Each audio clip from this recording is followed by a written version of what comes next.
Hello, good evening, and welcome to Unacademy IAS, a one stop destination for all the English medium civil services aspirants. Welcome to a marathon session where I'll be covering 1 year's current affairs from the subject of Indian economy that you need to read, understand for the upcoming civil services examination. Before I start the discussion, if any of your friends are looking to prepare for the upcoming, that is for 2026 or 2027 civil services examination, if they apply for our courses are available at a price of 17,999 right now. If you use the code IS English, you will also get an extension of up to 12 months free of cost. If your friends are looking to basically purchase the course either in English, Hindi, or bilingual, please do recommend us. Let me start the discussion. Before I go forward, please do let me know that I'm audible and visible to everyone. Please do let me know in the chat section that I'm audible and visible to everyone. Please do let me know. Those who are present, I'm audible and visible. Done. Let's start then. So the whole discussion will be a MCQ based discussion. And after the session is over, Kanchana, my dear, I'm answering that only. After the session is over, the PPT will be uploaded in my Telegram channel, and the notes for your revision will also be uploaded in my Telegram channel. As such, already multiple, let's say, topics, the notes for multiple topics such as employment or agriculture, financial market, etc., it has been uploaded. And I just want to take a moment here. Please use these documents to download as well as read. I can assure you that whatever current affairs needed for civil services examination from the last to 1 year, to take from the month of May, June till the month of April, from different newspapers, be it Hindu newspaper, be it Economic Times, Business Line, Indian Express, Financial Express, doesn't matter. I've covered all of it in that particular document. Use the document to revise. Okay, now let's start. Question number one. Those who want to solve it. Those who want to listen to me, please listen to the discussion. Consider the following statements regarding PPI and WPI. Right? The PPI stands for Producer Price Index and WPI stands for Wholesale Price Index. Now, the reason why this has been there in the newspaper is very simple. The government of India is very close to launching a model of Producer Price Index. And once this particular model will be announced, over a period of time, the PPI will be replacing the usage of WPI. And those who are wondering, PPI stands for Producer Price Index. Myself repeating this now. And WPI stands for Wholesale Price Index. Now, what is essentially the difference between both of them? And why do we need to shift from the WPI and PPI to PPI? The reason behind this is very simple. Across the globe, whenever you look at the developed economies, developed countries, they do not use the model of a WPI. They, in fact, have already shifted to the concept of a PPI. And what is the essential difference between the WPI as well as a PPI? In case of WPI, please understand, right now the model that we are using in case of WPI, we cover only goods. Everybody is okay? We cover only the goods. The basket has 697 commodities, and these 697 are only goods. There is no coverage of services in case of WPI. And there's also problem called as a double counting issue. Double counting bias, a double counting issue. What is this issue of a double counting?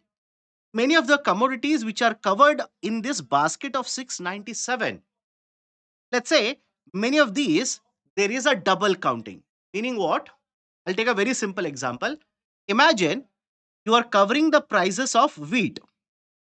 One of the commodities out of 697 is price of wheat. Now, when you calculate or basically collect the data of price for the wheat, and you also collect the data for, let's say, a biscuit or a bread for that matter, everybody will accept this argument.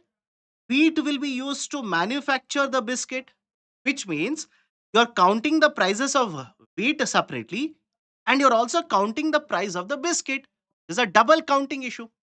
So, one of the problems associated with the wholesale price index has been the issue of double counting. And that is exactly what the governments do not want. And this is the reason the G20 group of countries have already shifted from using the WPI as an indicator of inflation to the PPI as an indicator of inflation. If PPI keeps on increasing, it's a very good indicator that in the coming days there will be a retail inflation. Now, how PPI will be measured? How PPI will be measured? How can we address this particular issue of double counting? Simple. In case of PPI, point number one, we are going to cover both goods as well as services. The basket will have both goods as well as services. And point number two, in case of PPI, the point of first commercial sale. Remember this. The point of first commercial sale will be considered for a particular product. And when you consider the point of first commercial sale, if this will be used again in the future, again in the subsequent steps of supply chain, it will not be counted because the first point of the supply, the commercial sale has been counted, thereby addressing this particular problem of double counting. Is it okay? Everybody is okay? So have a look at the statements now. PPI includes services and currently the WPI excludes them. Statement is correct. Everybody is okay? Second one, both suffer from the issue of double counting. No, both do not suffer from the issue of double counting. WPI suffers from the issue of double counting. Third one, both are calculated using prices which includes indirect taxes. Absolutely no. We do not want to include indirect taxes, right? Because please understand, if you include the indirect taxes, that will not give you the right representation of how the prices are actually moving, because the market prices can increase, can decrease because of indirect taxes. So indirect taxes are not included, these are excluded in fact. Okay, so point number one is correct, or statement one is correct. Right option for question number one will be A. Now, before I go forward, there are two people who are continuously asking why there was no Hindu news analysis today. My dear, today is Labor Day. Today is a national holiday, and that is a precise reason there was no Hindu newspaper analysis. We have not discontinued that. Do not panic. We have not discontinued. It will be taken from tomorrow again. Please don't worry. And moreover, please focus on the discussion of Indian economy. Do not worry about rest of the things. Okay. Arun Singh, how services are there in PPI? My dear, services, when you take a basket, that is a group of certain commodities, both the services as well as goods will be present in the basket. Okay, let's go to the next one. Question number two. Question number two. The government has set up a committee headed by Dash to overhaul the national account statistics. The national account statistics. And before I tell you the answer and start discussing, couple of important points here. If you have any questions, please note down the question number. Keep the questions with yourself. After, let's say, 1.5 hours, I'll ask you. If there are any doubts, do let me know what is the question number and what is the statement number. Do let me know. I'll ask you after half an hour, let's say 1.5 hours. I do not want to keep on stopping and continuously discussing because that will be a disturbance for others. Every 1.5 hours later, we will take up the questions. Okay, let's start. Question number two. The government has set up which committee to overhaul the national accounts statistics? Essentially, right, the government has set up a committee. You need to find out the name of the committee. Now, the reason is very simple. There are a lot of important points that you need to make a note of regarding national income or national accounts statistics. Point number one, please understand the right answer to this particular question will be option C. Option C. Viswanath Goldar, right? BN Goldar. In the newspaper, you must have come across the term or the person's name, BN Goldar Committee. BN Goldar Committee has been set up by the government to basically review and recommend regarding national accounts statistics. This is point number one. Straightforward. But in the addition to all of this, what are the important points that you need to understand in the context of GDP? The government of India right now says for measurement of GDP, GDP growth, etc., we have a base year of 2011 and 2012. Correct? We have a base year of 2011 and 2012. We are using this base year in the year 2025. 2025, by the way, which means this is a very, very old base year. So we need to make a change of the base year. Right now, Government of India is saying, again, not yet changed. It is basically saying we might change the base year to 22 and 23. This is point number one. Now, let's say, as of now, this has not been announced. This is not yet officially announced. If UPSC will ask you how many times the base year for the calculation of GDP has been changed in the past, question is very simple. If UPSC will give you a statement, the GDP base year so far post independence has been changed how many times? Please make a note of this. 1960-61, that was right the first time when the base year was changed. Before that, it was essentially 48 and 49. So in 1967, we changed the base year to 60 and 61. And in 1978, we changed the base year to 70 and 71. In 1988, we changed the base year to 80 and 81. In 1999, we changed the base year to 93 and 94. In 2006, we changed the base year to 99 and 2000. In 2010, we changed the base year to 2004 and 5. And the last change in the base year, the last change in the base year was done back in the year 20. So essentially, how many times the base year has been changed? We used the 48 and 49. That was the first. So this is first change, second, third, fourth, fifth, sixth, and seventh. Everybody is okay. Everybody is okay with this number. Very tricky, I know. Very unlikely statement. Yes, I know. But be ready for all of these kind of statements in the preliminary examination. Somebody says 8. My dear, 8 is proposed. It is not yet changed. It is proposed. It is not yet changed. But just make one more observation here. In the last last 3 to 4 changes of base year, is it okay if I say generally the base year has been changed once in every 5 years? Once in every 5 years. And that has been the convention. It is not a compulsion. I hope you understand this. It is a convention, not a compulsion. There is no rule, there is no law which states that once every 5 years you need to change it. Absolutely no. It's a convention. And that is the reason it is long overdue that we need to change the base year. This is point number 2. Please make a note of this. Point number 3, current affairs regarding GDP. Have a look at this. Until very recently, whenever the GDP data for a particular financial year is given to you, it would be revised multiple times. This would be revised multiple times. Meaning what? Let's say financial year 25 is over. The GDP data is published. But this particular GDP data would be revised multiple times to arrive at a final GDP number. Government of India now has changed. This is the latest methodology that will be used. You will have a first advanced estimate. Please remember this. Somebody is asking, can I make my own notes? 1 minute fact. My dear, don't make notes. All of this, it will be there in the PPT as well as the handout. Listen. Listen to me. Focus on listening. You can make notes, you can write underline, you can scribble after downloading my notes, which will be available in my Telegram channel. Listen to me.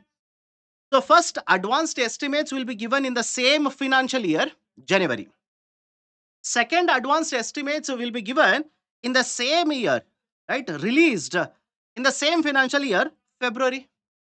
And provisional estimates will be given, right? Have a look at this, in the month of May. That is the next financial year.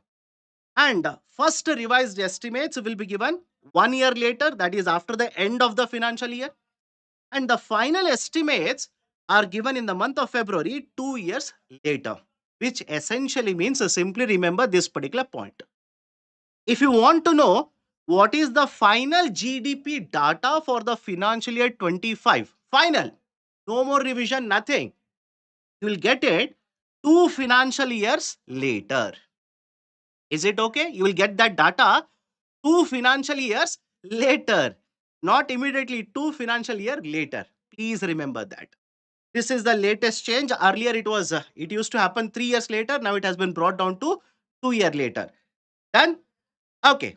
And one more current affairs point I want you to make a note of this is this. There is a change in the administration of USA. Everybody knows this. Anybody in the class will ask me, sir, when was there a change in the administration? I still feel Mr. Joe Biden is the president of USA. Then, my dear, you have been in a coma for the last 3 to 4 months. That is pakka.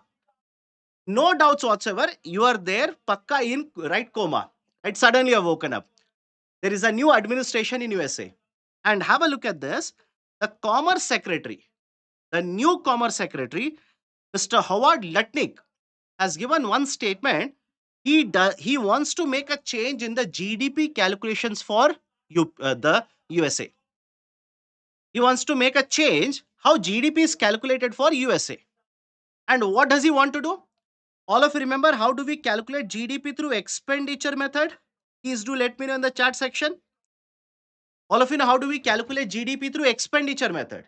We essentially take the three parameters C plus I plus G.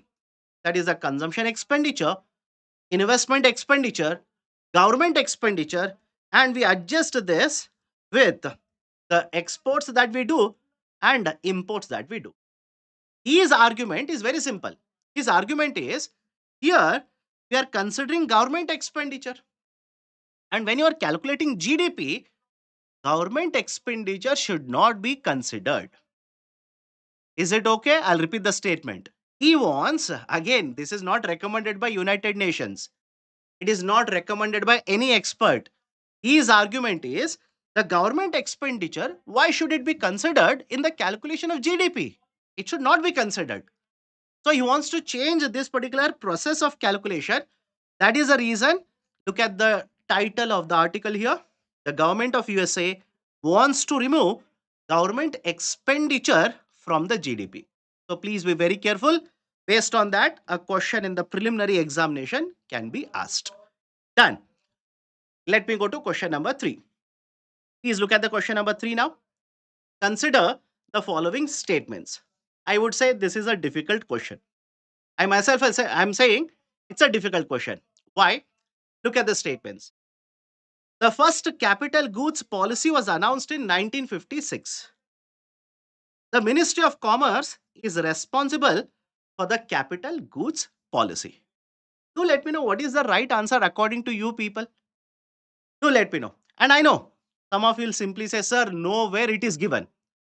In none of the books that I've read, it is given. I know that. But the reason why I've asked you this question is this. This was the article which appeared in Business Standard, Capital Goods Policy 3.0, the government's expansion strategy to encompass key sectors. Listen to me carefully. The right answer to this particular question is a D, none of the above. None of the above. Right? Point number 1.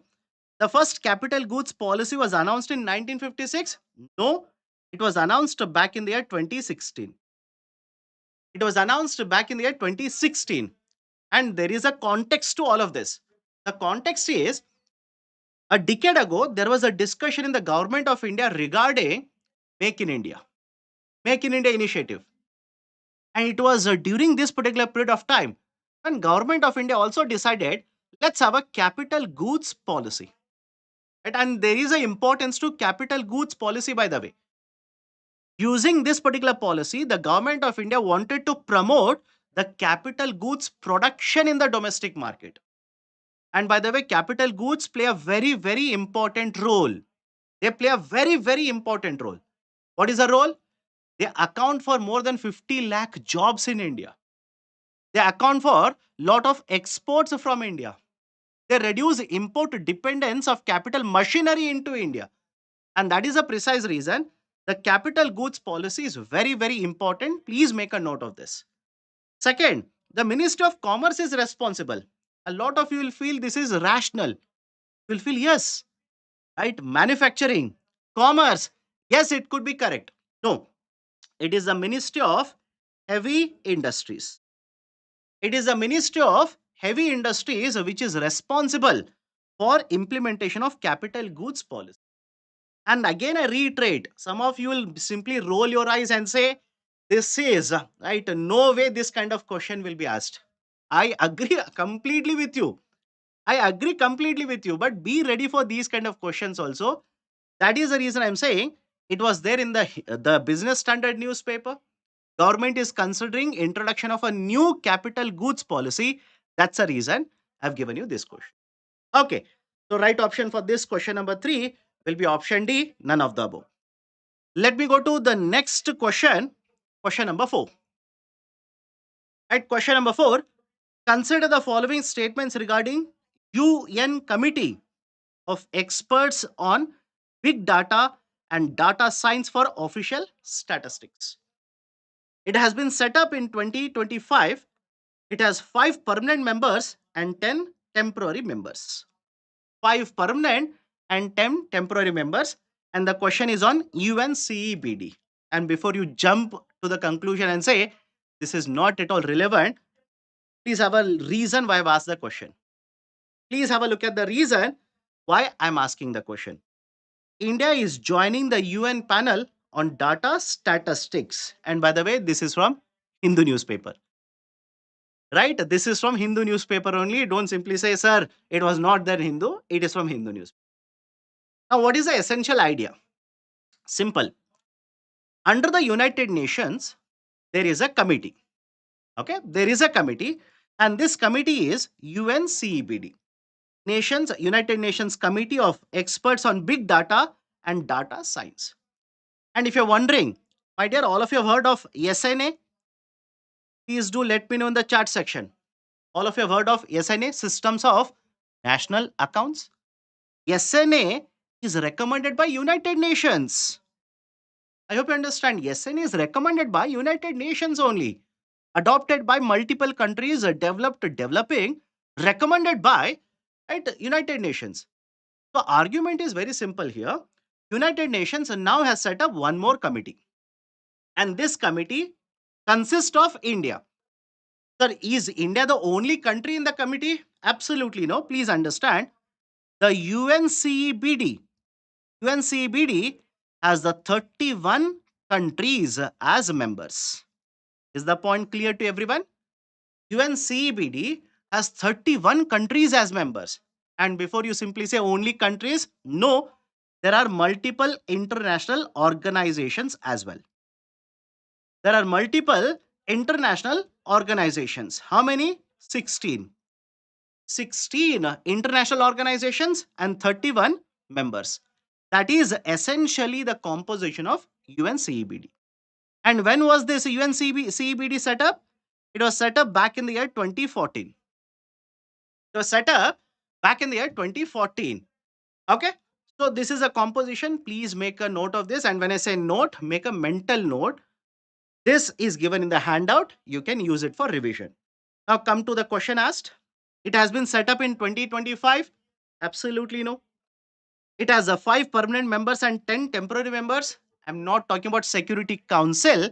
I'm talking about UNCEBD. So again, the statement is incorrect. So question number 4, right option for the question will be option D, none of the above. Right, so please be very careful. These kind of statements, these kind of questions can be asked by UPSC. Please be very, very careful. Okay, done. Let me go forward. Question number 5. Under international organization, which type, my dear? Multiple international organizations are there. Generally, let's say World Bank, right? Or Asian Development Bank. These kind of international organizations, a lot of them are present. And this is not just applicable to United Nations, by the way. I hope you understand this. It is not just applicable to United Nations. All of you know the structure of IMF. Let me see how many of you are reading. All of you know the structure of IMF, International Monetary Fund. The IMF, the highest decision making body. In the IMF, the highest decision making body is Board of Governors. Correct or not? Do let me know. Board of Governors. But have you seen there is one committee, right, by the name of Development Committee, which will give recommendation to Board of Governors? There is right one more committee, International Monetary Committee, which will again give recommendation to, right, let's say Board of Governors. Have you not seen international organizations being part of the Development Committee and other committees will keep on giving advice or the recommendation to the Board of? So again, I hope you understand this is not an outlier. This idea of having international organizations in the UNCEBD is not an outlier. It is generally practiced in multiple international organizations. Done? Before I go forward, what is the importance of this article? You must have heard of the term big data. Correct? Big data. You must have heard of the term big data. Big data essentially means multiple points of data which are taken to arrive at, to basically derive some information. So this committee, UNCEBD, has set up this committee which will give recommendations how can we use the big data in, let's say, revising, revamping the systems of national accounts. That is basically the idea of a committee here. Okay, let me go forward. Question number 5. Consider the following statements regarding CPI AL, CPI RL. Very niche type of a question. Niche in the sense, not a normal kind of a question. Because I know lot of times you will come across CPI, WPI. Correct. You would have memorized the table. I know. By now you should be right very no very much an expert in terms of, let's say, table of CPI as well as WPI. But what if UPSC will suddenly ask you about CPI agriculture labor and CPI rural labor? RL stands for rural labor and AL stands for agriculture labor. And the reason the question has been asked is very simple. The government of India finally, at the government of India finally has decided we want to revamp both the CPI AL, CPI RL. We want to revamp both of them. Why? Please understand. What is the base year for CPI? Please do let me know in the chat section. What is the base year for CPI? The base year for CPI is, right, nobody is answering. 2012. Absolutely correct. Manikandan K. Absolutely correct. And others who are answering, Tushar, my dear, it's not 2011, it's 2012. What is the base year for WPI? The base year for WPI is 2011 and 2012. But apart from the CPI rural, CPI combined, CPI, let's say urban, there is also CPI RL and CPI AL. CPI AL is there, CPI RL is there. And if you're wondering, sir, where do we use all of these? Is it actually useful? Anywhere do we use all of this? My dear, all of you heard of Manrega wages? Very recently, this was there in the newspaper. The government of India has decided to revamp, revise the Manrega wages. Where do we take, or which data do we take to revise Manrega? AL. Essentially, CPI AL data is used to revamp the Manrega wages. But the issue so far was the base year for both of them, CPI AL and CPI RL, was very, very old base year. And the base year for both of them was very old, 1986-87 base. Right, so we are using the base year of 1986-87 to calculate both of them in 2025. And that is the reason Government of India decided, let's revamp both of this. Let's restructure all of it because the base year, very old. The basket, very old. So restructure all of it.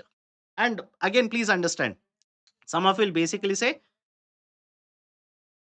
sir, what is the difference between both of them? Is there any difference? The difference is very simple. The CPI RL is a bigger basket compared to CPI AL. Is it okay? CPI rural labor, agriculture labor is a part of rural labor. Everybody is okay with my statement? Do let me know in the chat section. Let me also understand that you are understanding. Rural labor is a bigger word. Agriculture labor is a smaller term, subset. Right? So essentially the argument is CPI AL, CPI RL both are connected. But RL is bigger basket compared to AL. So basket is a different. The coverage is a different. Base year is the same. And that is the precise reason the government of India wants to restructure both of them. Now, let's start. Both are published by Labor Bureau. Both are published by Labor Bureau. Yes, both are published by Labor Bureau, by the way. Okay. Both have the base year of 1986 and 87. Yes, both have the same base year. Both are published for all the states. This statement is incorrect. This is incorrect because right now CPI AL and RL was available only to a very small number of states, generally around 10 plus states. It was not available to all the states. Right, so two statements are correct. Right option to the question number 5 will be option B. Only two are correct. Okay, done. And if you're wondering, sir, questions are difficult? Yes. If you're wondering, right, sir, are these kind of questions asked in UPSC? Yes. Right. If you're wondering, right, sir, will I get the PPT? Answer is yes. Will you get notes for revising? Answer is yes. Have patience. All of this will be available in my Telegram channel. Let me go forward. Question number 6. Let me go forward. Question number 6. Sir, how one basket is big and the other one is small? My dear, the kind of goods and services that they consume will be different. Weightage given will be different. If you want to have a look at this, please have a look at this. The agriculture labor, in that the weightage for food commodities was 73%. Whereas the rural labor, the food was given a weightage of around 70%. So there will be a difference. There should be a difference. Otherwise, both will be one and the same. Question number 6. Consider the following statements. Food and beverage has been given the highest weightage under CPI combined. Housing has around 7% and 14% in rural and urban inflation respectively. The reason that I've asked this question is very simply this. I'll give you multiple current affairs connections here. Listen to me carefully. One, the government of India wants to revamp CPI. Simple. The government of India wants to change the base year for CPI. Earlier, I've told you this CPI base year is 2012. They want to change it. Right, sir, which base year? Right, don't worry about the proposal as of now. You need not even by heart it or memorize it. Let them announce it. Let them announce it, then we will have a look at it. So, argument is very simple. The government of India set up a committee. The committee is being headed by Mr. Ramesh Chand. Can everybody see? Do let me know. I've given the articles as well. Can everybody see here? Right, this side. Okay, this side. So this side there is an article, right? So Mr. Ramesh Chand is heading this particular committee. Make a note of this. Again, mental note. It is there in the handout. They want to change the base here. Second, right now when you talk about, let's say, retail inflation in urban India and rural India, in urban as well as rural, there is one very important difference. In case of rural, we do not compile the data for housing.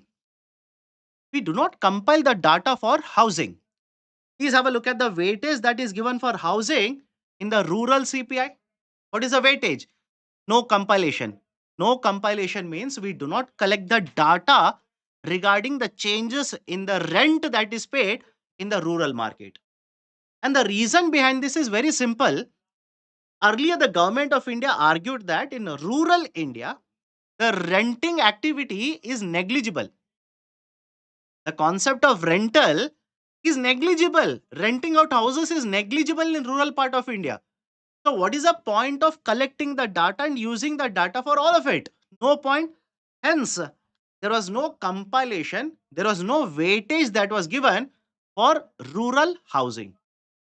Now government of India itself says, after we have collected the data under the household consumption expenditure survey, HCES, Household Consumption Expenditure Survey. All of you heard of this? Under the Household Consumption Expenditure Survey, now the government simply says there is a higher activity compared to earlier situation in terms of renting out units in the rural markets. Right? More and more activities being seen. More rental units are given in the rural market also now.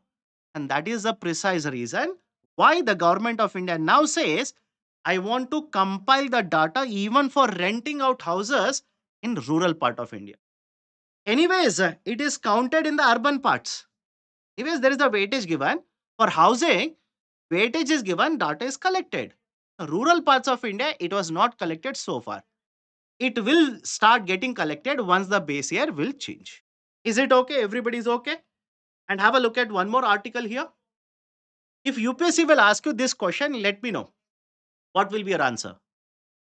Your expenditure on e-commerce, will that be counted when they are calculating CPI in India? Let me see. Your expenditure, right, in let's say the e-commerce, and I hope you understand, lot of you use e-commerce, Amazon. If you're wondering, Amazon, right, or for that matter, Flipkart, etc. You think government is collecting, right, let's say the price changes in the e-commerce websites to calculate CPI? Answer right now is no. Absolutely no. They are not using that data. But should they use that data? Question is that. Should they use that data? Yes, they should use it. Reason being, what was the situation in India in terms of consumption expenditure that we used to do in e-commerce 1 year, 1 decade ago was completely different. Today, it is completely different. We're spending a substantial amount. Households are spending a substantial amount on e-commerce websites now. And that is the precise reason. Have a look at this. MOSPI, Ministry of Statistics and Program Implementation, begins process to include e-commerce data in the calculation of CPI. Right? Once the new base year is announced, once the revamping will happen, all these changes will be included. Everybody is okay? Please do let me know. Everybody is okay. Now let's solve the question number 6 now. Food and beverage has been given the highest weightage under CPI combined. Yes. How much? Around 46%. I'm rounding off the number. Around 46%. Housing has been given around 7 and 14% in rural and urban inflation respectively. No, this is incorrect. Housing in rural India, no weightage right now. Not compiled at all right now. So only the first statement is true. Right option for question number 6 will be option A. Is it okay? Astitva Shukla, nothing of these is included as of now. No, these are proposals. Once the base year will change, all of these will get included. Okay, but again, UPC can ask you a question. Can e-commerce data, prices from the e-commerce be collected in calculation of CPI? Is it collected right now? No. But should it be collected? Yes. Done? Okay. Let me go to the next article. Consider the following statements regarding FSIB. Right? FSIB. Three statements are there. It is set up under Department of Financial Services.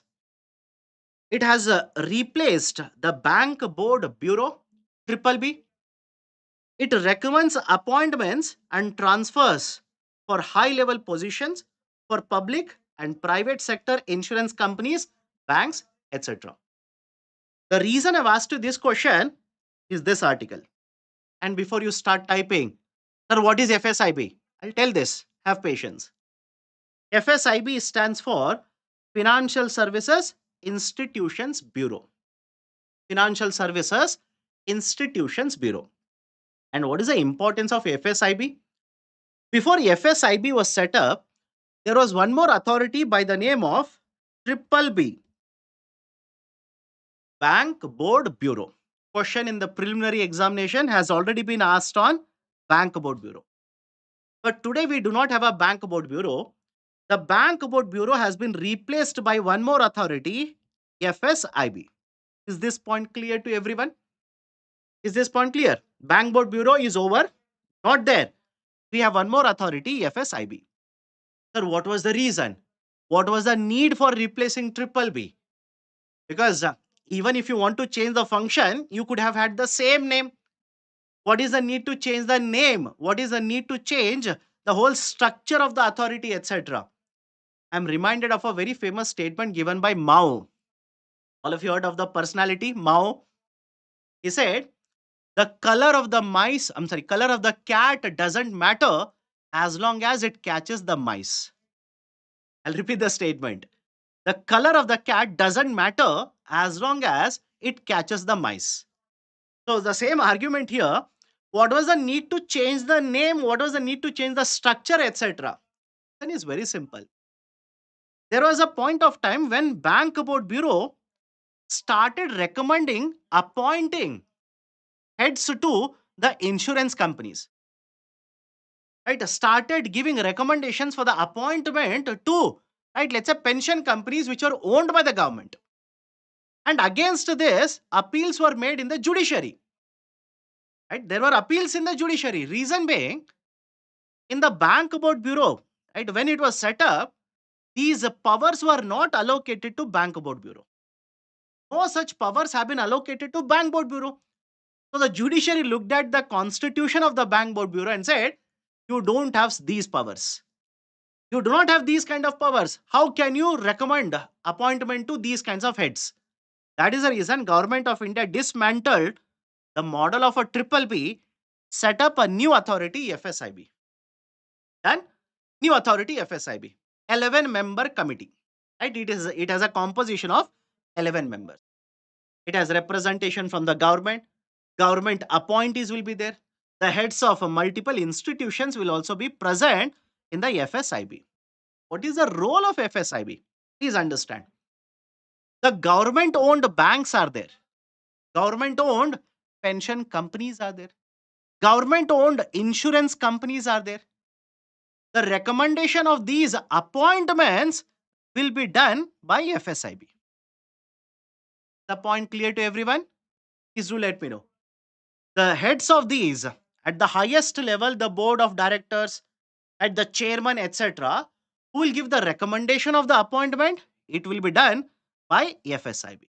Done? Okay. It is set up under the Department of Financial Services. Absolutely correct. It is under the Department of Financial Services. It has replaced the Bank Board Bureau. Yes. It recommends appointments and transfers for the high level positions for public and private sector. Underline the term private sector. Please don't read the statement and say correct. No. Public sector? Yes. Private sector? Can the government set up authority recommend who should be heading a private sector insurance company?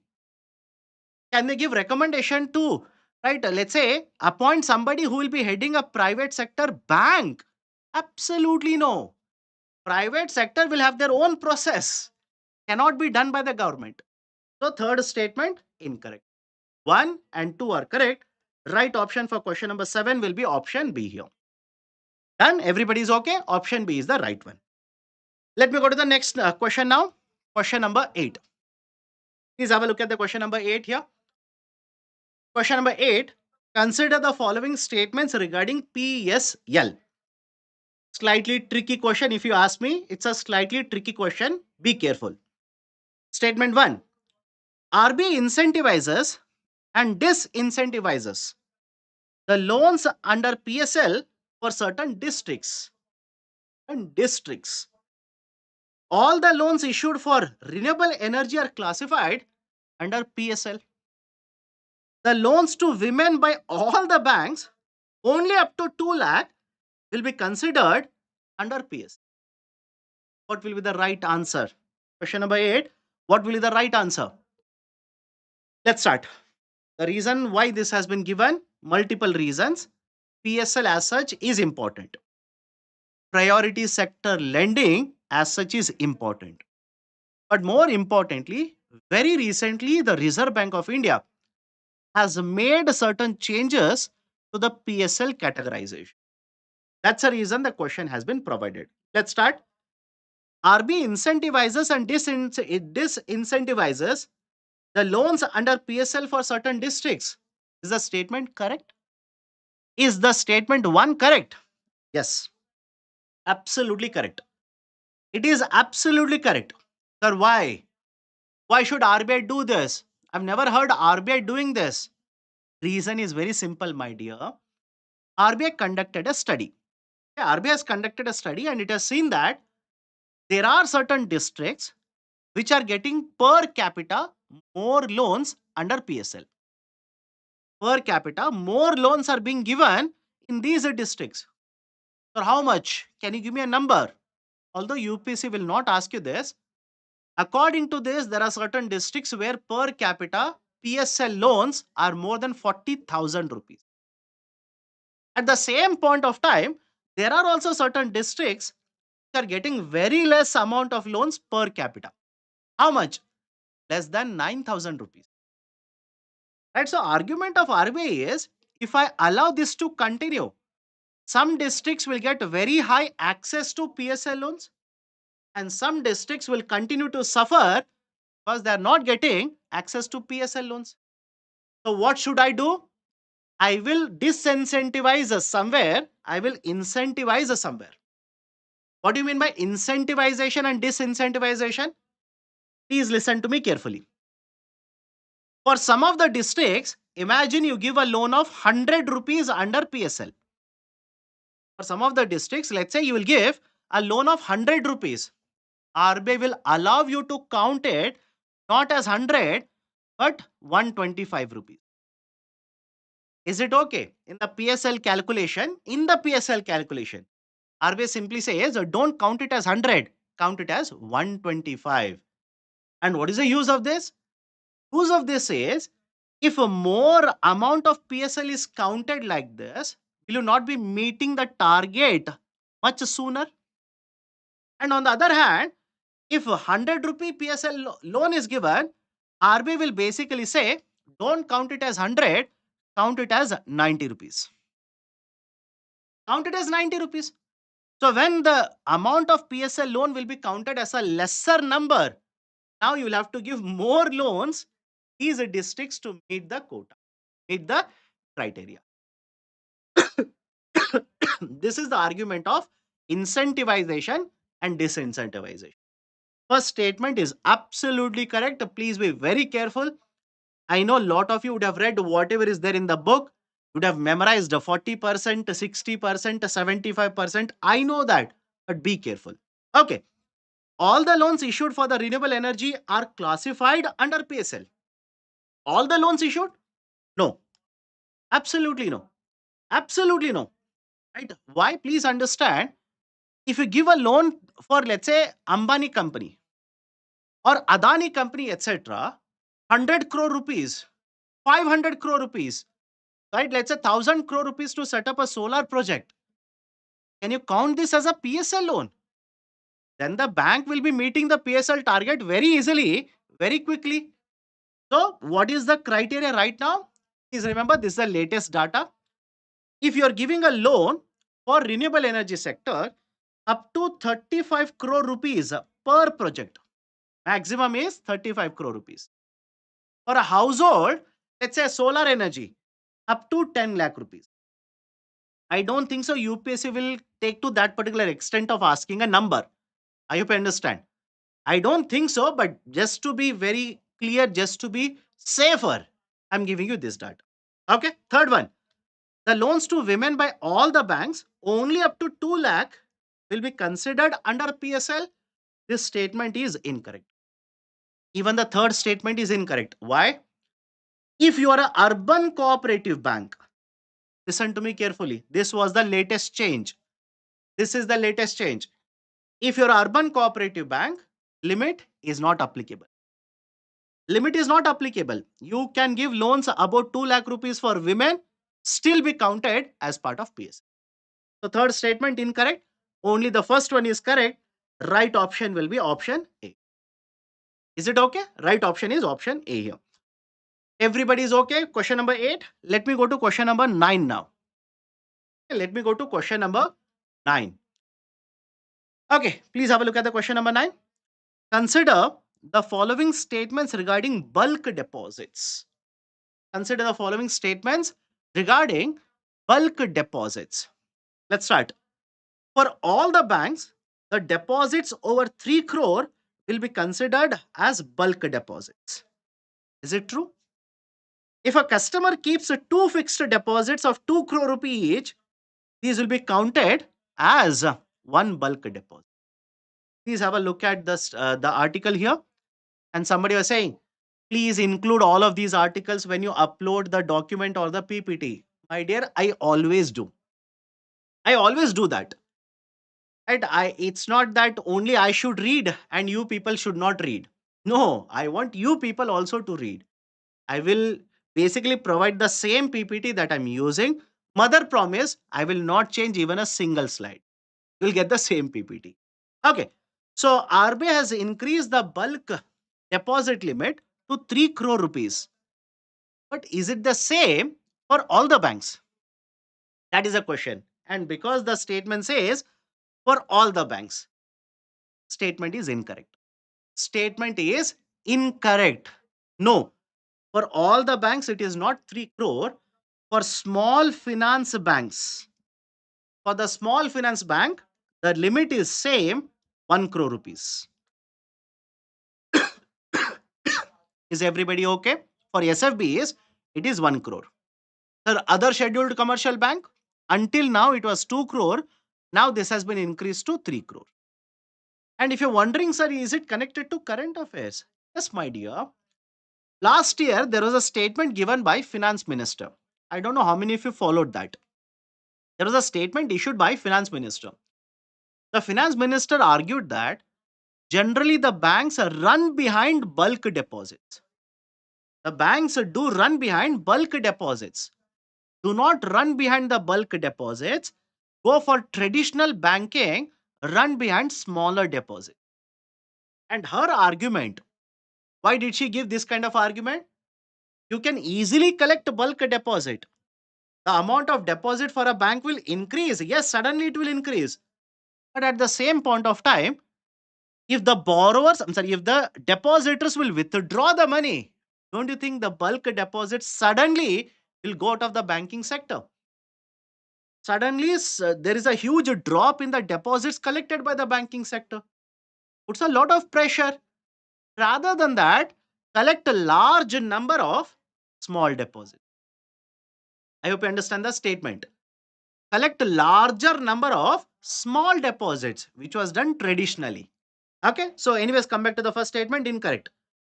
If a customer keeps two fixed deposits of 2 crore each, these will be counted as one bulk deposit?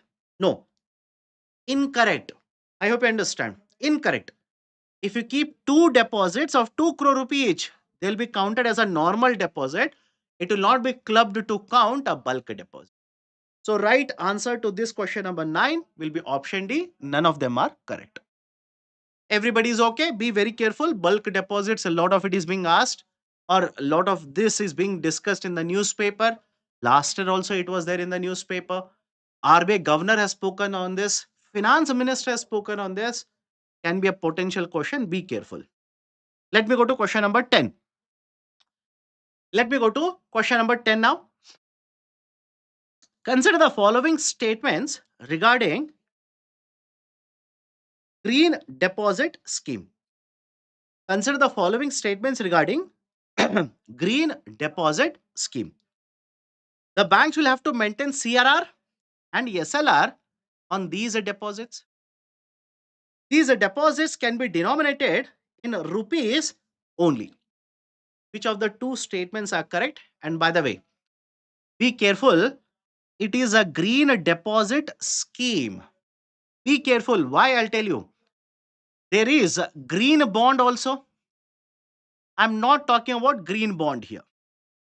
There is a gold monetization scheme or deposit. I'm not talking about. Last questions on that also later. Don't worry.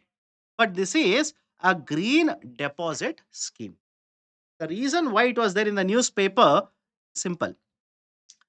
Reserve Bank of India has introduced the model of green deposit scheme, and it has been introduced in 2023. And it is promoting lot of banks to adopt the model of a green deposit scheme. And if you're wondering what is this green deposit scheme, model is very simple. Banks will collect deposits which are named as green deposit scheme. That's it. But what is the speciality of these green deposit scheme? They will use the funds for financing specific types of projects. The point clear to everyone here? Specific type of projects, that is environmental friendly projects. And before somebody types, give me an example of environment friendly project. Please have a look at the table here. Do not memorize anything. Don't waste your time. And I know, because some people will start typing, right? Give me an example of a, right, let's say project which can be financed through the green deposit. And if I don't answer, they'll say, this fellow doesn't know anything. He doesn't know the answer. Hence, he is not replying to my question. No, you can have a look at it, but you'll be wasting your time if you memorize. Answer is simple here. Right? So RBI since 2023 has been promoting the model of a green deposit scheme. But it's been around, right, let's say 2 years, the green deposit scheme has not picked up. Problem is that green deposit scheme has not picked up. There is not much of a demand for the green deposit scheme. Many of the banks argue it is because there is no such speciality regarding green deposit scheme. No speciality. Why should a bank push and collect more and more green deposit? Is there any incentive for the bank? Is there any incentive for the investor, etc.? No such speciality. And please have a look at the first statement here. The banks will have to maintain CRR and SLR on these deposits. Just like a normal deposit, when you collect it, should you maintain or must you maintain the CRR and SLR on these deposits? Yes, absolutely yes. No speciality. You will have to maintain CRR and SLR. Second, these deposits can be denominated in rupees only. Yes. Sir, what do you mean by denominated in rupees? Can a foreign investor bring dollars and keep green deposit in terms of dollars? No. Right? Absolutely not allowed. It has to be denominated in rupees only. Everybody is okay? So question number 10, both the statements are true. Right option will be option C. Both of them are correct. Can I go forward now? Can I go forward? Okay. And there is one more article that I want you to have a look at it. Right? Please have a look at it. RBI cancels a 10-year sovereign green bond auction for the first time. This happened in May. And please don't ask me, sir, May, which year? Basically last year, not this year, May last year. 31st May, for the first time, or 30th May it happened, and 31st May it was there in the newspaper. For the first time ever, RBI cancelled the issuance of the 10-year sovereign green bond. And if you're wondering, sir, why? Why did RBI cancel it? Reason is very simple. And those who are wondering, sir, why RBI is cancelling it? Government should do it. Why RBI is doing it? Here, any issuance of the government bonds, who will do that? The G securities are issued by whom in the market? They're done by Reserve Bank of India. Very simple. RBI is the banker to the government. Right? It is done by, right, Reserve Bank of India. And the sovereign green bonds are essentially a type of government bonds only. These are type of government bonds. So the reason why RBI cancelled the issuance of sovereign green bond was because it was not happy with the amount of greenium offered. RBI was not happy with the amount of greenium offered. What is the meaning of a greenium? Simple model. I am pretty sure a lot of you know this by now.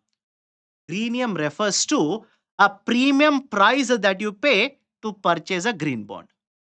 Compared to a normal bond, you will pay a higher amount of money to purchase a green bond. And thereby, you will get a lesser coupon. You will get a lesser rate of interest. That is called as a green. So RBI was not happy with the greenium offered on the sovereign green bond. Hence, for the first time ever, the sovereign green bonds auctioning was cancelled by Reserve Bank of India. Done. So can be asked in the preliminary examination. Be very, very careful. Let me go to question number 11 now. Let's start. Question number 11. Consider the following statements. Gold is held by RBI in domestic and external market. RBI has held gold in external market in the form of London Good Delivery, LGD. Gold is held by RBI as a backup for the issuance of currency. How many of these statements are true? Do let me know. And the reason I've given this kind of a question is there is a lot of discussion associated with the gold in the domestic market. Please be very careful. Let's start. Gold is held by RBI in domestic and external market. Should be straightforward. This should be straightforward. Yes, it is true. It was there in the newspaper. And the reason why RBI has held gold in the external market is the logic behind this is back in 1991, right? Historical lecture now. Back in 1991, when we wanted to take a loan, when we were facing BOP crisis, we had to submit certain amount of a gold as a collateral, right? We wanted to submit something to take a loan. So what did we do? We basically deposited gold. We deposited gold and borrowed money. But after that, we have repaid the loan. Simple. We have repaid the loan. But a lot of this particular gold, we have not brought it back to India. Why? Cost of transportation would be higher, right? Let's say we do not have sufficient storage capacity in India. Rather than bringing here, why not keep it there itself? That is in the Central Bank of London, right? So argument is, over a period of time, we have purchased lot of gold. In addition to the gold that we submitted as a collateral back in 1991, that gold is stored in London. Now we are simply bringing back some of this particular gold back to India. Sir, why? What is the logic of bringing the gold back now? Reason is RBI simply says we have sufficient storage capacity. We have storage capacity now. Let's bring it. And the main reason for bringing back the gold is RBI is worried. What if USA will impose the sanctions?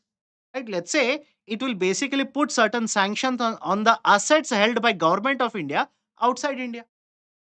So there could be certain concerns. That's the reason we are bringing back the gold to India. But in what shape or form we have kept the gold in the Central Bank of London? We have kept it in the form of gold bars. I hope you understand. We have kept it in the form of gold bars. These are called as London Good Deliveries, LGD. Right? Generally, the gold bars that you keep on seeing in the movie, you must have seen there will be gold bar like this. Correct? There'll be a lot of gold bars. They'll keep on throwing left, right, center.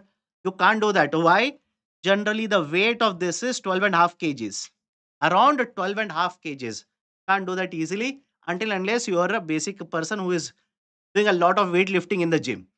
Right? So argument is statement 2 is correct. Third one. Lot of you are saying the third statement is very vague.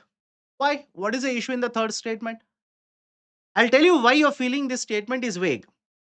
You are basically trying to read the third statement with the first and second statement. You're trying to read the third statement and connect it right with first and second statement. No, third statement is an independent statement. Look at this. Gold is held by RBI as a backup for the issuance of currency notes. The statement correct? Of course, yes. Have you not heard of minimum reserve system? Yes or no? Have you not heard of minimum reserve system? What is this idea of a minimum reserve system? We have 200 crore worth of assets, and based on that, we are simply issuing currency notes. And out of 200 crores, can I simply say a majority of it, more than 100 crore, is in the form of gold?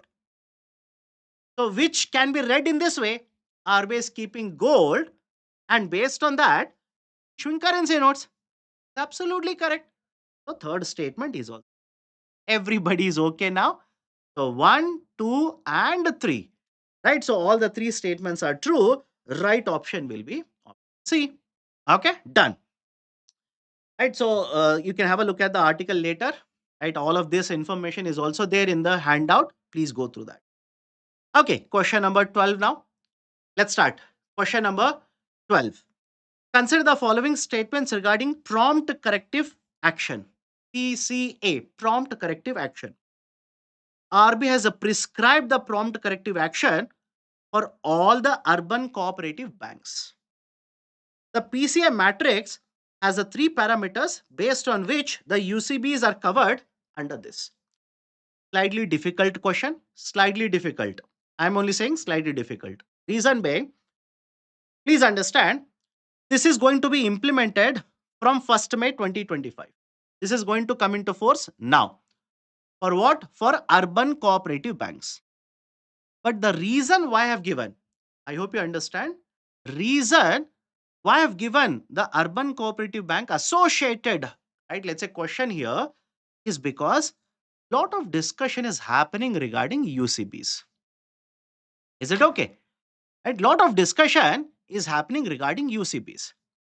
I hope you have read about a UCB, right? Basically having an issue in terms of deposits collected and not able to repay. Correct? Right? So my argument is lot of discussion is happening regarding UCBs. That's a reason. Be very, very careful. Let's start. Prompt corrective action is prescribed for all the urban cooperative banks. No, only those urban cooperative banks which have deposit over 100 crore rupees will be covered, if at all required, will be covered under PC, prompt corrective action. Shubham Yadav, my dear, doesn't matter how many times you post, please call up the customer care number. They will address your issue. I cannot stop my class and start, right, basically addressing your problem. There is a helpline number, there is a customer care number. Please go there. Your issue will be resolved. Okay. Now, right, please have a look at the article here. RBI issues PCA framework to improve the financial health of UCBs, urban cooperative banks. Okay, right. So have a look at right the article. The table is given. Do not memorize the table. Waste of your time. Right? Don't memorize the table. Waste of your time. RBI has prescribed the PCA for all the urban cooperative banks. No, only those banks which will have deposits over 100 crore rupees. Next, PCA matrix has three parameters based on which the UCBs are covered under this. Absolutely yes. Please have a look at this. There are three parameters. One, I would simply say memorize this. Please memorize this. Right, the capital, that is a CRAR, capital to risk weighted assets ratio, asset quality, as well as the profitability. These are the three indicators which are used under the matrix. Matrix means essentially a table which will be used to classify the urban cooperative banks, whether they will be part of, right, they're part of threshold 1, threshold 2, and threshold 3. And please don't waste your time beyond this. I don't think so UPSC will go to the extent of asking you the parameters under each of the threshold. Don't waste your time. Right? But why is this required? Because I told you a lot of discussions happening regarding urban cooperative banks. That's a reason. Please be very, very careful. Now, in addition to this, I want you to make a note of one more very important point here. The urban cooperative banks currently are divided into four categories. UCBs are currently divided into four categories. I'm using the term category. They will use the term tier. Tier 1, tier 2, tier 3, and tier 4. Obviously, right? After 1, 2 has to come, after 2, 3, and later 4. Four categories. Sir, on what basis they will be categorized? Based on the assets. Based on the assets. The tier 1 category will be up to 100 crore deposits collected. Tier 2 will be above 100 up to 1000 crore. Tier 3 will be more than 1000 crore, right, up to 10,000 crore. And finally, tier 4 will be above 10,000 crore. Above 10,000 crore. Everybody is okay? Now, let me know which committee recommended classifying the UCBs into four tiers. Let me see. According to you people, suddenly UPSC can ask you this. right? Tier 1, 2, 3, and 4. Which committee recommended classifying these urban cooperative banks into the 4 tiers? Anybody knows the name of the committee? Vishwanathan Committee. Remember the name of the committee as well? RB had set up a working committee, Vishwanathan Committee. Vishwanathan Committee recommended UCBs being classified into 4 tiers. Everybody is okay with this argument here? Please do let me know. PCA matrix has 3 parameters based on which the UCBs are covered under this. So second statement is correct. Question number 12. Question number 12. B is the right answer. Right? B is the right answer. And by the way, the Vishwanathan Committee is also important for one more recommendation. There is one authority which is being set up by Reserve Bank of India, promoted by, or let's say given a license by Reserve Bank of India. It is basically an authority which will oversee the functioning of urban cooperative banks. It has been given the license of NBFC by RBI based on again the recommendation of NS Vishwanathan Committee. Okay, done. So question number 13. Let's go forward now. Let's go forward. Question number 13. Astitva Shukla is giving the right answer. Manikandan, correct. Absolutely right. Umbrella organization. Question number 13. Consider the following statements regarding liquidity coverage ratio and runoff factor. It was there very recently also, and it was there earlier last year also. That is runoff factor and the liquidity coverage ratio. Let's start. Higher runoff factor will mean that the banks will have to keep higher amount of money under LCR. LCR is mandated under the Basel guidelines. All the deposits will have the same runoff factor. Right? How many of the statements are true? Do let me know. But before that, have a look at the article. Right. Again, very recently also it was there. RBI has slightly changed the recommendations or applications of runoff factor now.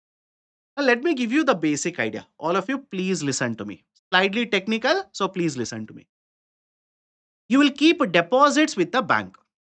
Let's say here is a bank. You will keep the deposits. Can I simply say these particular deposits will be internet enabled deposits? Correct? These deposits are internet enabled, mobile banking deposits and internet right enabled deposits. Now you tell me, when you keep deposits and you have a mobile banking access, is it okay if I say at any point of time you can take out the money from the bank? Is it okay? Right? I'll repeat this. At any point of time, because you have internet banking, you have mobile banking facility now, you can withdraw the money at any point of time. Compared to the traditional system where there was no internet banking, there was no mobile banking, you deposit the money only next day when the bank opens. In that specific time period, you can go and withdraw the money.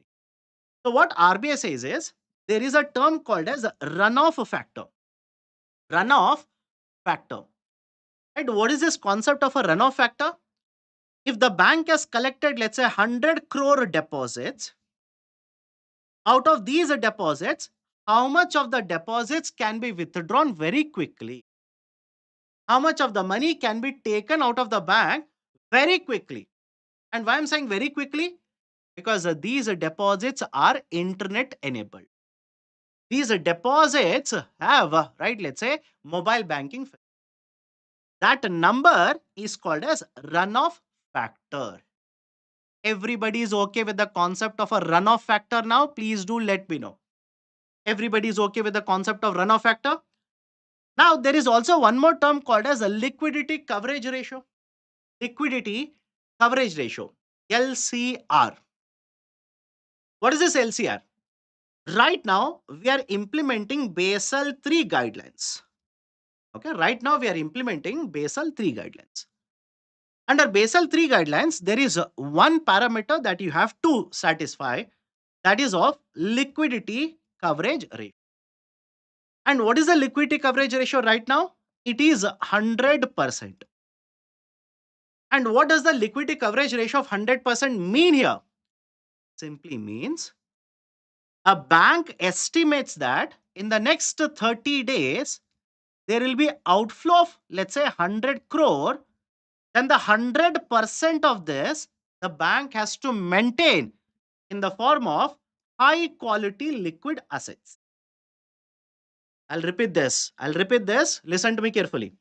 Under Basel III guidelines, right now the LCR is 100%, which means if a bank is expecting that in the next 30 days, 100 crore will be withdrawn from the bank, then the bank must maintain high quality liquid assets of 100 crore. Right now, what is classified under high quality liquid assets? Government bonds. Simple. Government bonds. So far, so good. So far, so good. Now, let me go forward. Last year, Reserve Bank of India announced that we will be increasing the runoff factor for deposits. For some deposits, it would be increased from 5% to 10%. For some deposits, right now it is 10%, would be increased to 15%. Simple. From 5 to 10, from 10 to 15, runoff will be increased. You tell me, if runoff factor is increased, don't you think the amount of money that will flow out of the bank, the estimation will increase? Everybody is okay? The estimated amount of money that would be withdrawn, according to the estimate, it will go up. And if estimates will go up, the high quality liquid assets, that is the government bonds that the banks should hold now, that will also increase. And that is the precise reason the concerns were raised. What were the concerns?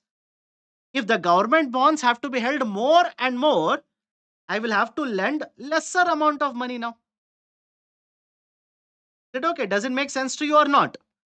If I have to hold more and more money in the form of government bonds, it means I will have lesser money to lend in the market. But you want me to lend more. RBI wants me to give more loans. But by increasing the runoff factor, you are forcing me to purchase more government bonds, thereby having an impact on lending activity of the banks. And that is the precise reason now Reserve Bank of India has revised it.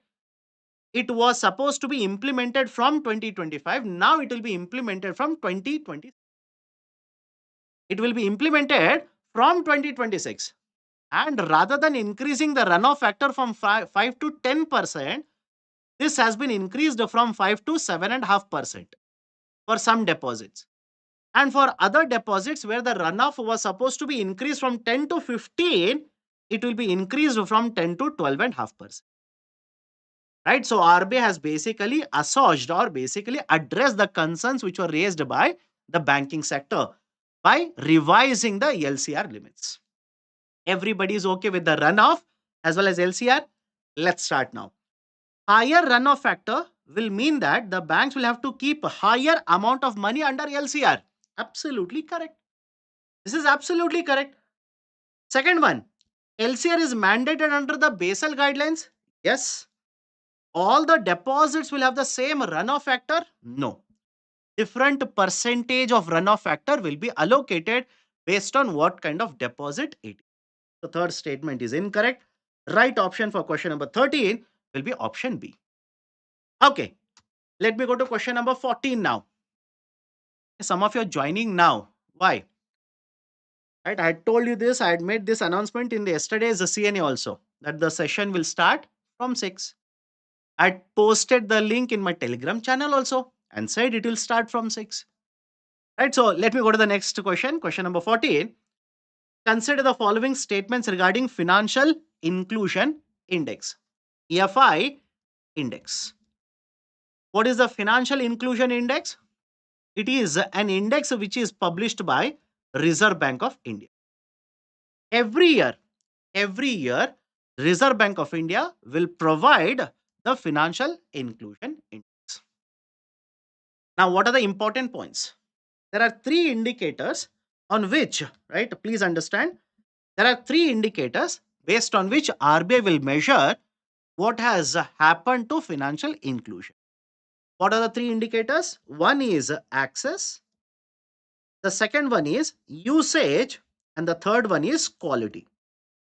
Access, usage, quality. AUQ, right? Access, usage, quality. And these three indicators are further broken down into 97 sub indicators. 97, mind you. Remember all of this. These three are further broken down into 97 indicators. Now, access is given the weightage of 35%, usage is given the weightage of 45%, and quality is given the lowest weightage 20%. Okay, 35, 45, and 20. And how the index has actually moved, right? How the index has actually moved from 2020-21, which was the first year, the index value was around 54.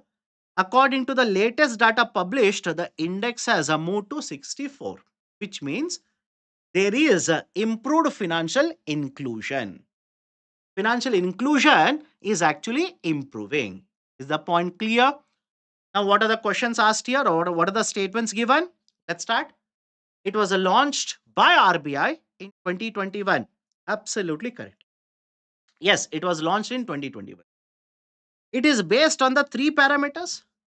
A lot of you will read only the first part, of which access has the highest weightage, without reading the second part. Statement is incorrect. I can see a lot of you have chosen option B. That's the reason I'm saying statement is incorrect. Third one, its base year is 2019 and 2020. Absolutely no. Remember, the financial inclusion index doesn't have base year. There is no base year for the calculation of financial inclusion index. Absolutely no base year. Please make a mental note of this. So only the first statement is true. Right option for the question number 14 will be option A. Only one of the statements is correct. Question number 15. Everybody is okay. Let me cover this question, then I'll take up your questions. Okay. Let me go to the question number 15 now. Consider the following statements. All the loans issued by the scheduled commercial banks are under external benchmarking. The external benchmarking will ensure better monetary policy transmission. It was recommended by Janaka Raj Committee. How many of the statements are true? Do let me know. Okay, before that, listen to me carefully. Earlier, we had a concept of base rate regime. We had a concept of base rate regime, BRR. Right? From 2016, we introduced the concept of MCLR, marginal cost of funds based lending rate, MCLR. Okay? Marginal cost of funds based lending rate. And in 2019, we introduced the concept of external benchmark. External benchmarking. Right now, majority of the loans are essentially given under external benchmarking. You'll come across a concept called as a floating rate loans. Floating rate loans. And what is this floating rate loans? Where the rate of interest is not fixed, rather it will be floating. Is it okay? Right? The rate of interest will be floating. That is essentially the external benchmarking. Right? So understand this. Majority of the loans, right, around 50% plus, are under the external benchmark. Out of the remaining, most of them under MCLR. Most of them are under MCL. Okay, so first statement, all the loans issued by the scheduled commercial banks are under external benchmarking. No, this is incorrect. The external benchmarking will ensure better monetary policy transmission. Right? What do you mean by monetary policy transmission? Essentially, here, if RBI changes, let's say, repo rate, will it reflect better in terms of changes in the lending? Will it reflect better in terms of changes in the lending activity? Will the interest rates change faster? Answer is yes. That is called as monetary policy transmission. Yes, one of the reasons why RBI introduced external benchmarking was to basically have a efficient monetary policy transmission. Okay, one of the objectives. It was recommended by Janak Raj Committee. It was recommended by Janak Raj Committee, right? Absolutely correct. The committee internal working group which was set up by Reserve Bank of India was essentially Janak Raj Committee. Based on the recommendation of the Janak Raj Committee, we have introduced the concept of, right, let's say external benchmark. The second statement is correct. Third statement is correct. Right option for question number 15 will be option. So these are the 15 questions I wanted to cover in the first 1.5 hours. If you have any questions, now let me know. Any questions you people have regarding the first 15 questions? ah, Karan Kumar is asking which coaching is best, online or offline? Anyone? My dear, online. You're asking me, I'll say online because Karan nobody is answering, I'll answer. Okay. Ah, Astitwa Shukla. All loans given to MSMEs qualify as PSL? Yes. Yes. Generally, they will be qualified under the PSL itself. Ah, Shripat Mishra. Lal Phool. Okay. Once again, runoff factor. My dear, runoff factor essentially means you keep deposits because these particular deposits will have internet enabled feature. These will be having, right, let's say mobile banking feature. You can withdraw the deposits even having to go to bank. Right now, you can open your mobile app, that is internet banking or mobile banking app. You can transfer funds from one bank to another bank. So the issue is that the money can be withdrawn very fast. That is essentially the problem with the bank's deposits. And how much of the percentage of the deposit can go, that is called as runoff. Okay. Question number 9, option 2. Question number 9, option 2. Right. What is the question number 9? If a customer keeps two fixed deposits of 2 crore rupees each, my dear, as long as one deposit doesn't reach 3 CR, single deposit doesn't reach 3 CR, you can keep 5 deposits of 1 crore each. Total is 5. But the single deposit is not crossing 3 or hitting 3. It will not be counted as a bulk. Okay. Mamta Sheikh, after government expenditure exclusion, will it affect USA's rank in global market? Of course, it will have an impact. Of course, it will have an impact. But again, will it be implemented? That is a question. Will it be implemented? I don't think so. That will be implemented. Okay. Sir, Indian currency is fiat currency or not? My dear, in India, it is a fiat currency. I hope you understand. Rupee in India is a fiat currency, right? That is actually used, right? Issued by Reserve Bank of India, used to settle the transactions. Okay. So much gold moving to USA recently. Why? My dear, it is not just being purchased in USA. Every central bank is purchasing gold. Every central bank is purchasing gold. It is not just USA, every central bank. Okay, let me go forward.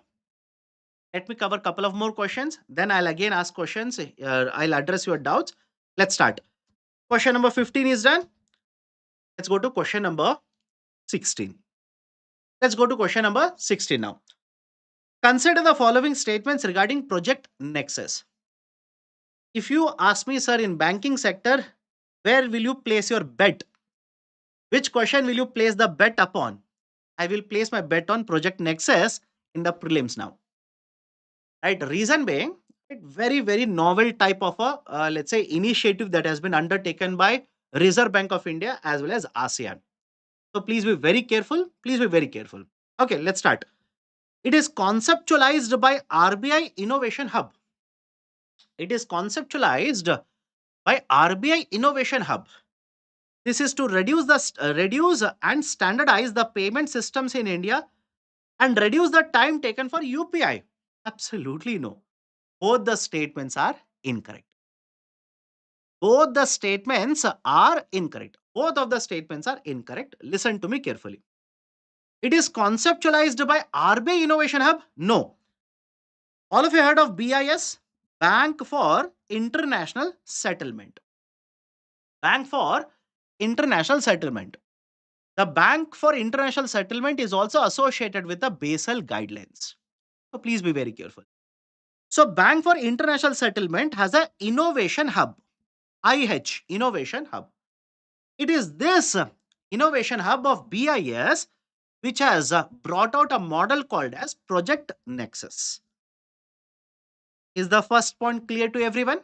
Right? It is this BIH or Bank of International Settlements Innovation Hub which has introduced the model of a Project Nexus. Now, what is this idea of a Project Nexus? All of you, please listen to me carefully. How the transactions are conducted, online transactions, that is fast payment systems, FPS, right? Fast payment systems. FPS is that here, not frames per second. So, how the fast payment systems will work in India is different in other countries, right? It will be different in Australia. It will be different in Indonesia. It will be different in USA. It will be different in China. So every country has its own fast payment system. But if you want to have, let's say, connection between two systems, imagine India UPI, right? That is a fast payment system in India. And within ASEAN countries, ASEAN Association of Southeast Nations, there are multiple fast payment systems. So don't you think because there is a difference in the mechanism of both of them, integration cannot happen? Both of them cannot be connected together. Even if it is connected, lot of issues will be cropping up. And that is the reason what has been done under Project Nexus is a common framework will be created. Simple, a common framework. This common framework automatically will be available for other countries when they basically come onto the system of Project Nexus. When they basically move into Project Nexus, the new framework, which is common to all these countries which are part of Project Nexus, will be available to all these countries, which will essentially speed up how fast payment systems will work out between countries, amongst countries. Is everybody okay with the argument here? Please do let me know. It is conceptualized by RBI Innovation Hub? No. This is to reduce and standardize the payment systems in India and reduce the time taken for UPI. No, this is not associated with only India. It is between India and ASEAN countries. It is to improve the FPS amongst the countries, not within a country. Okay, so both the statements are incorrect. Right option for question number 16 will be option D. Okay, let me go forward. Question number 17 now. Question number 17. Which of the following has been launched by RBI to promote frictionless credit? Which of the following has been launched by RBI to promote frictionless credit? Give me the answer. Those, right? Those of you who know the answer, give me the answer.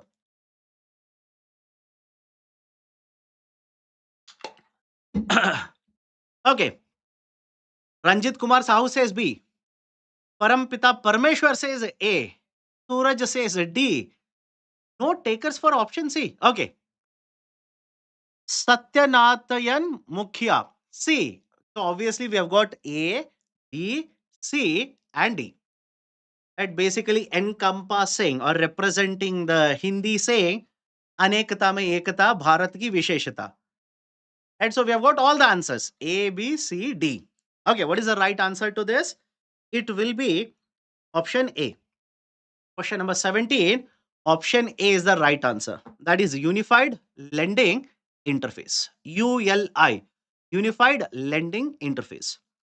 What is this idea of a unified lending interface? Please listen to me. Right now, let's say I'll go to a bank. I will apply for a loan. The loan, when the bank wants to approve this loan, they will ask me for certain documents.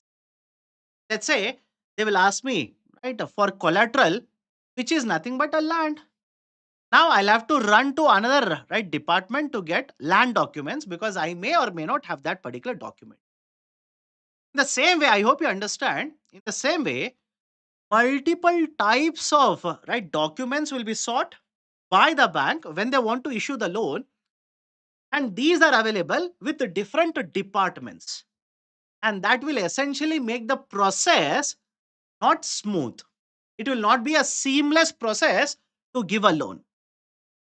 And to address this particular problem, RBI says we will introduce a new system called as a frictionless credit. Frictionless credit. What is this idea of a frictionless credit? Let's say there is a platform. In the platform, the bank is connected with another department which will issue land documents.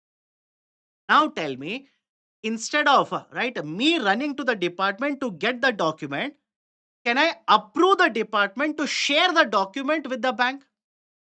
Can I give my approval to share this document with the bank? Yes, I will give the consent. The department will share this document online with the bank. So essentially, I don't have to submit multiple documents. I do not have to run from one department to another department, right, to essentially collect all of these documents.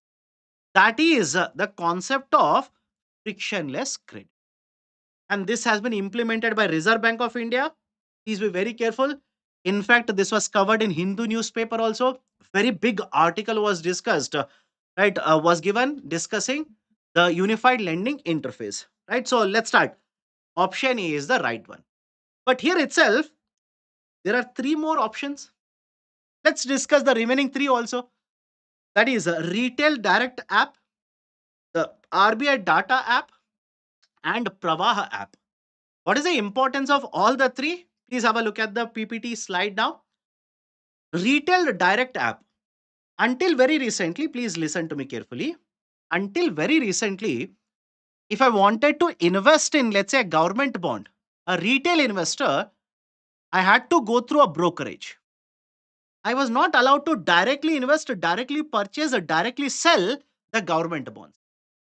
But Reserve Bank of India has introduced a concept of a retail direct scheme, RDS, retail direct gilt scheme, wherein now app is also available. I can download the app. I can directly purchase the government bonds. Through the app, I can sell the government bonds as well. I don't have to go through a middleman now.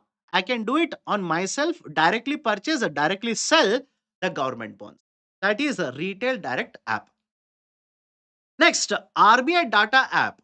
This has been announced very recently, I believe in the month of March 2025. Right? What is this RBI data app? This is a new type of a portal or the app which has been issued or released by Reserve Bank of India. Lot of macroeconomic data. Lot of macroeconomic data. That is more than 11,000 different types of macroeconomic data you can get access to regarding Indian economy using this app. And this is released by Reserve Bank of India. And the last one, Pravaha app. Pravaha, platform for regulatory application, validation, and authorization. It's a portal which has been set up by Reserve Bank of India. Let's say a bank wants to apply for some license, some approvals, etc.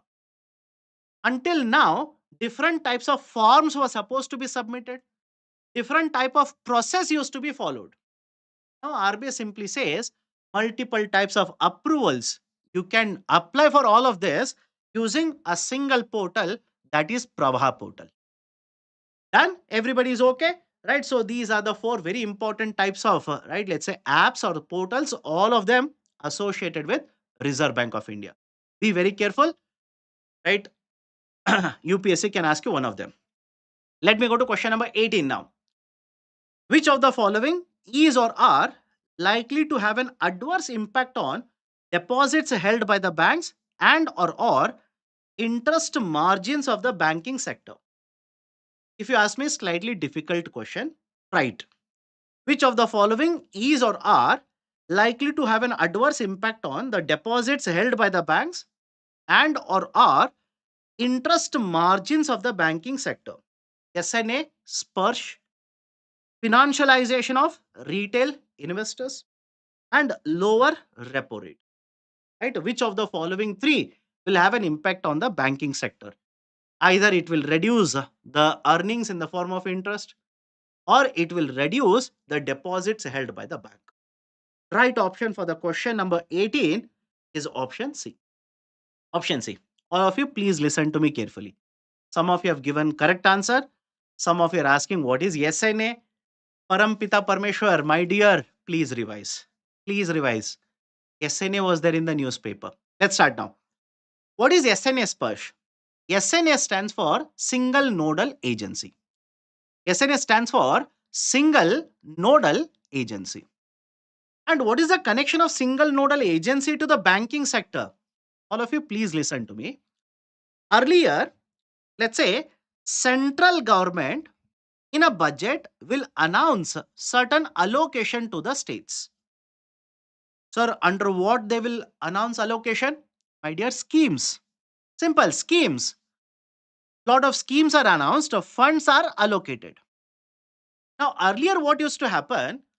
Once the funds are announced, allocation is done, the money used to move from the central government's account, which was held with RBI, to state government accounts. And the state governments would have accounts with multiple banks. So far, so good? Please do let me know. So far, so good. The central government will allocate the funds, announce in the budget, money will be transferred, it will go and fall into the account of state governments, which are there, let's say, with SBI. But government of India looked at all of this and said, let's not do this. Instead of simply transferring the funds to the state government account, when the state government, I don't know when the state government will use the funds. The state government will use the funds maybe in the month of November. Maybe they will use it in the month of October. They will use it in the next year, January. Why should I simply allocate the money then? Let's not allocate it. Let's keep this money with the Reserve Bank of India. Simple. Let's keep the amount with RBI. If the states want, let them give a request to the center. Center will approve. Now the funds would be transferred. And my dear, if you are observing what is happening in the parliament carefully, this was actually mentioned by the finance minister. Yes or no? It was there in the Hindu newspaper also. This was mentioned by the finance minister. In what context? The finance minister on the floor of the Lok Sabha said, a lot of times multiple state governments accuse us that we are not transferring money. Who said we will not transfer money? Want to implement a scheme? Draw a proposal. Send the proposal to us. We will transfer money. Right? That was the argument. So please understand the logic of the central government is I will not simply send the money to your account and let the money simply sit idle in your account for 3 months, 4 months, 6 months, etc. I will not do that. I will have a centralized system where there is an initiative called as SNA Sparsh. Under this, the funds will lie with RBI. The funds that you are supposed to get will be there with RBI. You want the funds? Give a proposal to the center. They will allow the RBI, they will ask the RBI to transfer money into your bank account. Now tell me, with the introduction of SNS Purse, don't you think the deposits which are held with the public sector banks have gone down? Yes or no? All of you able to understand the point number one? With the introduction of SNS Purse, has the deposits of the banking sector gone down? Yes. And if the deposits in the banking sector has gone down, don't you think that will also have an impact on the interest that is earned by the banks? Because the money, the funds used to lie idle with the banks, they could use it. Now they can't use this money. They are simply there with RBI now. Right? So SNS purge, yes. Financialization of retail investor. Right? What does it mean? Instead of me keeping my money with the bank, I will use the money to purchase mutual funds. I will use this money, right, to invest in pension funds. I will use this money to purchase bonds. I will use this money to purchase shares. That is essentially more and more participation of investors in the financial market. That is financialization. With higher financialization, lesser deposits with the bank. Lesser deposits, essentially will have an impact on the earnings, the interest of the banks, mobilization of the deposits, etc. Done. So second one is correct. Lower repo rate. If RBI will reduce the repo rate, don't you think a lot of you might simply think bank is offering lesser rate of interest. Rather than this, let me invest in gold. Yes or no? I want an answer from all of you. Right now, if you're observing in the market, multiple banks have reduced the interest rates on the savings account, have reduced interest rates on the fixed deposit. What is the reason? RBI has reduced repo rate. And if interest rates will start going down, why will you be interested in keeping deposits with the bank? You'll be more interested in purchasing other types of assets in the market. That will also hamper deposit collection. That will also hamper interest earnings. Done? Right? So, one, two, three. All the three statements are true. Right option for the question will be option C. I'm saying slightly analytical question, slightly tricky question. Be very, very careful. Okay. Question number 19. Consider the following statements regarding P2P. Rahul Pandey, my dear, the class started at 6 p.m. Right? Started at 6 p.m. So peer to peer, they are NBFCs regulated by Reserve Bank of India. The P2P allows instant withdrawals for the lenders. All the loans under P2P are secured. How many of the statements are true for question number 19? Do let me know. Now, the reason why I've given this particular article, right, is this. RBI has come down heavily. RBI has come down heavily on the P2P. RBI has announced a lot of changes in the regulations applicable to P2P. And basic idea for P2P is very simple. I can go to a bank, borrow money from a bank.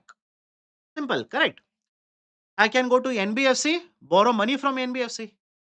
But please understand, there is a new type of NBFC which is promoted by RBI, which is called as a P2P. P2P stands for peer to peer. Here, there is a platform. Okay, a particular NBFC will set up a platform. You have money, you want to lend it.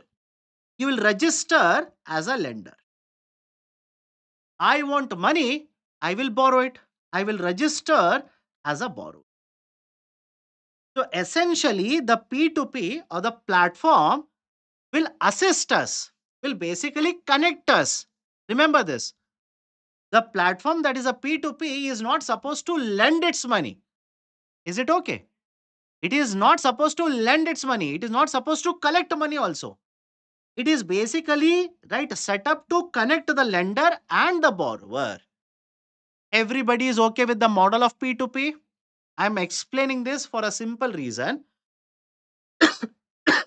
RBI has found certain, right, let's say certain transactions where this has not been followed. RBI simply says the platform is acting like a lender in many instances. The platform is not supposed to collect money, right, or use its money to lend. No, it is not supposed to do that. It is acting like a lender. Then, my dear, you become a bank. I hope you understand. If you are collecting money from someone and you are giving loan to somebody, then you are a bank. What is the difference between a bank and a NBFC then? There is absolutely no difference. And that is the reason RBI has come down heavily on many of these P2P, penalized and imposed very strict regulations. Very, very strict regulations now. Right? What are the points here? Have a look at this. They are NBFCs regulated by RBI. Of course, yes. These are NBFCs, non-banking financial companies coming under regulation of RBI. Second, P2P allows instant withdrawal for the lenders. No, what do you mean by instant withdrawals? Please listen to me carefully. Imagine you are a lender, you want to give a loan of, let's say, 50,000 rupees. I am a borrower, I want to take a loan of 50,000 rupees. So you will give a loan to me for a period of, let's say, right, take a simple number, let's say 15 months. Again, don't worry about exact number, etc. Take a number, 15 months. Right now, RBI simply says, when you gave a loan, if you agreed for 15 months, in between, let's say after 3 months, you cannot demand your money. All of you able to understand? Instant withdrawal. When you gave a loan, you agreed for 15 months. After 3 months, you cannot simply say, give me my money, I will move out of the platform. Not allowed. And RBI found that some of the platforms are doing this. Is it okay? Some of the platforms are doing this. You might be wondering, sir, how is that possible? What platforms were doing is, imagine A is the lender. Now there is a new lender B. B wants to give out a loan of 50,000 rupees, right? For let's say 12 months. You have given already for 3 months. So essentially, the money from B would be collected. It would be given to A. And now B is as good as having given loan to the borrower, that is me. I know, slightly technical. Essentially, A will be replaced as a lender with a new lender B, which means A after 3 months can simply take the money, move out of the platform. This was being done by the platforms. RBI says, nahi chalega. Right? ऐसा नहीं चलेगा. Right? So basically, Airtel ads you must have seen, nahi chalega.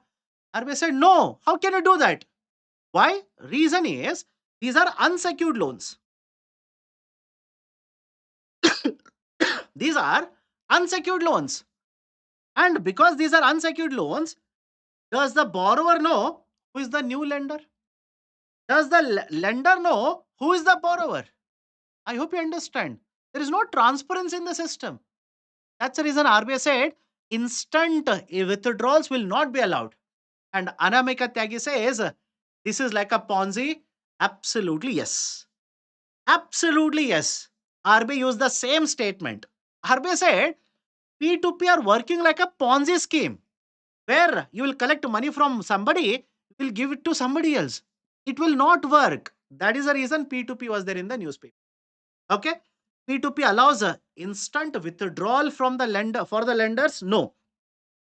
All the loans issued under P2P are secured, right? No. So only the first statement is correct. Right option for question number 98 will be option A. Only one is correct. Okay. Somebody was asking, sir, what is the meaning of peer? Peer means individual, friends, right? I hope you understand. That is the concept of a peer-to-peer. Okay. Now question number 20. Let's go ahead. And there was one more person who was asking me, sir, will you give breaks in between? Yes, my dear. I'll give break. Don't worry. I started at 6. I'll give you dinner break. After that, I'll start. Don't worry. So let's continue. Question number 20. Consider the following statements. The decisions of the Monetary Policy Committee are binding on RBI. Let me know. How many of you think this is correct? The decisions of the Monetary Policy Committee are binding on the Reserve Bank of India. The members appointed by the government in the MPC should not be above the age of 70 years. And third one, the section 45 ZA, read it however you want. ZA of RBI Act is about the inflation targeting. Let's start now. The decisions of the Monetary Policy Committee, are they binding on Reserve Bank of India? Absolutely correct. Absolutely correct. Make a note of this. These are binding on the Reserve Bank of India. For example, and I hope all of you understand the difference between MPC and RBI. Anybody in the class who says, sir, isn't MPC is equal to RBI? Do let me know if anybody is of this opinion. I thought MPC is equal to RBI. No. MPC has 6 members. Of the 6 members, 3 are from RBI. Remaining 3 are the experts who are appointed by Government of India. Right? So, decisions of the Monetary Policy Committee are binding on Reserve Bank of India. Yes, these are binding. And somebody who will ask me, sir, how can you say these are binding? It is not given in my book, etc. My dear, if you read RBI Act, don't read by the way, okay? If you read RBI Act document, there is one section that is basically section 45. Under section 45, there are multiple subsections. There is one section which talks about inflation targeting. I'll come to this, which talks about inflation targeting.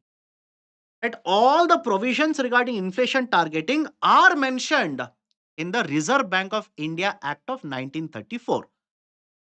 So don't become right diplomatic when you're answering. Maybe, may not be, kuch bhi ho sakta hai. No, it is there. As per law, you go.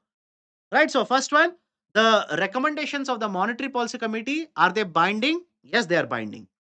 Members appointed by the government in the MPC should not be above the age of 70 years. Yes, should not be above the age of 70 years. Please remember the age also. And the reason I'm giving you this data is because very recently, very recently, right, the members have been appointed in the Monetary Policy Committee by Government of India. Right, second statement is correct. Section 45 ZA of RBI Act is about the inflation targeting. Have a look at this. Section 45 ZA is about inflation targeting. Yes, it is about inflation targeting. Is it okay? Done? And by the way, somebody will ask me, sir, the first statement, is it also given somewhere in the act? Can everybody see? Okay, this side. Okay, this side. Can everybody see? Right, this particular point number 4. The decisions of the Monetary Policy Committee shall be binding on the bank, that is Reserve Bank of. Okay, so these are important points. I've given other sections also. Just go through that. Just go through. Suddenly UPC can ask you a question on this. Right, so third statement is also true. Question number 20, right option is options. Everybody is okay? Everybody is okay. Can I go forward now? Can I go forward? Okay, done. So question number 21. Question number 21. Rahul Pandey says shall be. My dear, they shall be followed. Trust me when I say they shall be followed. It makes perfect sense also. Why? I'll tell you. When you have 3 members from Reserve Bank of India as a part of the Monetary Policy Committee who have agreed to that, including RBI Governor. I hope you understand. Including RBI Governor, you cannot agree in the Monetary Policy Committee, then come out and say, I will not accept it. I hope you understand that. That RBI Governor is the chairperson of the Monetary Policy Committee. Remaining 2 members are from RBI. Right? So I hope you understand. You have not seen that because the Monetary Policy Committee is working for more than 5 years now. Right? The new monetary policy was implemented from 2016. I hope you understand. From 2016. So one round of 5 years is over. Second round of 5 years is happening now. So essentially, 3 are from Reserve Bank of India. And if three agree and RBI governor is on that side, even if the remaining 3 do not agree, RBI governor will have a casting vote. RBI governor will have a vote to break the deadlock. So you cannot vote in one side and have that as a decision of the Monetary Policy Committee and come out of the building and say, I will not implement it. Doesn't make sense also. Okay, let's go forward. Consider the following statements. These SIPs are identified by RBI. All the PSBs are classified as a DSIPs as they are majorly owned by the Government of India. In all the PSBs, the government ownership is below the 75% as per SEBI guidelines. I'm pretty sure a lot of you will be able to answer first and second statement. You will get stuck up in the third state. And some of you might be searching for elimination method. I have not given elimination method here, so don't search for elimination. Let's start. These SIPs are identified by Reserve Bank of India. Absolutely true. RBI annually, I repeat, RBI annually basically publishes a list of domestic, systematically important banks. And which is the list or what are the banks which are present in the latest list? SBI, HDFC, ICICI. Right? These are the 3 banks, right? Essentially part of the DSIB latest list. Second one, all PSBs are classified as DSIBs as they are majorly owned by the government. Absolutely no. Right? Absolutely no. All the PSBs are not part of right the DSIB list. There are multiple parameters, but generally what RBI says is right? One of the most important parameter is the size of the bank. If the bank assets are more than 2% of the GDP of India, they will be counted as a part of DSIPs. The second statement incorrect. Third is a tricky. Third one is a tricky, and I know a lot of you will be stuck up with the third statement. In all the PSPs, the government ownership is below 75% as per SEBI guidelines. What is the third statement here? All of you, please listen to me carefully. According to SEBI guidelines, whenever any company will get listed, listen to me carefully. According to the SEBI guidelines, any company that will get listed, at least 25% of the shares have to be sold in the market. Is the statement clear to all of you? According to the SEBI guidelines, any company that will get listed, at least 25% of the shares have to be sold in the market, which means any company that will get listed, the owners of the company can have maximum, let's say up to 75, up to 75. Right, the remaining 25 or more than 25 will have to be sold to retail investors, to institutional investors, etc. That is the SEBI guideline. Is it applicable to the government owned companies?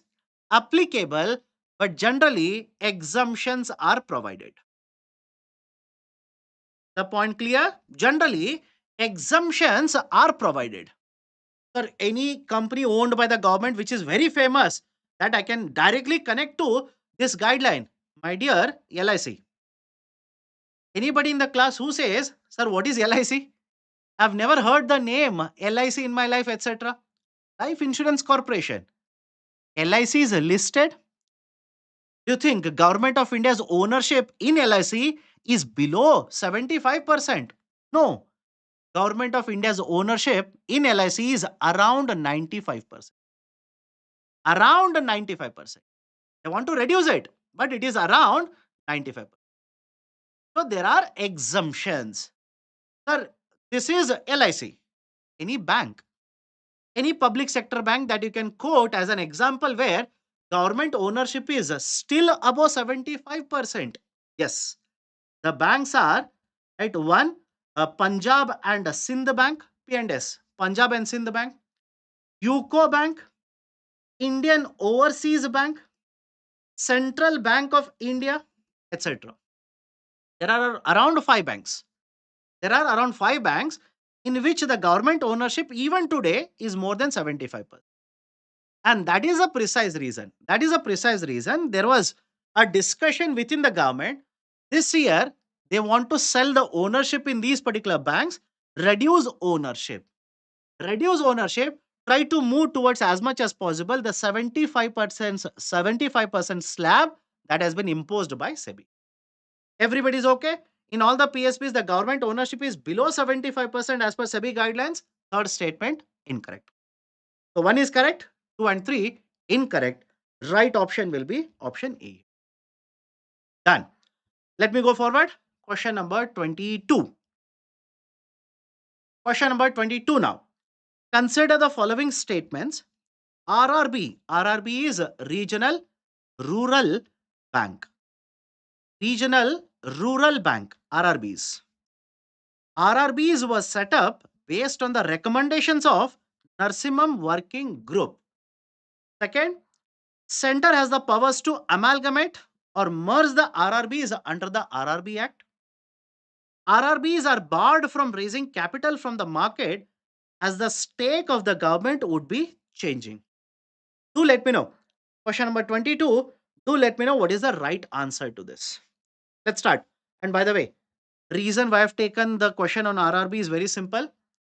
The government of India has started the process of consolidation of RRBs, amalgamation of RRBs. That is, the center has announced a policy called as one state, not nation, one state, one RRB. All of you heard of this? One state, one RRB. That is the new policy of government of India. They want to reduce the number of RRBs now. They want to basically reduce the number of RRBs from 43 to 28 RRBs. But what are the points here? RRBs was set up based on the recommendations of Narsimham Working Group. Yes, 1975. Narsimham Working Group. Okay, so that is the first statement. That is correct, by the way.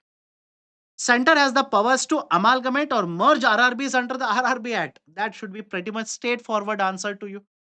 Statement is very easy because that is the only reason why government is promoting the merger of RRBs. If there is no power, how can government of India do this? So is the statement correct? The second statement correct? Yes. The government of India has the power to merge or amalgamate the RRBs. Third statement.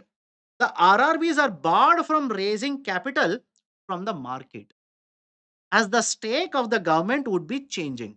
Now, please do let me know what is the ownership of different stakeholders in RRBs. Please do let me know what is the ownership of stakeholders in the RRBs. Who are the owners? What is the stake of each of the owners? We have three stakeholders: center, the state, as well as the sponsor bank. Correct? Center, state, and the sponsor bank. Center has a stake of 50%. State has the stake of 15%.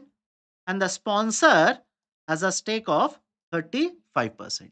Right? So 50, 15, and 35%.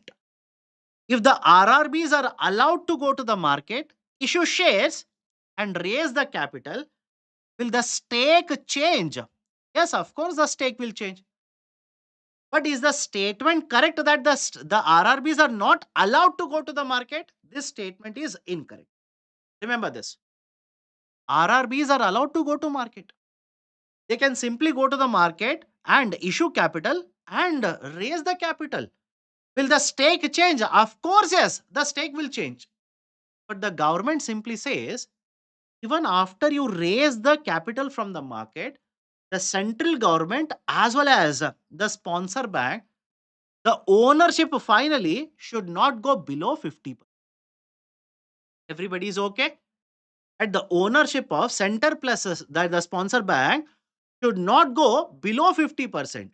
You can raise the capital, raise it, but ensure that my plus, right, that is the center plus the sponsor bank ownership doesn't go below 50%. So RRBs can raise the capital from the market, but there is a condition, that is a condition. Okay, so first is correct, second one is correct. Right option for this question number 22 is option B. Option B is the right one. Okay, question number 23 now. Let's go forward. Question number 23. I'll again ask questions or I'll answer your doubts when I finish 30. Let me finish 30. I'll answer your doubts. I'm sorry, 30. Right? So 30, not 50. 30. I'll answer your doubts. Consider the following statements regarding secured overnight repo rate and MIBOR. Be careful. And this is one more area where I feel questions can be asked in the prelims. That is on the concept of SORR. Not sorry, SORR. That's it. Don't say, sir, 8 o'clock. You are making a spelling mistake here. No, SORR. Secured overnight repo rate. Right. So, what are the statements here? Both are published by Financial Benchmarks India Limited, FBIL. Both parameters are calculated by considering secured loans. SORR is being introduced based on the recommendation of Rangarajan Committee. Do let me know, right? How many of the statements are true? Let me see. Astitwa Shukla says A. Ranjit Kumar Sahu says A. Rahul Suryavamshi says B. Anupalli Sai Sivachandra says B. Others still waiting. Shripad Mishra says A. Monu Chaudhary says B. Manikandan, okay, A. Let's start. Both are published by FBIL. This is correct. FBIL is the entity, Financial Benchmarks of India Limited. It is the entity which will publish both MOIBR, I'm sorry, MIBOR, MIBOR, as well as SORR, Secured Overnight Repo Rate. And if you're wondering, sir, what is a Secured Overnight Repo Rate? All of you heard of call money market? Do let me know. All of you heard of call money market? And what is essentially the concept of a call money market? It is a type of money market. Simple. It's a type of money market. In the call money market, essentially, one bank will lend to another bank for very, very short duration. One bank will lend to another bank. The short duration could be 1 day, that is called as overnight. It could be for 7 days. It could be for 14 days. Generally, when you borrow for 1 day, that is called as a call money. If you borrow for more than 1 day, up to 14 days, it is called as a notice money. But please understand, when one bank will lend to another bank, generally these are unsecured loans, there is a rate of interest decided. That is call money rate. CMR, call money rate. The call money rate is essentially decided based on one more indicator which is published by the Financial Benchmarks of India Limited, that is MIBOR. MIBOR, Mumbai Interbank Offered Rate. Mumbai Interbank Offered Rate, MIBOR. Right? So, MIBOR essentially focuses on unsecured loans. MIBOR is calculated based on unsecured loans, unsecured lending in the market. Whereas, look at the second one here, SORR. Please read the name of this. Do let me know. Please read the name of this.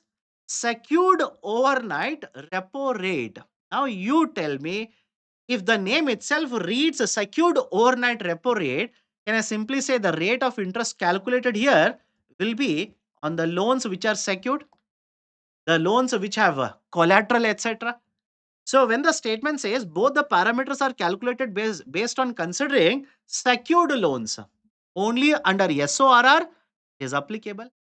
In MIBOR, this is not applicable. Second one is incorrect. Third one, SORR is being introduced based on the recommendations of Rangarajan Committee. Rangarajan Committee. Answer is, the statement is incorrect. It is based on the recommendation of R. Subramanian Committee.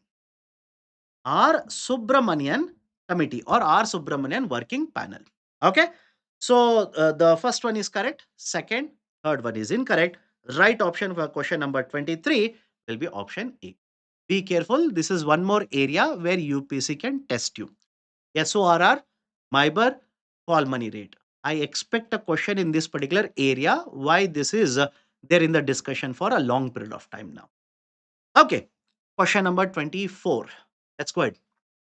Question number 24. Consider the following statements.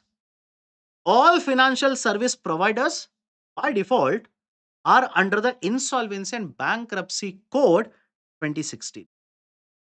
And second, RBI can directly start the insolvency proceedings in case of NBFCs default in the payment. The reason why I'm asking this question is because of this. RBI initiates an insolvency process for AVM India. RBI initiates an insolvency process for AVM India. And this is important, by the way. Why? AVM India is an NBFC, non-banking financial company. It is an NBFC. If a company takes a loan, say Air India takes a loan, or for that matter, let's say SpiceJet takes a loan, or Jet Airways takes a loan. And if they don't repay, directly the lender can go to NCLT, start insolvency proceeding under Insolvency and Bankruptcy Code. What about an NBFC? Right? What about an NBFC? What about a financial service provider? If they take a loan and don't repay, what is the process of right insolvency proceedings? And that is where this article becomes very important.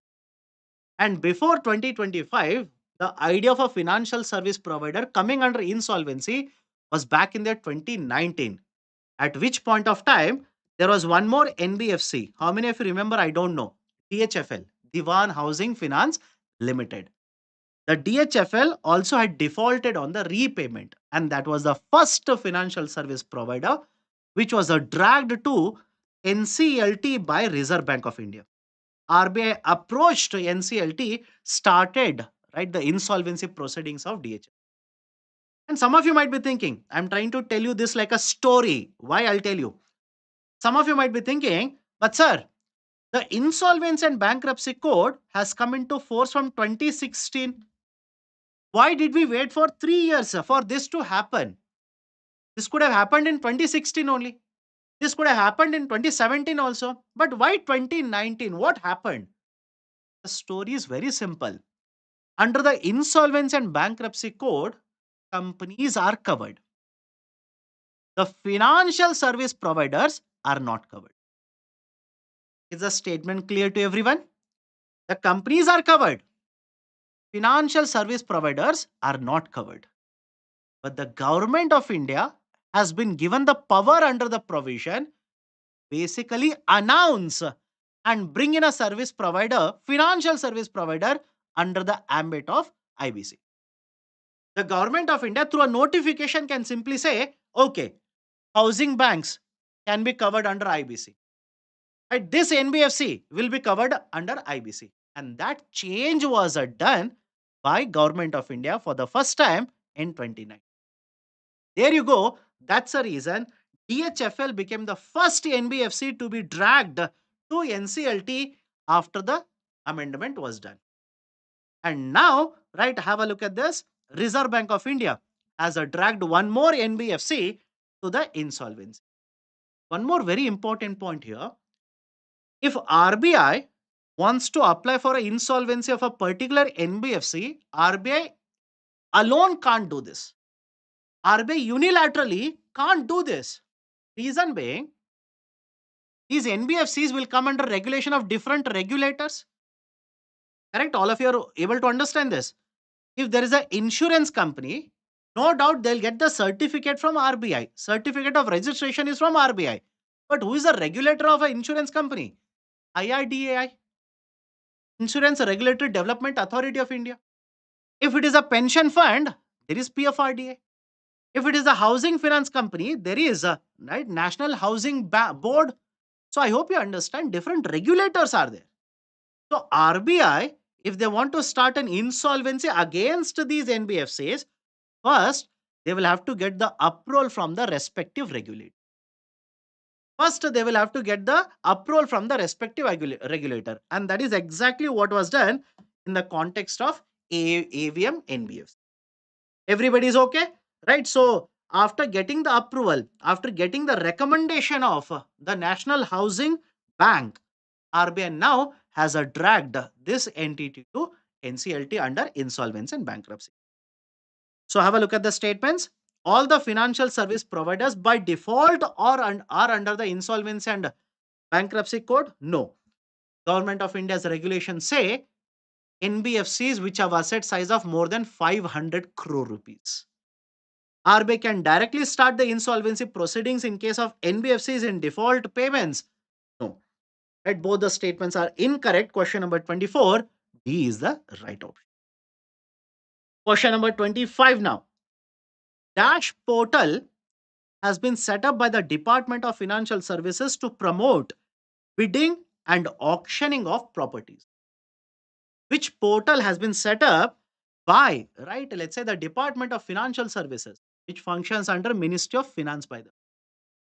Okay. So, which portal has been set up by the DFS to promote bidding and auctioning of properties? This was also there in the newspapers. Lot of discussion has happened. The right option for this is BankNet portal. Please remember, BankNet portal. Lot of you are saying A, some of you are saying B, some of you are saying C, and one person said D. As usual, right option is the BankNet portal. BankNet portal, revamped BankNet portal launched for e-auction of properties.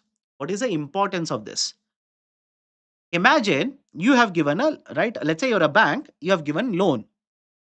Okay, you have given a loan, and the collateral is a property. The property could be a company building. Property could be a land. Property could be, right, let's say a house, a flat, etc.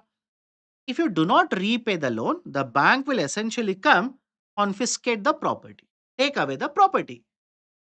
Now, what will they do with the property? They will have to auction it. The Department of Financial Services has set up one portal where all of these auctions will be conducted. Everybody is okay? All of these auctions of properties would be conducted. And that portal is named as BankNet. Right? This has been restructured. That's the reason this was there in the newspaper. Please make a note of this. In addition to this, there are two more. eKuber. eKuber is essentially a platform which has been set up by Reserve Bank of India. I've discussed this right in the marathon session as well. eKuber is a platform set up by Reserve Bank of India to auction government bonds. I4C. How many of you have read this I4C in yesterday's newspaper? Yesterday's newspaper. It was there yesterday's newspaper also. I4C. Do let me know. I4C is essentially associated with cyber security in India. Cyber security set up by Ministry of Home Affairs, MHA. Right? It is essentially a portal which has been set up by Ministry of Home Affairs to address the issues of problems associated with cyber crimes in India. I4C has been brought under Section 66 of PMLA. This is the latest announcement. Day for yesterday, the government of India has announced this. The I4C has been covered as one of the entities under PMLA now, Prevention of Money Laundering Act of 2002. And what is the importance of that? The importance of that is now this entity will be getting access to the information that is shared by other entities u- using which we can try to address the issues of cyber crimes, money laundering, etc. Okay, important. Please make a note of this. Let me go to question number 26 now. Question number 26. Consider the following statements regarding deposits under gold monetization scheme. GMS, gold monetization scheme. This right, there was a lot of discussion regarding gold monetization scheme. Right, understand the statements now. The interest paid under these schemes is decided by the respective bank under this scheme for all the deposits. Second, foreign and Indian investors are allowed to use these deposits. Be careful. This was a scheme which garnered a lot of attention, lot of discussion the recent times. Right? So essentially, what are the points? What are the important points? Point number one: the government of India launched an initiative, right, that is the gold monetization scheme. There were three different types of right, let's say, different types of deposits or the instruments that were used under the gold monetization scheme. I would request all of you, look at my statement. I would request all of you, not order, because I know if I simply say I'm ordering all of you to have a look at this particular table after, right, this is uploaded in my Telegram channel, a lot of you will simply say, who are you to order me? You're nobody to order me. How dare you, right, give an order to me? Are you a dictator, etc., etc.? No, I am basically recommending. Just like Finance Commission to Government of India, I am basically recommending it to you. Please have a look at both of these tables. Why? These two tables I've taken from RBI document. What is the essence of all the, right, let's say three different types of instruments under the gold monetization scheme? All that information is available in these two tables. You can go through that, get all the information that is needed in association of gold monetization. So essentially, under the gold monetization scheme, there are three instruments. One, short term bank deposit. Medium term government deposit. Third, long term government. And what would essentially be the difference between all the three? The second and third, the gold that would be collected, the interest that would be paid, the money that will be repaid is the burden of government of India. Right? It is basically from the government of India. Only the first one, short term bank deposit, which had a duration of 1 to 3 years, the gold was collected by the bank. The responsibility of repayment of money was with the bank. Rate of interest was decided by the bank. The liability was on the bank. So, medium term, long term, burden on the government. Short term, burden on the bank. This is the reason. If you have read the newspaper correctly, you will realize it. Government of India has a discontinued medium and a long term government deposit scheme. Correct? All of you understand at least now? Government of India has not cancelled all the gold monetization schemes. They have discontinued medium and long term. Why? That was the burden on the government. What about the short term? Bank is collecting, bank has the liability, bank is deciding the interest rate. If you want to continue, that's your decision. That's your decision. You take a call. But medium and long term, we will discontinue.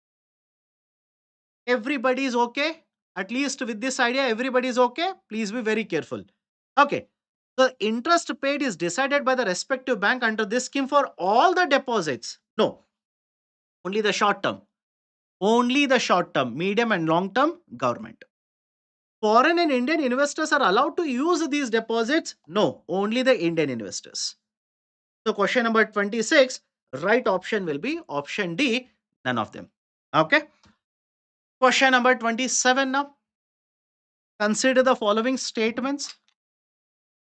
If you're basically following the discussion correctly, you will realize that we are going from one segment to the next segment. Initially, we started with GDP, then shifted to inflation, then to banking. Now we have shifted to taxation. Let's start. Consider the following statements. GST appellate tribunals are set up under CGST Act. And the reason why I've asked you this question is this. One, the anti-profiteering cases will be handled by the appellate tribunal. Remember this. Until now, these were handled by Competition Commission of India. In the financial year 25, these will be shifted to GST appellate tribunal. And second one is GST appellate tribunal, the number of circuits, number of sittings, etc. Regarding that, the ministry has already issued a notification. Okay, so that's a reason I've given a question regarding the GST 80. GST appellate tribunal are set up under the CGST Act. Right? How many of you know this is correct? Do let me know. Every state and UT will have one bench of GST 80. The interstate disputes will be handled by the principal bench located in New Delhi. Question number 27. How many of the statements are true?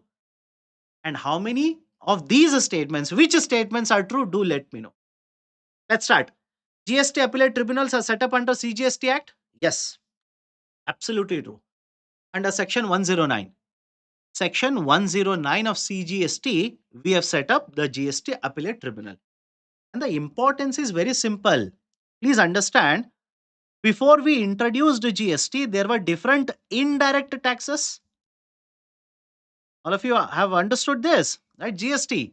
Earlier, there were different indirect taxes. There was excise, right? There was a sales tax. So, when there were different types of indirect taxes, the state governments had a different dispute resolution system. And the central government had a different resolution system if there is any dispute. So we had a different types of appellate tribunals handling different indirect taxes. Now we are saying no, let's not do all of this because GST is a single tax. We have brought all these indirect taxes under GST. Let's have a unified dispute resolution system as well. And that's the reason we have set up the GST appellate tribunal. Okay, so first statement correct. Every state and UT will have one bench of GST 80. Statement is incorrect. Statement is incorrect. Why? Some states will have more than right one benches. UTs do not have benches. They will essentially be allocated to different states like this. And before you start asking me, sir, how many benches of a GST appellate tribunal? 31 benches. Sir, where will be the principal bench of right GST Appellate Tribunal? New Delhi. New Delhi, we will have the right, let's say, principal bench. All these state benches will basically take care of right intrastate disputes. The principal bench will take care of interstate dispute. Okay, and some of the states such as UP, Maharashtra will have three benches. Goa will be covered under right Maharashtra only. The states such as Gujarat, Karnataka, Rajasthan, Tamil Nadu will have two benches. Puducherry will be allocated to Tamil Nadu. So these are important points. Please make a note of all of this. Okay. So 31 benches altogether.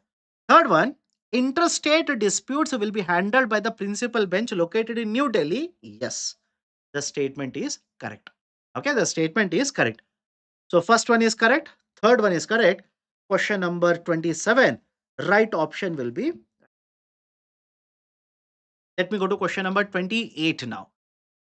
Bench. My dear, bench means how many divisions are there?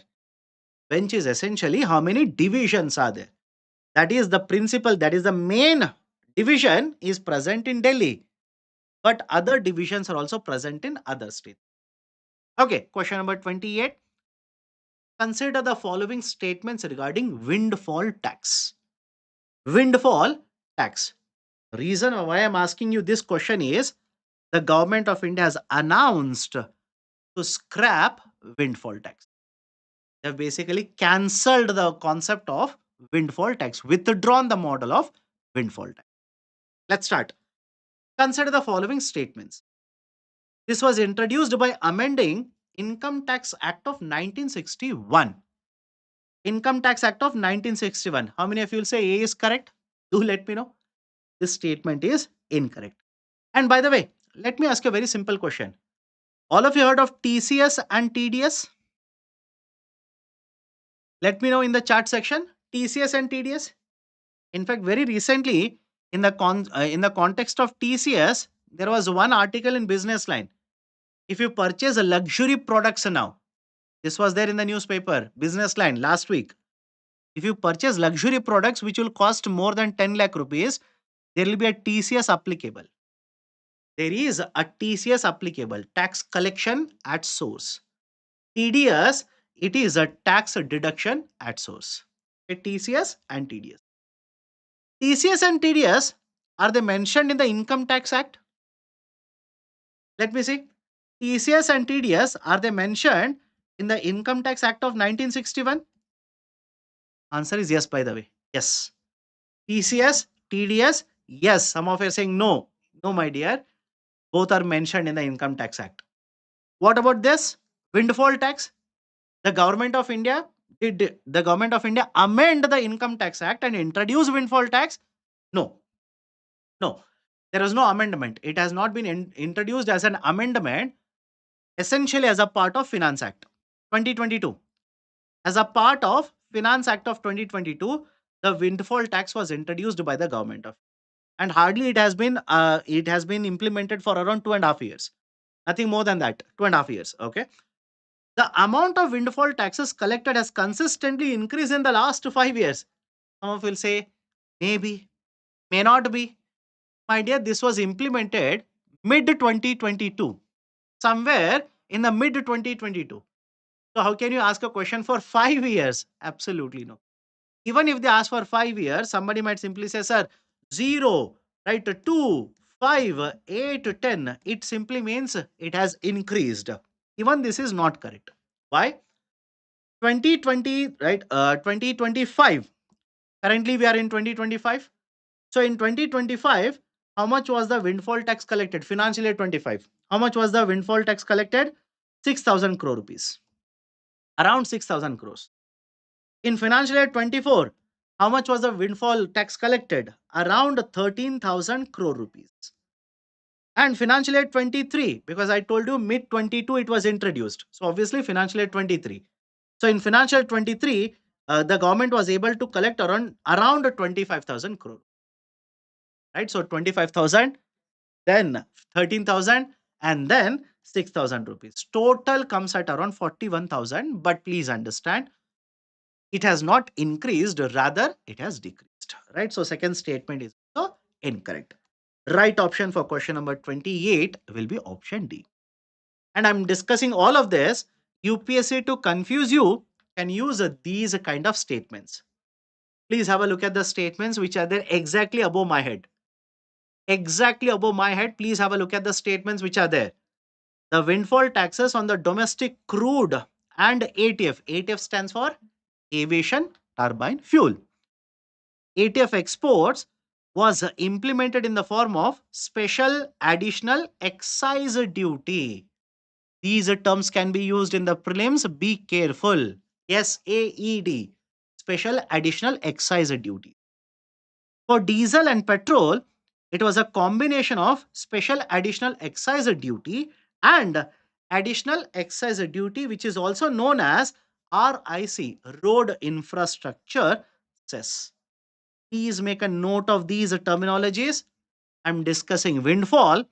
UPSC will use SAED and will come out of the examination hall shouting at me, cursing me, blaming me for your failure. And don't make that particular mistake. Make a note of this. UPSC can trick you into all of it.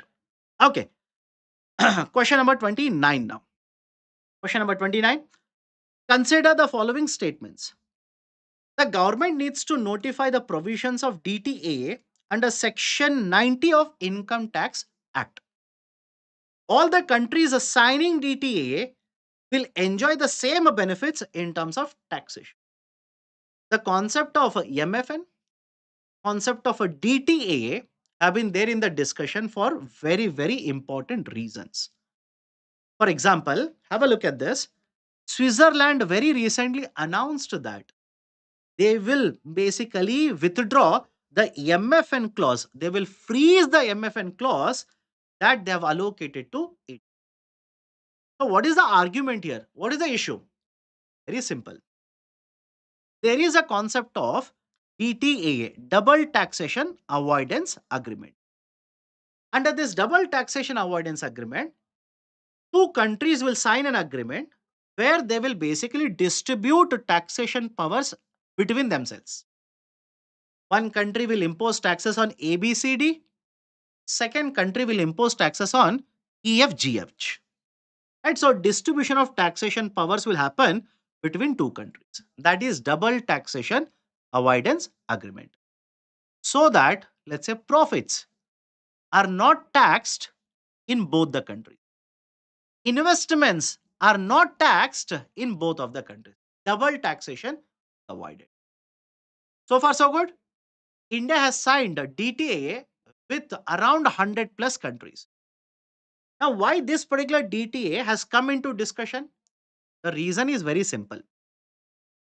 We signed a DTA with Switzerland first. Point number one. Okay, follow the story here. We signed a DTA with Switzerland. And according to that, the companies from the Switzerland, such as Nestle, when they will invest in India, will attract a tax of 10%. Now, after this, we have also signed DTAs with other countries who have become a part of OECD group of countries. So far, so good. Who became a part of OECD group of countries. And Switzerland is also part of OECD group of countries. So their argument was when India has signed DTAA with these countries who have become a part of OECD under the MFN principle, most favored nation principle, whatever benefit is given to these countries under DTAA, same benefit should also be given to companies from Switzerland. Simple. Switzerland is saying, you have signed DTA with me, you have signed with them, they are part of OECD, I am also part of OECD. Whatever benefit you are giving to them, give the same benefit to me. And that is correct under the MFN principle. But there is one problem. What is the problem? Supreme Court of India said, whenever the government will sign DTAA, whenever the governments will sign DTAA, Government has to notify the DTA. Simple. Government has to notify this. And that notification has to be issued under section 90 of DTAA. Somebody was asking what is a full form? Double Taxation Avoidance Agreement. And that is the precise reason Supreme Court of India said India has not ratified this or notified this particular DTAA under section 90 with Switzerland. Whatever you have paid right now, you are paying 5% of your income in the form of taxes. No, you should not be paying 5%. You should be paying 10% of your income in of tax. Right? And that is a precise reason. That's a precise reason. Switzerland looked at this and said, if my companies are going to suffer because the government of India is not doing its work correctly, if government of India is not notifying under section 90, my companies will suffer. What I will do is whatever benefit I am giving to Indian companies here, Indian investors in Switzerland, I will withdraw it. And that is a precise reason Switzerland announced freezing of MFN provision, which will provide benefit to Indian companies, Indian investors. Right? So this is essentially in a nutshell, in 4 to 5 minutes, I've explained to you what has happened in the last 1 decade between India, Switzerland, and Supreme Court of. Let's start. First statement is correct. The government needs to notify the DTA under Section 90. All the countries signing DTA will enjoy the same benefits. No, no guarantee. It all depends from one country to another country. It all depends on the trading partners. It all depends on the signing countries. Absolutely no guarantee that the same benefit will be given. It can differ from one DTAA to another. Right option will be option D, none of them. Somebody was asking, sir, bhojan ka break kab milega? My dear, let me cover 30. I'll address your questions, then we can take a break. Question number 30. Consider the following statements regarding principal purpose test. PPT, your favorite word. PPT. Sir, PPT kahan milega? PPT kab milega? When will you upload the PPT in the right Telegram group? Why are you not uploading in the common group, etc., etc.? PPT is not your PPT. It is essentially principal purpose test. Okay? Principal purpose test. What is this principal purpose test? Listen to me carefully. All of you heard of BEPS? Base erosion profit shifting. BEPS stands for the base erosion and profit shifting. The base erosion and profit shifting has been basically a concept wherein multiple countries have come together to basically address the issue of tax avoidance. Lot of these companies, lot of the investors abuse the taxation system, use the loopholes, right, which are there in the taxation system, thereby, right, avoiding lot of taxes. And that is a problem for many countries because they are losing the tax revenue. Now imagine, understand this carefully. Imagine there is a DTAA which is signed between two countries. Okay, country 1 and country 2. And there's a DTAA. According to this particular DTAA, any investment that is flowing from C1 to, let's say, second country, the profit generated will be taxed in the first country. Follow the discussion carefully. DTAA is there. Any investment that will go from country 1 to country 2, any profits generated in country 2 is taxable in the country 1. Now, don't you think multiple investors from the country 1 or from the third country will try to abuse this particular DTAA? Yes or no? They will try to abuse this DTAA. That is basically route their investment from the country 1 to country 2 and essentially earn a lot of profit, not paying any taxes. Imagine in country 1, 0% is the tax rate. So in such cases, can the investments are done like this? Can the investments are done like this? should they be provided the benefits under DTAA? That is the question. Should they be provided benefits of 0% tax rate under DTAA? The test that will be applied now will be called as principal purpose test. Is it okay? The test that will be used now to identify whether this is a genuine investment or it is a abuse of the taxation agreement, the test that will be applied will be called as principal purpose test. PPT, your favorite word. Under this, we will try to find out whether these investments have been done to abuse the tax agreement or these are genuine investments. If these are genuine investments, tax benefits will be allowed. If these are right, not genuine investments, these are abusing investments. Such cases, the tax benefits will not be provided. Normal taxation which is imposed will be imposed and collected. That is essentially called as principal purpose test. Everybody is okay? Is it part of BEPS? Yes. Under BEPS, there are 15 action plans. Remember this. Under BEPS, there are 15 action plans. One of the action plan, number 6, is associated with the principal purpose. First one is correct. It is applicable to transactions which are above 3 crore rupees. Absolutely incorrect. And the reason why I've given 3 crore rupees is this threshold of 3 crore is applicable in the context of GAR. All of you heard of GAR? General Anti-Avoidance Rules. GAR is General Anti-Avoidance Rule. Can the GAR be applicable on all the transactions? No. GAR can be applied only on the transactions where the value of the transaction is above 3 crore. Right? Where the threshold limit is 3 crore rupees. So just right, remember this. I'm trying to give you one more right attachment, one more point here so that you remember. Okay. The second one is incorrect. First one is correct. Right option for question number 30 will be option A. Only one is correct. Okay.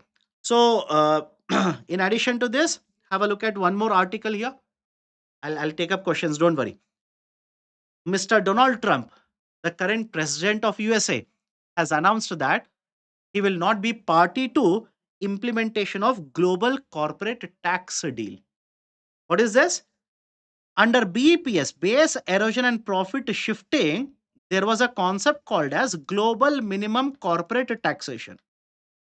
GMCT, global minimum corporate taxation. There were two pillars under this.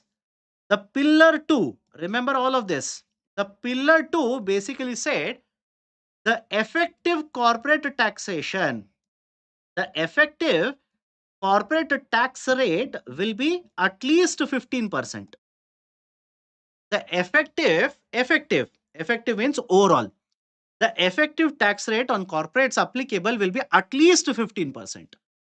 India is a party to that. India has accepted it, so far not implemented it. It has accepted this. More than 140 countries are party to this. More than 40 countries have already accepted, started making changes to their local laws. Now Donald Trump says, I will not be implementing this. I will not be party to this. I will withdraw USA from the pillar 2 of the global rules where there is at least effective corporate tax rate of 15%. Then everybody is okay with this particular point as well. Be careful. Very, very new concept, a very novel concept. UPSC can test your knowledge in this. Let me ask you one question. Before you ask me questions, let me ask you this question. Imagine if India will ratify this global minimum corporate tax deal.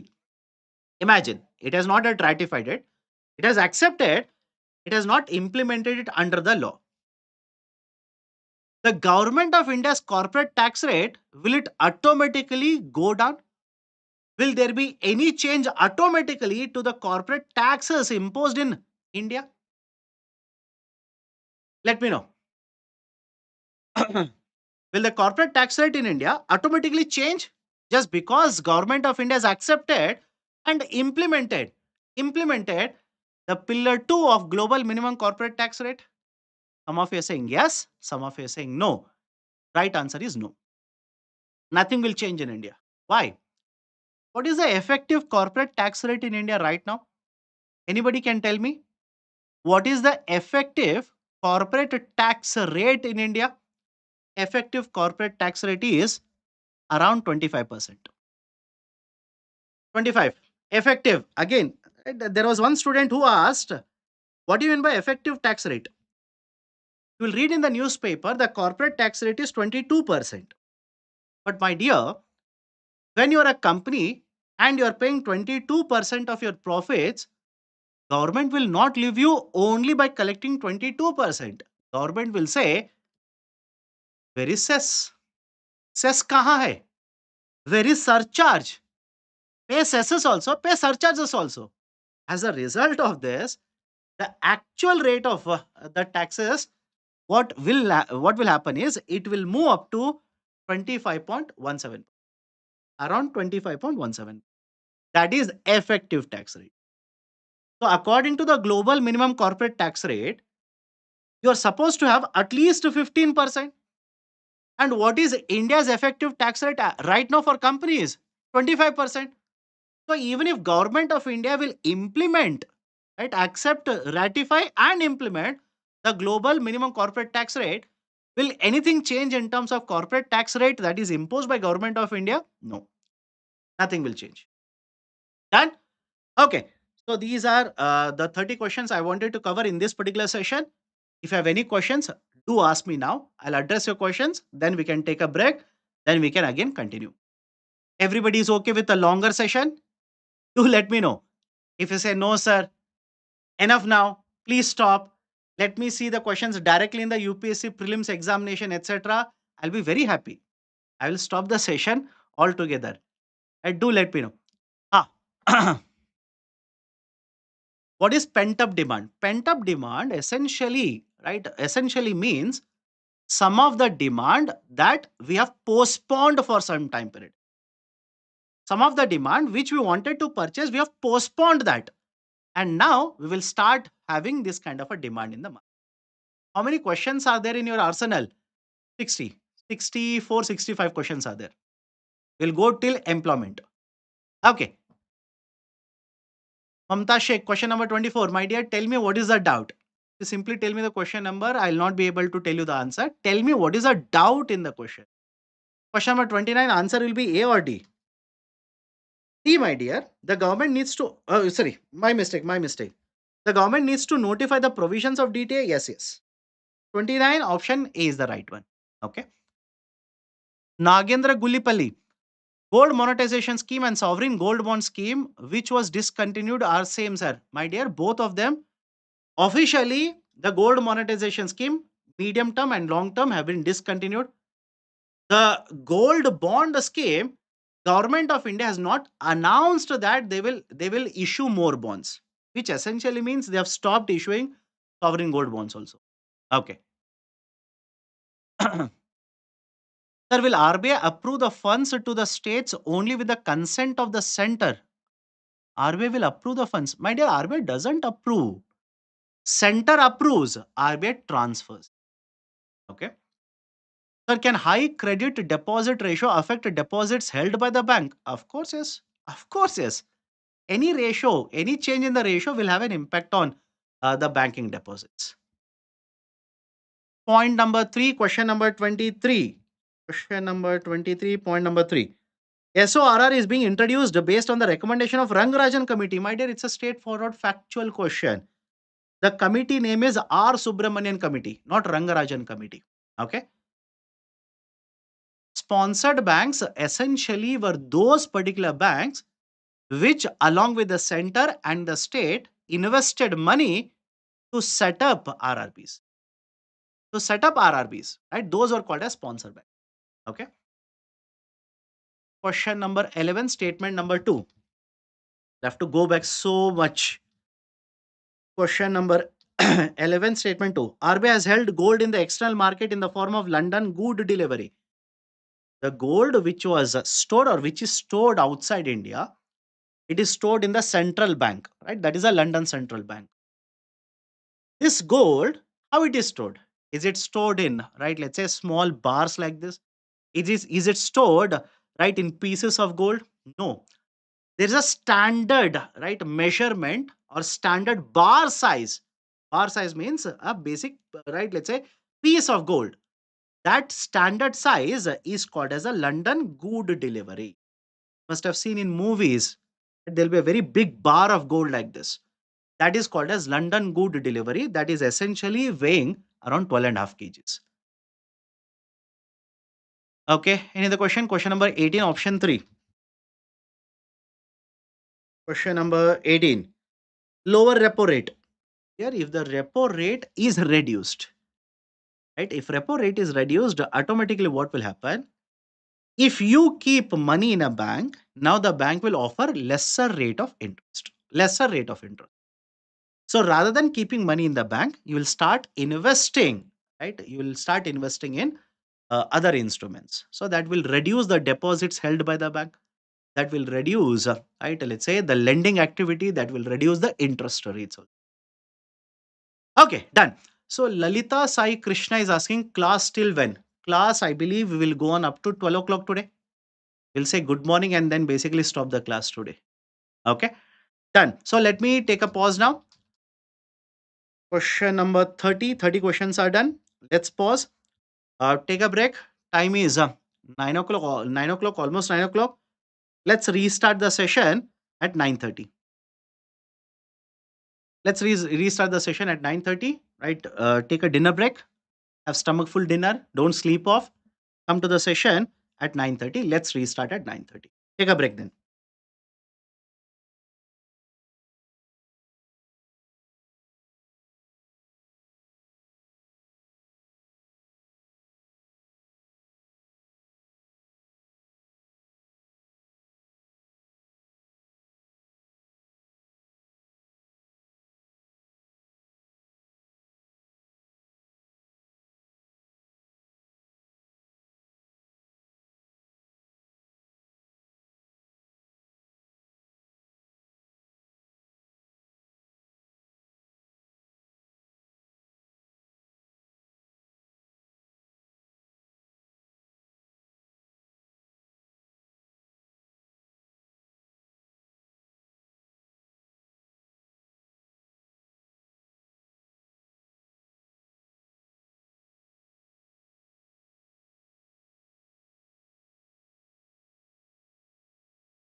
Okay, welcome back everyone. Before I start the discussion, please do let me know. Am I audible and visible for everyone? Am I audible and visible for everyone? Can we restart? Those who are present, do let me know. And those who are still having, let's say something, sir, both of my hands are there in the plate. How do I type? Don't worry. Right? At least those who are present, do let me know. Done. Great. Thanks a lot. Let's start. So, question number 31. And during the break, I was able to see some of the comments. There were two people who were asking, where can I get the PDF of the session? To reiterate myself for the fourth time, once the session is over, the PPT will be uploaded in my Telegram channel along with the handout of remaining chapters as well. I believe already agriculture, financial market, infrastructure, and employment. These four topics handouts have been uploaded. Remaining will be uploaded very soon. Have patience. Let me cover the topics first, then the handout will be there. For the next 20 days, even if you can spend, let's say, half an hour every day with one chapter, easily you can revise twice all the current affairs. Okay, let's start. Question number 31. Consider the following statements. Under reverse flipping, all the approvals have to get the approvals, or uh, all the instances have to get the approvals from NCLT, National Company Law Tribunal. Flipping from India will transform an Indian company into 100% subsidiary of foreign entity. Once the Indian company is flipped, the owners end up losing the complete ownership in this company. There are three statements. Now, how many of them are true? Do let me know. But meanwhile, why the this question has been asked? In the last one and a half year, there has been a lot of discussion in the context of flipping and reverse flipping. What is a flipping and a reverse flipping? Flipping essentially means here is an Indian company. Let's imagine this is India. Okay. Again, let's imagine this is India. Now, there is right a company within India.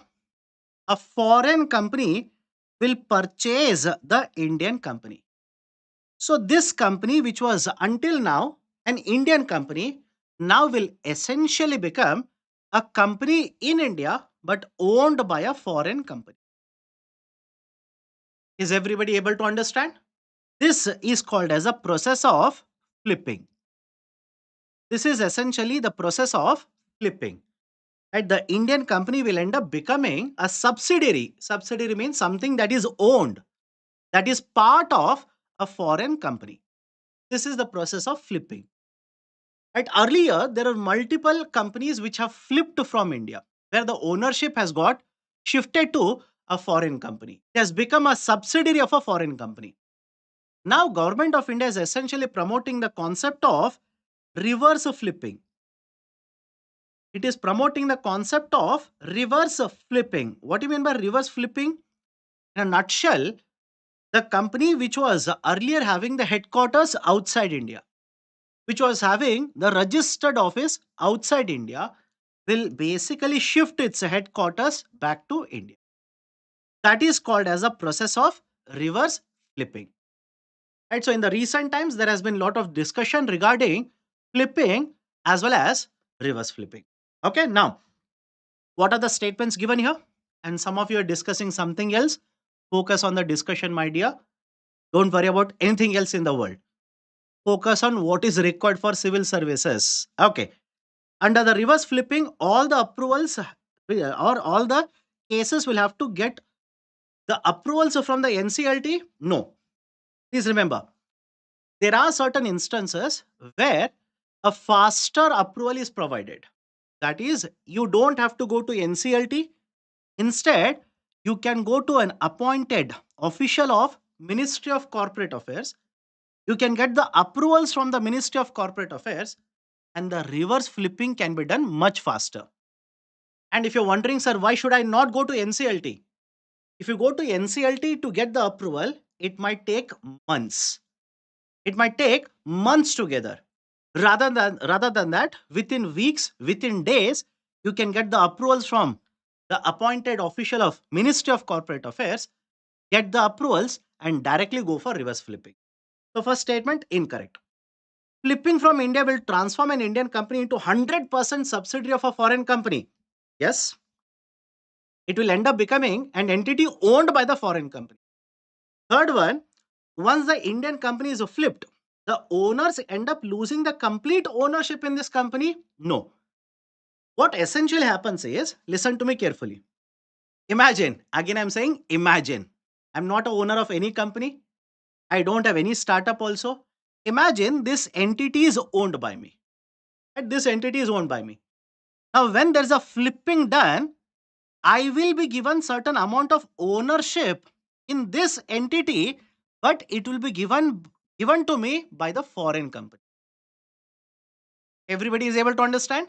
I will continue to have ownership, but only difference is, instead of directly owning this Indian company now, I will get the ownership from the foreign company itself.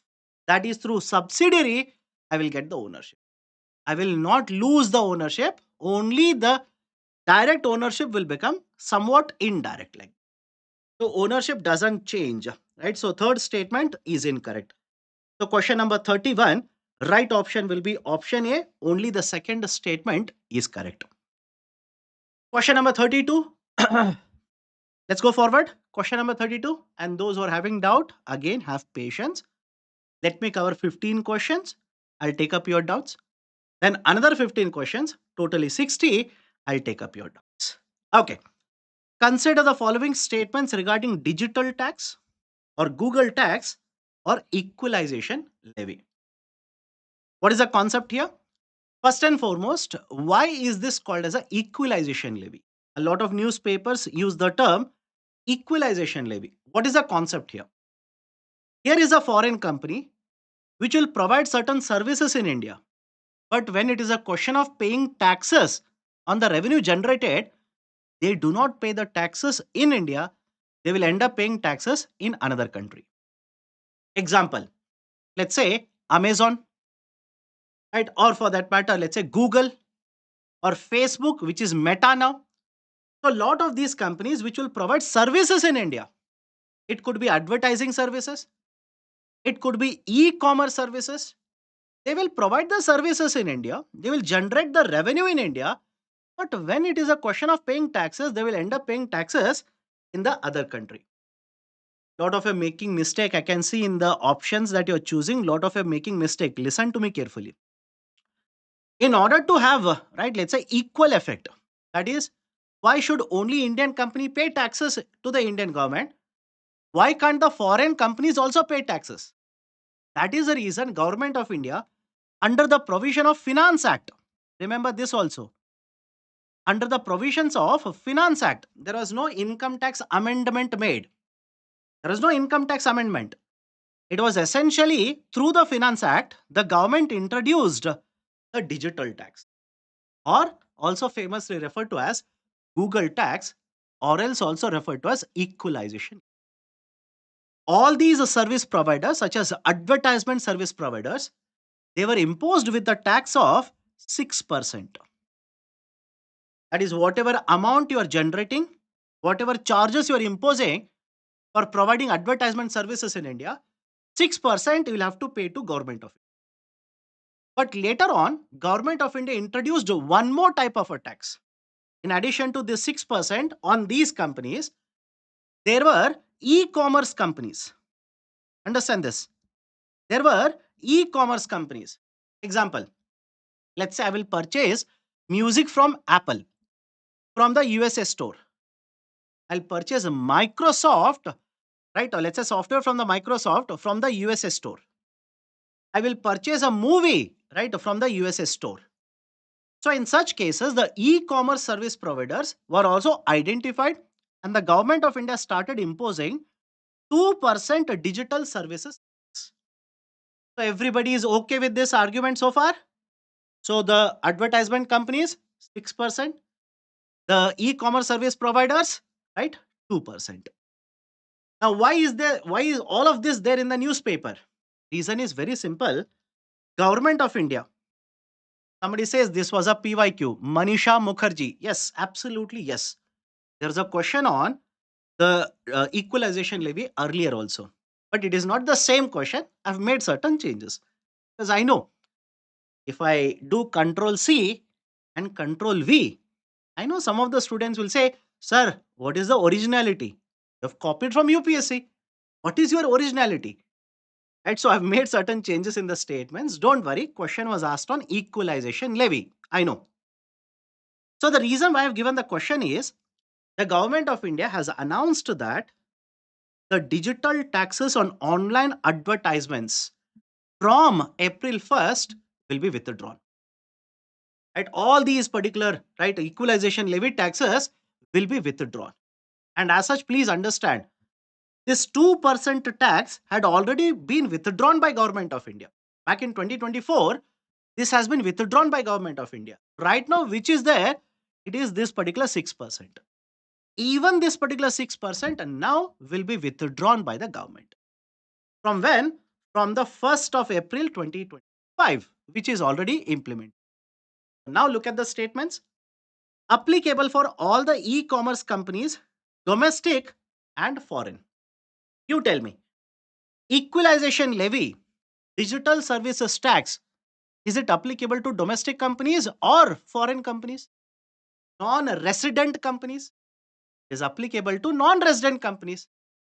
It is applicable to non-resident companies, not the Indian companies. Right? So first statement, incorrect. Second statement, introduced by amending Income Tax Act of 1961. This was a statement asked earlier also in the prelims. Incorrect. There was no amendment done in the Income Tax Act. It is part of the Finance Act. Third, all the companies covered under this had to pay uniform tax rate of 6% under this. Again, please understand, the argument that I am putting forward here is essentially not the e-commerce one, only the equalization levy. Because right now, this 2% is not applicable. Is my statement clear to all of you? Please do let me know right now. Because I know somebody will say, but sir, you said 6 and 2%. It is not the same then. My dear, 2% already withdrawn. It is not at applicable. It is not at applicable. I'm sorry, it is not right now applicable. It has already been withdrawn. So essentially, whatever companies are covered under the equalization levy, will they attract a uniform tax rate of 6%? Yes. Right? It is attracting 6%. Now, right, UPSC will basically say after 1st April 2025, right, it will be incorrect because it is completely withdrawn. Is it okay? Right? Because I'm saying, right, they had to pay. They had to pay 6% uniformly. I'm saying correct. Everybody is okay. Right? So third statement is correct. Right? So right option will be option A. Only one is correct. If they ask financial year 26, no, this is wrong because after 1st April 2025, even the 6% has been withdrawn. Okay. Now let me go forward. Now, before I go forward, one factual information data, please have a look at this. There is an index which has been prepared called as a devolution index. Please make a note of this. Again, when I say note, mental note, all of this is there in the handout. There is an index which has been prepared, has been published, devolution index. Who has prepared this? Right, essentially the Ministry of Panchayat Raj. It has released this report called as a devolution index. And the reason why I've given this is a first type of index associated with the devolution. And I'm pretty sure all of you know this. There is a discussion regarding 16th Finance Commission also, which is happening right now. And there's a discussion regarding 16th Finance Commission as well. Okay, now have a look at this. The devolution index has been prepared taking into consideration 6 parameters or 6 criteria. What are the 6 criteria? Framework, function, finances, accountability, functionaries, and capacity build. Beyond this, I don't think so UPSC will ask you anything. Because a lot of technicalities are there. The numbers which have been allocated have been provided, etc. Don't waste your time. Simply remember, devolution index has been published and this is the 6 parameters. Okay. Now, one more very simple factual information here. Under the Ministry of Finance, there are multiple departments. Let me see how many, if you know the answer, how many departments are there under the Ministry of Finance? Do let me know. How many of you know how many departments are there under the Ministry of Finance? Absolutely right. Whoever has answered has given the correct answer. Six departments. Totally six departments. Now there is a right. There is a one department, DP, Department of Public Enterprises. Rahul Suryavamshi says four. No, my dear, six. Six departments. There is a Department of Public Enterprises. There is Department of Investment and Public Asset Management. The Ministry of Finance has announced that they would be merging these two departments into one. They'll be merging these two into one. And as such, the Department of Public Enterprises originally is not under the Ministry of Finance or was not under the Ministry of Finance. It was under the Ministry of Heavy Industries, MHI. So now the Finance Ministry is saying there is a overlapping workload at both of the departments. There is a overlapping work. Rather than having two departments, let me merge into one. So this can also be asked in the prelims, not specifically the proposal, but the different departments. The six departments, please make a note of that. Let me go forward. Question number 33. Which of the following are the outcomes of inclusion of government bonds in global bond indices? In global bond indices. Okay, which of the following are the outcomes? Before I go forward, let me put forward a thought that came into my mind. I'm pretty sure a lot of you know that earlier I had a marathon session covering the static portion through questions, through MCQs. Today, when I'd given the dinner break, I received three mails from the students who are attending the session. They said it is very difficult for them to remember all the static portion. So let me put forward this particular proposal. Do let me know. If I take a marathon session covering all the static portion again, how many of you will be interested? Not MCQ based discussion, but topic based discussion. Starting from, let's say, again, right, the basic concepts, right, the static concepts. Starting from, let's say, GDP to, let's say, PLFS, Periodic Labor Force Survey. How many of you will be interested? Do let me know. If people are interested, I'll take. It should not happen that I'll take a marathon session and the only viewer is myself. Right? So do let me know. Anyways, let's go forward. Even if I decide that it will happen in the next 1 week, do let's say join our YouTube channel. If you're yet to join, once it is scheduled, you will come to know. Let's start now. Question number 33. Which of the following are the outcomes of inclusion of government bonds in the global bond indices? What is the model? Model is simple here. There are multiple index providers. Multiple index providers. There is a JP Morgan index. There is a MSME. I'm sorry. There is a other types of indices. There are multiple types of index providers, and there are a lot of investors in the market who will essentially follow these index providers. All of you able to understand? They will simply follow the index providers. If the index provider will include the government of India's bond, these followers will also start purchasing government of India bond. If these index providers will include, right, let's say Japanese bonds, the followers will also look at it, purchase, right, the Japanese bond. So essentially that is the importance of index provider. In recent times, multiple types of index providers have announced that they'll be including government of India's bonds in their index. Now question is, what is the likely impact of this announcement? What will happen with this announcement? That is a question. Have a look at this. One is increase in the forex reserves. Second one is yield rates will go down. Indian rupee will become stronger. And by the way, a lot of you are answering correctly. Right option is option C. All the three are the likely outcomes. All the three. How so? If the Indian government bonds will be included, let's say in the JP Morgan index, a lot of foreign investors will come to India. They will start bringing dollars into India. Dollar inflow will happen. Will this add to forex reserves? Yes, inflow will add to forex reserve. Second, if they start purchasing government of India's bond, they start purchasing more and more government of India's bond, don't you think market prices will start increasing upwards? Market prices will start going upwards. And market prices are inversely related to the yield rate. So yield rate will start going downwards. Second one is true. Third one, strengthening the Indian rupee.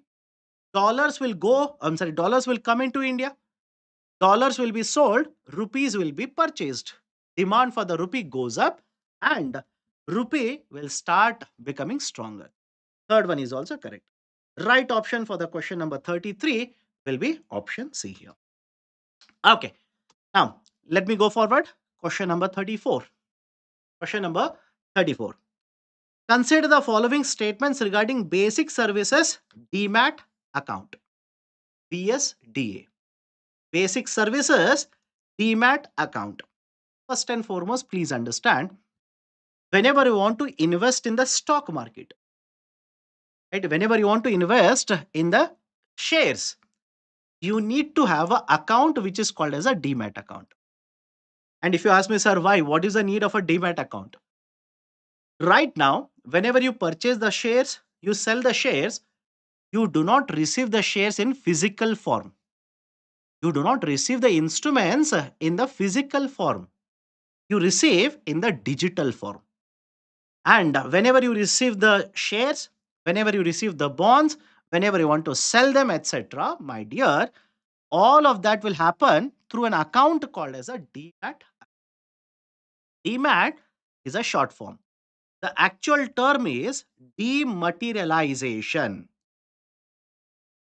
Is it okay? The actual term is dematerialization, right? Essentially converting something from the physical form to the digital form. So from 1996 and 97, SEBI has introduced this model of dematerialization. Now, within the dematerialization, please understand, there are multiple service providers who will allow you to open the demat account. So far, so good. For example, you'll open a demat account with ICICI Securities. You'll open a demat account with SBI Security. You'll open a demat account with, right, let's say, Zerodha. All of these are the service providers. At the same point of time, listen to me carefully, they are not doing this for free of cost. There is a very famous statement by a Nobel laureate. There are no free lunches in the economy. There are no free lunches. If Zerodha will allow you to open a demat account, they will charge you money for that. For maintaining your demat account with Zerodha, they will charge money. Now listen to me carefully. The SEBI, on the other hand, wants more and more retail investors to participate. SEBI wants more and more retail investors to participate in the market.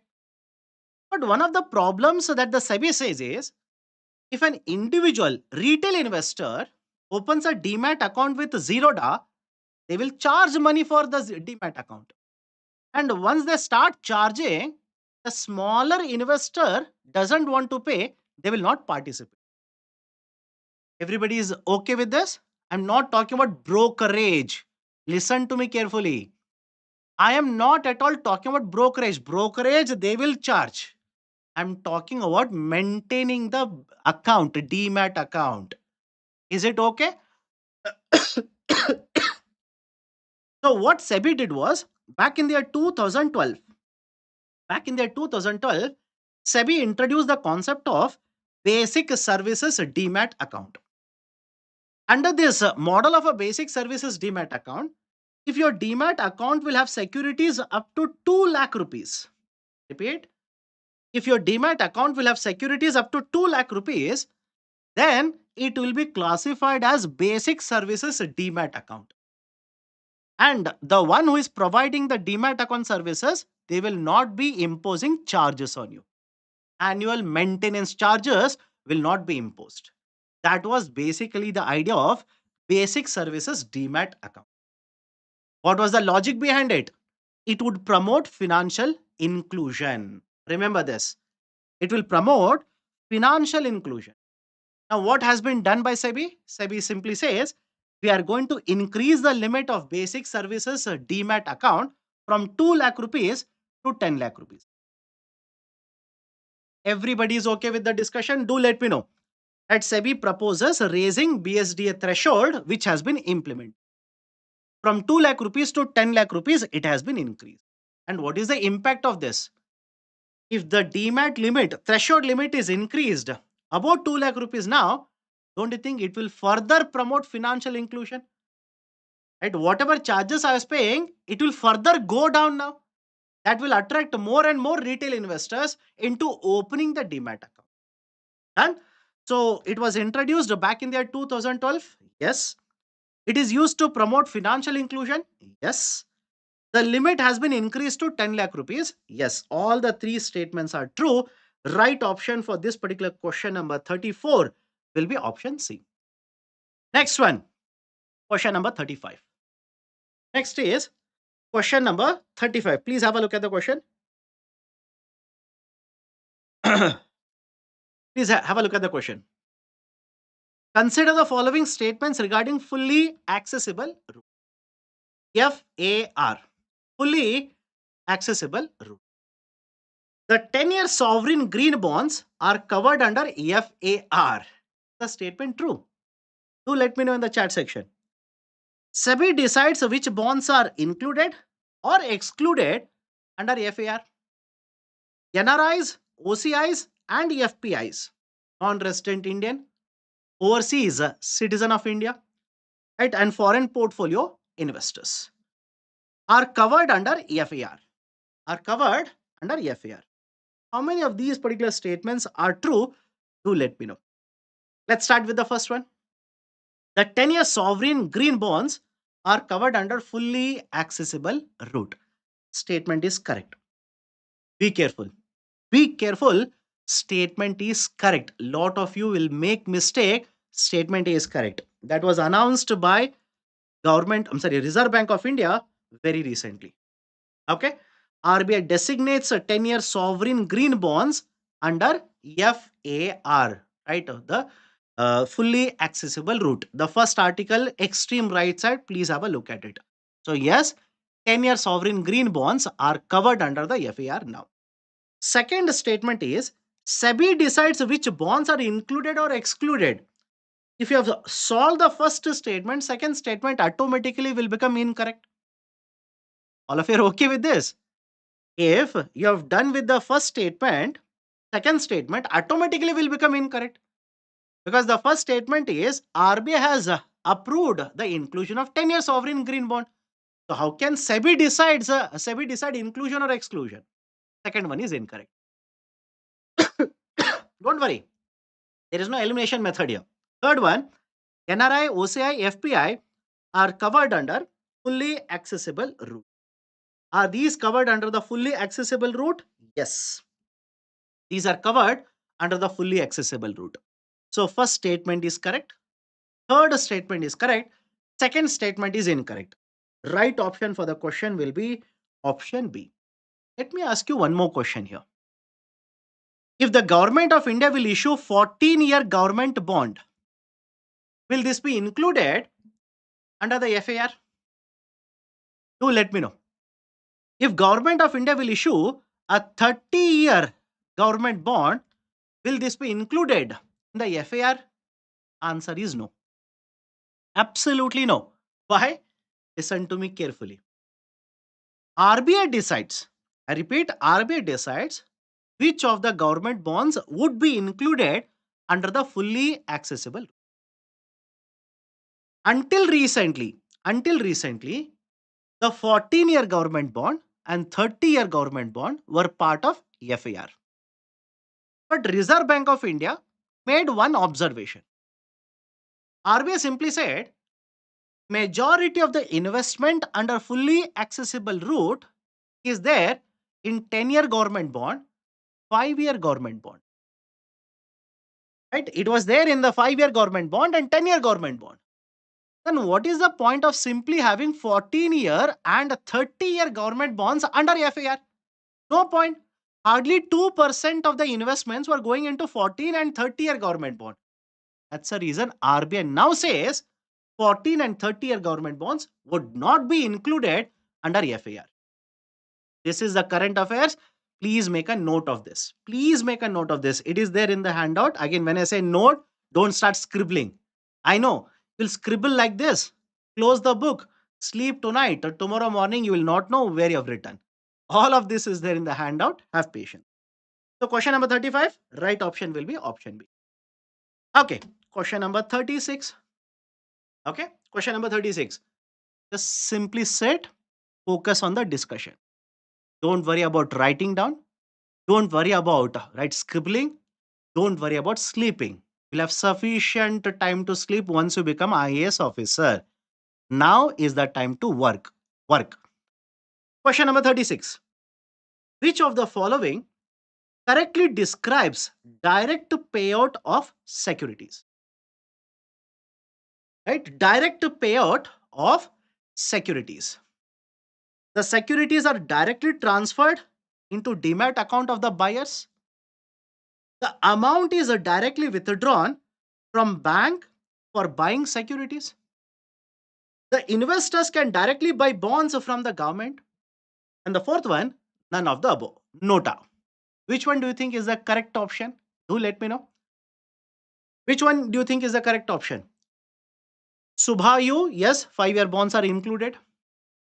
Roshni is asking where will the handout be uploaded after the session is over. These will be uploaded in my Telegram channel. Let me know. Which is the right option? A, B, C or D? Right option is option A. Direct payout. Direct payout. It is option A. Please be very careful. Right? A lot of you will feel option B is the correct one. Feel option B is the correct one. That is directly the amount will be withdrawn from the bank account of the customer or a buyer. No.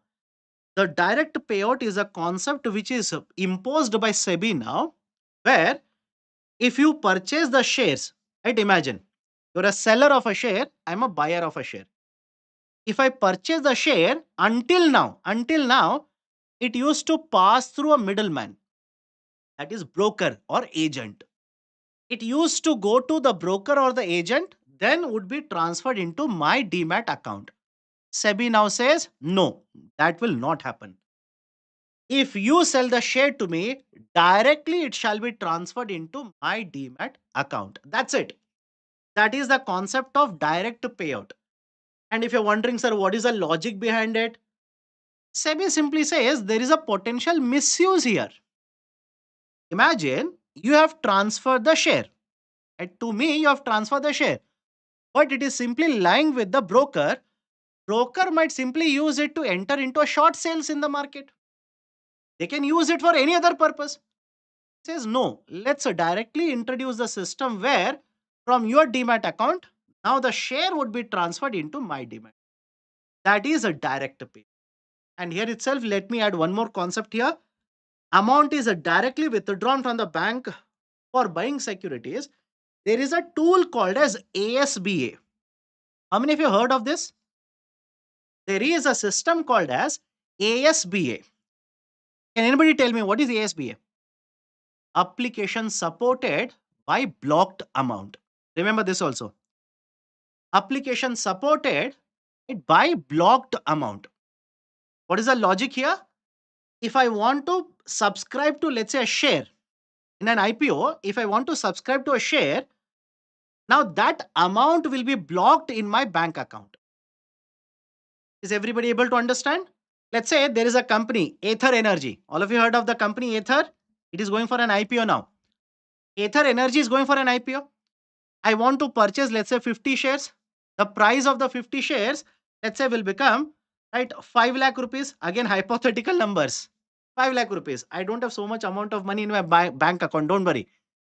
If I subscribe to the share, this 5 lakh rupees in my bank account will be blocked. This is called as ASBA. Everybody is able to understand. So be very careful. ASBA is a different. Direct payout is a different. You might be confused with both of them. the preliminary. Okay, question number 37 now. Let's move forward. Question number 37. Which is the first Indian rating agency to provide global sovereign credit rating? Read the statement very carefully. Which is the first Indian rating agency to provide global sovereign credit rating? You must have heard of these companies: S&P, Standard and Poor, Fitch, Moody's, etc. These are American companies. ICRA is an Indian company. It is present in India. Right? But please understand, the right option to the question will be Care Edge. Remember the name.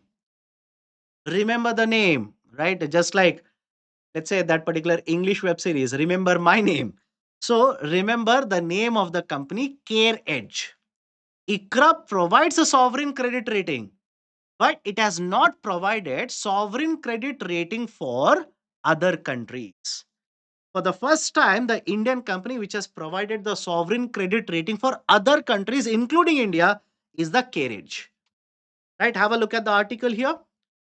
The rating agency is essentially using five indicators: economic structure, fiscal strength, external position, monetary and financial stability, institutions and quality governance, etc.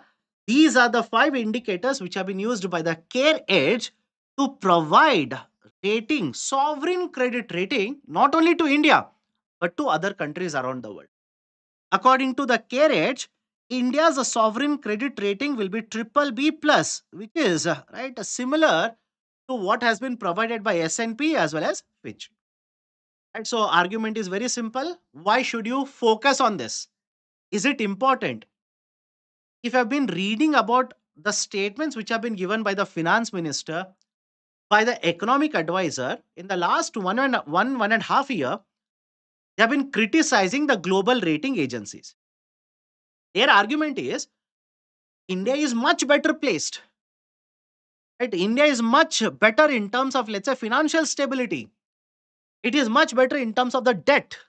It is much better in terms of forex reserves compared to what was the position a decade ago, compared to other countries, etc. But in terms of sovereign credit rating, all of these are ignored. We are given the lowest rating within the investment grade. And the argument was we should have a sovereign agency, we should have a domestic agency to provide the sovereign credit rating. And here is a company which is set up in India, which is not only providing credit rating to India but also other countries. It ends up, that is, it provides the rating which is similar to the rating provided by the remaining. But anyways, remember the name. Care Edge is the domestic rating agency which is providing sovereign credit ratings now. Next, question number 38. Consider the following statements regarding Dabba trading. This also has become very famous now. Can anybody tell me why Dabba trading has become very famous now? Let me know. Anybody can tell me why Dabba trading has become very famous? I know some of you will be saying, sir, forget about saying why it has become famous. First and foremost, you tell me what is a Dabba trading. What do you mean by Dabba trading? I don't understand that only, and you're asking me why it has become famous. Dabba trading, essentially, please understand, you want to enter into, let's say, derivative market, futures and options. Derivatives essentially are futures and options right now. So you want to enter into derivative market. There are a lot of conditions. There are a lot of limitations, lot of restrictions. Right? You need to have certain amount of money, margin requirements are there, etc. Instead of entering into the formal market, regulated market, which is the derivative market, there is one unregulated market. I hope you understand. There is regulated market, SEBI is the regulator. Same, there is unregulated market, and that is called as a Dabba trading. All of you able to understand? That is essentially called as Dabba trading. And it is essentially a market where there is no regulation. It is illegal, a punishable offense, where the same trades as in the regulated market will happen. That is essentially called as dabba trading. And why there is a discussion regarding dabba trading in recent times? In the last 1 year, if you've observed, SEBI has taken various measures to reduce the participation of especially retail investors in the derivative market. I hope you understand this. The reason which has been cited by SEBI is lot of these retail investors, in the hope of making huge amount of money, will invest a lot of money in the derivative market without realizing what is the risk they are undertaking, and hardly 1 or 2% end up making money. Remaining 98 or 99% end up losing money. So lot of restrictions, lot of conditions have been imposed by SEBI in the F&O market, that is futures and options market. With these kind of restrictions being imposed in the regulated market, and now it has essentially opened up this market, which is an illegal trading market, that is dabba trading. Everybody is okay with the concept of dabba trading? Do let me know. Dabba trading, and if you're wondering, sir, how much? Right? How much? Is it 1 lakh rupees? That is the value of dabba trading. Is the dabba trading market worth 2 lakh rupees? How much is there in the dabba trading? Have a look at this. A mind boggling number. 100 lakh crore rupees per day. Can you fathom the number? 100 lakh crore rupees per day, right? In a dabba trading, 100 lakh crore worth of, right, let's say investments or the transactions are happening. That's a reason SEBI has warned investors. SEBI is saying, be careful. Dabba trading is not regulated. Don't be right attracted by the concept of everybody's investing there, nobody's regulating, restrictions are much lesser, etc. Don't fall for the trap. Absolutely no regulation there. At least in the regulated market, if you are supposed to receive money and the seller, that is the other party, doesn't pay, there is a regulation. There is a way for you to get the money. But in this unregulated market, absolutely no way. And moreover, dabba trading is a punishable offense. Remember this. Dabba trading is a punishable offense. It is recognized as an offense under the Securities Contracts Regulation Act, SCRA, and there is a punishment. And you can be imposed with a monetary penalty.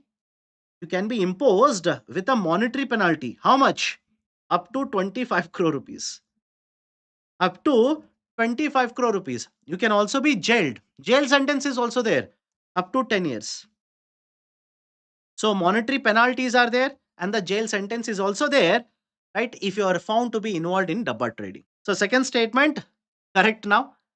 First one, this market is under SEBI but reserved only for small retail traders. Absolutely no. Dabba trading is unregulated. Absolutely no regulations. Everybody is okay with the question number 38. Right option for the question number 38 will be option B. Option B is the right one. 39. Let's go forward. Consider the following statements regarding market infrastructure, MII. Market infrastructure institutions. There are three statements. You need to let me know how many of the statements are true. These come under the regulation of SEBI. The MIIs include stock exchanges, clearing corporations, as well as depositories. All the clearing corporations are owned completely by the stock exchanges. And by the way, I know a lot of you will be thinking, sir, what is this concept of a market infrastructure institution? Listen to me carefully. Market infrastructure institutions essentially are those types of infrastructure service providers who will ensure that the day-to-day operations of the market will happen peacefully or smoothly. Everybody is okay? I'll repeat this again. What is a MII? These are the institution or the service providers who are present in the market who will play a very important role in ensuring that the transactions or the day-to-day operations in the market will happen smoothly. And what are the examples of the market institution infrastructure? The examples are one, stock exchanges, second one is clearing corporation, and the third one is depository. I know a lot of you will be okay with the term stock exchanges. You'll be having a doubt regarding depository and clearing corporation. My dear, depository is essentially you have depositories such as CDSL, NSDL. Depositories are the one or those types of institutions which will provide you the deposit services, that is a demat account services. Everybody is okay? Depositories. What about clearing corporation? Imagine you and me, we have agreed to sell or buy an asset. It could be bond, it could be share, etc. Now, don't you think, I'm sorry, it could be a future or option. Don't you think there should be somebody in between both of us who will ensure the transaction is completed? Somebody who will take care of the asset delivery and, right, that is acceptance as well as the delivery. Correct? These are called as clearing corporation. Everybody is okay? So, statement number one, these come under the regulation of SEBI. And if you're wondering, sir, all of this is static information, why are you discussing this? I'll tell you. Just give me a minute. First statement, yes. Second statement, yes, these are the examples of MII. And the third one, all the clearing corporations are owned completely by the stock exchanges. The term completely is the keyword. Is it okay? The term completely is the keyword. Why? Have a look at this. These are the examples of clearing corporations. These are the different types of clearing corporation. And questions, yes, has been asked by UPSC already on the MII. So when you look at these clearing corporations, you will realize that all of them are not owned completely by the stock exchange. Yes, NSE owns this, PSE owns this, RBI has certain ownership, right? Metropolitan stock exchanges with various shareholders. Yes. So I hope you understand all of them are not completely owned by the stock exchange. So the third statement will be incorrect. So 1 and 2 are correct. Right option for the question will be option B. But more importantly, what is a connection? What is a connection? Why am I taking up this particular question right now? We could have discussed even in the static portion. The reason behind this is, listen to me carefully. Back in the year 2018, there was a committee which was set up by SEBI, Gandhi Committee. That committee raised certain doubts regarding the ownership of clearing corporations. Right? It raised certain concerns regarding ownership of clearing corporations. And very recently also, SEBI has set up one more committee headed by Usha Thorat. Remember this name. SEBI has set up one more committee, ad hoc committee, which is being headed by Usha Thorat. And what is the term of a reference which has been given to the Thorat committee? They need to have a review of the structure of clearing corporations. Is it okay? They need to have a look at the economic structure of clearing corporations. And the reason why they are worried about the clearing corporations is NSE is the stock exchange. Correct? NSE is a stock exchange. The stock exchange itself is owning a clearing corporation. Don't you think if one fails, it will have a spillover effect on the other? Yes or no? Let me know. If one fails, will it not have a spillover effect on the other structure also? That is the reason they are worried about the ownership structures. PSC itself owns a clearing corporation. NSE itself owns a clearing corporation. If one fails, impact will be felt on another. Both of these are important infrastructure institutions. That is the reason there is one more committee which has been set up to review the ownership structure, economic structure of clearing corporation. Be careful, can be asked very difficult question if you ask me. Okay, question number 40 now. Let's go forward. Consider the following statements regarding LRS. liberalized remittances scheme. Two statements are there. Indian residents are allowed to open foreign currency account FEA in the gift IFSC under LRS. Ram Singh, my dear, economic structure means ownership. Ownership. Second statement, under the LRS, the limit is imposed per household. Which of the two statements are correct? Do let me know. Again, I know these are slightly difficult questions. If you're finding them difficult, don't worry. Do not panic simply saying, I have not read anything. You have not read until now, you're reading now. Use the notes, the handouts, use the PPT to revise. That's it. Don't panic. Let's start. What is LRS? LRS stands for Liberalized Remittances Scheme. It is an initiative which has been launched by Reserve Bank of India. Under this, annually up to $2.5 lakh, annually up to $2.5 lakh can be taken out of India without any approval. Is everybody okay with my statement? Annually per person, up to $2.5 lakh can be taken out of India without any approval of RBI. Now somebody will ask me, sir, what if it is more than 2.5 lakh? Then take the permission. That's it. This was the question asked by one of the students in my classroom. I said, up to 2.5 lakh, you don't have to take permission. Then the student shot back at me and said, but I've seen many people purchasing villas outside India. They are purchasing flats outside India. How is that possible? Is it within 2.5 lakh? No, it's $10 lakh. It could be, right? Let's say $2 million. But for that, you need approval of RBI. That's it. Take the approval then. Okay. So that is a liberalized remittances scheme. Point number one. Point number two, there is an SEZ by the name of Gift IFSC. All of you heard of this? There's an SEZ with the name of Gift IFSC. Right? That is International Financial Services Center. It's a region which has been identified, developed as an SEZ. And the beauty of this SEZ is lot of relaxations have been provided for the service providers within this IFSC. Lot of tax exemptions have been provided for the company's investments which are being done the gift IFSC. So instead of a normal IFSC where goods are produced, services are produced, here is one more region where financial services are provided, where companies are listed. There is a stock market, there is a bank, there is a shipping company. All of these are set up in this region, and that is called as a gift IFSE.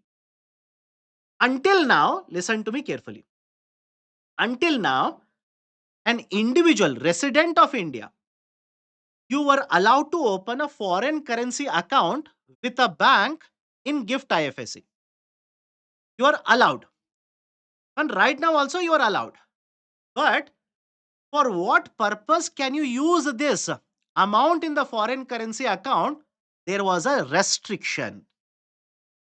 All of you able to understand this? There was a restriction. For what purpose you are allowed to use this 2.5 lakh rupees, which imagine if you have kept under the foreign currency account that you have opened with a bank in the gift IFSC, you were allowed to use this amount to invest, let's say in the stock market, foreign stock market. Very limited use. Now, Reserve Bank of India says these restrictions will be removed. Lot of relaxation is being provided. So what do you mean by that? You can open a FCA account with the bank in the gift IFSC, use it to pay for gifts for your relatives outside. Use it, right? Let's say for healthcare expenditure outside India. Use it to invest in other assets outside India. Use it for tourism outside India. Use it for healthcare outside India. So the scope of usage of FCA now has been widened. That was the current affair. Everybody is okay? Have a look at the title of the article now. RBI eases LRS norms for investments via gift IFSC. Is the statement okay with everyone? So Indian residents are allowed to open foreign currency account in gift IFSC under LRS? Yes. It was earlier allowed, it has been continued. Nothing has changed. Under the LRS, the limit imposed is per household. No, it is not per household, it is per individual. It is per individual, not per household. So, first statement is correct. Question number 40, A is the right option. Manish Singh Thakur, sir, tomorrow I have Mukesh sir class, so can leave the class. Yes, my dear. I will not hold grudge against you. Don't worry. I've got morning class. Go ahead. Sleep. Attend the class tomorrow. But remaining questions, at least watch through recorded video. Let me go forward. Question number 41. Consider the following statements. Under bonus issue of shares, the share capital of the company changes. Under bonus issue of shares, the equity held by the shareholder changes. Right, question number 41. Do let me know whether only first one is correct, only second one is correct, both are correct, both are incorrect. Do let me know. Right? Important question as far as I'm concerned. Reason being, Reliance India Limited, RIL. RIL last year announced bonus issues of shares. That's a reason. Okay. There was an announcement of RIL to basically go ahead and issue bonus shares. Now listen to me very carefully. Okay. Question number 41. Listen to me carefully. Under bonus issues of shares, the share capital of the company changes. Correct. Slightly technical. It is correct. Listen to me carefully. Sir, how? I will not agree with you. Right? Because I can see most of you have chosen option B, which is wrong.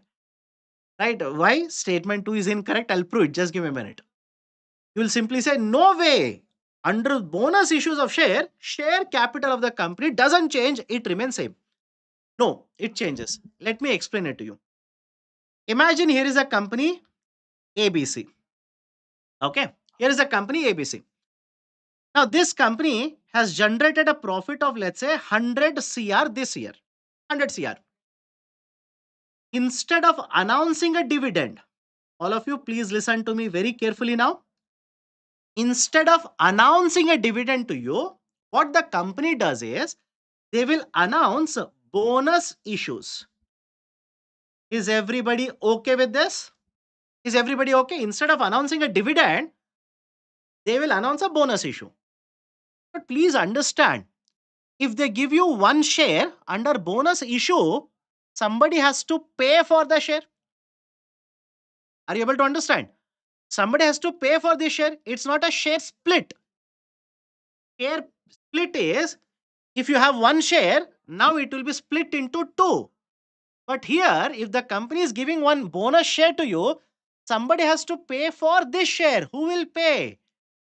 This profit will be taken as a part of capital of the company.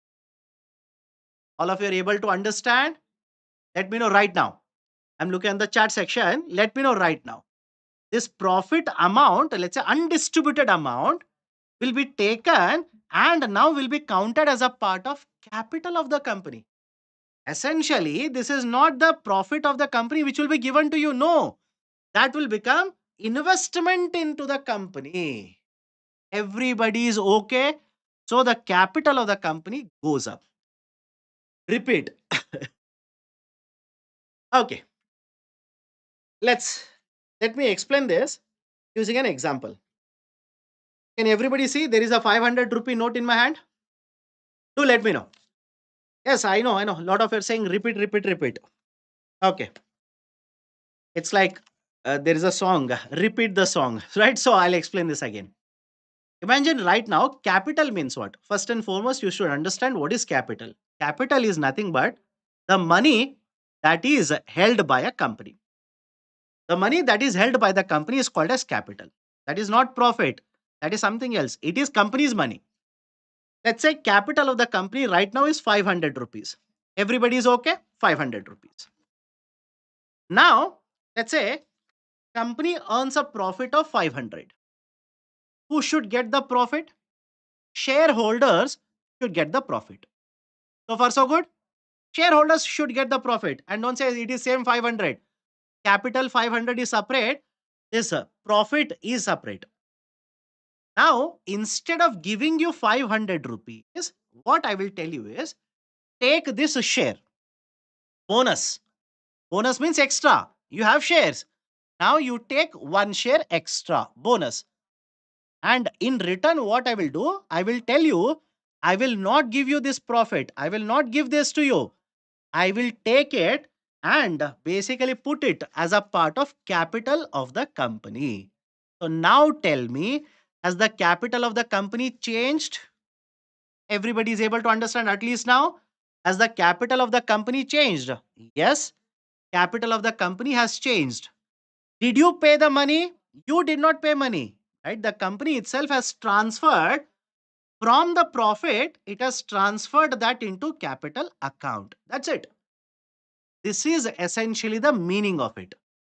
Now, next point. Somebody will say, sir, it is same as a stock split. No, my dear. In stock split, you had one share. Now, imagine, it will be split into two. Is it okay? The share will be split into two. Sir, always into two? No. It could be into three. It could be into four. But there is no question of any type of payment there. There is absolutely no question of payment. Here, shareholder is not paying, but the profit is getting transferred from one account to another account. It will be counted as a part of capital of the company. Everybody is okay with the concept at least now? Okay.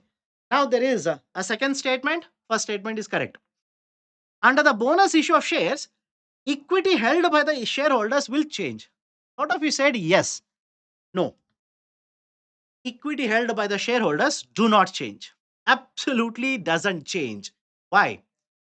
My dear, if you have 10 shares, or let's say if you have 10% of the shares, let's say the company will issue additional 10%.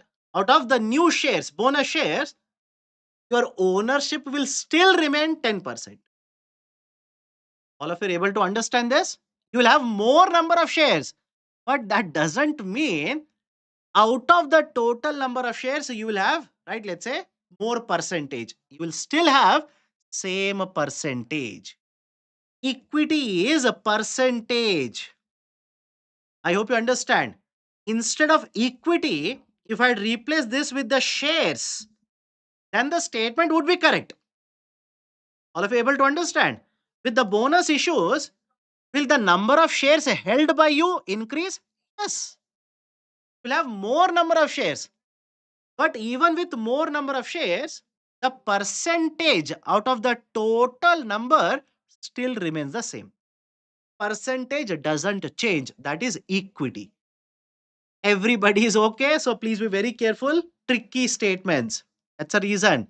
Tricky, slightly tricky statements. Be very, very careful. So first statement is correct. Second statement is incorrect. Right option will be option A, 41. 41 question, option A. So most of you said option B is the right one. I've saved not only 2 marks, I've also saved a minus 66 marks for you. So because of me, plus 2.66. You'll have to give me a party if you clear the prelims now. Okay. Again, on a lighter note, don't simply say, how dare you ask party from me? How dare you? I will not give you party. I will report it to SEBI. I'll report it to, right, let's say the consumer protection, etc. Don't worry. On a lighter note. Okay. I also want you to have a look at this particular table. And I want you people to go through this particular table. Right? What is the importance of this table? The last 1 year, there has been a lot of discussion regarding regulators, market regulators.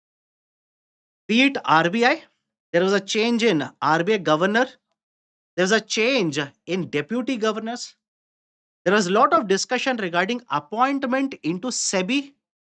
There was a lot of discussion regarding IRDAI. So it was at that point of time, Business Standard had carried out one article. This article, I want you people to go through this particular table where all the important points regarding the regulators is provided. Composition. How many members will be there? Who will appoint them? What is the tenure, etc., etc. All of that information regarding three important regulators is there Please go through this. Revise once. Questions can be asked. My bet, my hunch says question will be asked on SEBI. Right? My hunch is on SEBI. Reason being, I'm pretty sure all of you know what happened regarding the SEBI chairperson. Okay, that's a reason. Okay, let me go forward now. Question number 42. Question number 42. Consider the following statements regarding Agriculture Infrastructure Fund, AIF. Agriculture Infrastructure Fund. There is no interest cap on the loans issued under AIF. The government provides interest subvention on the loans under this.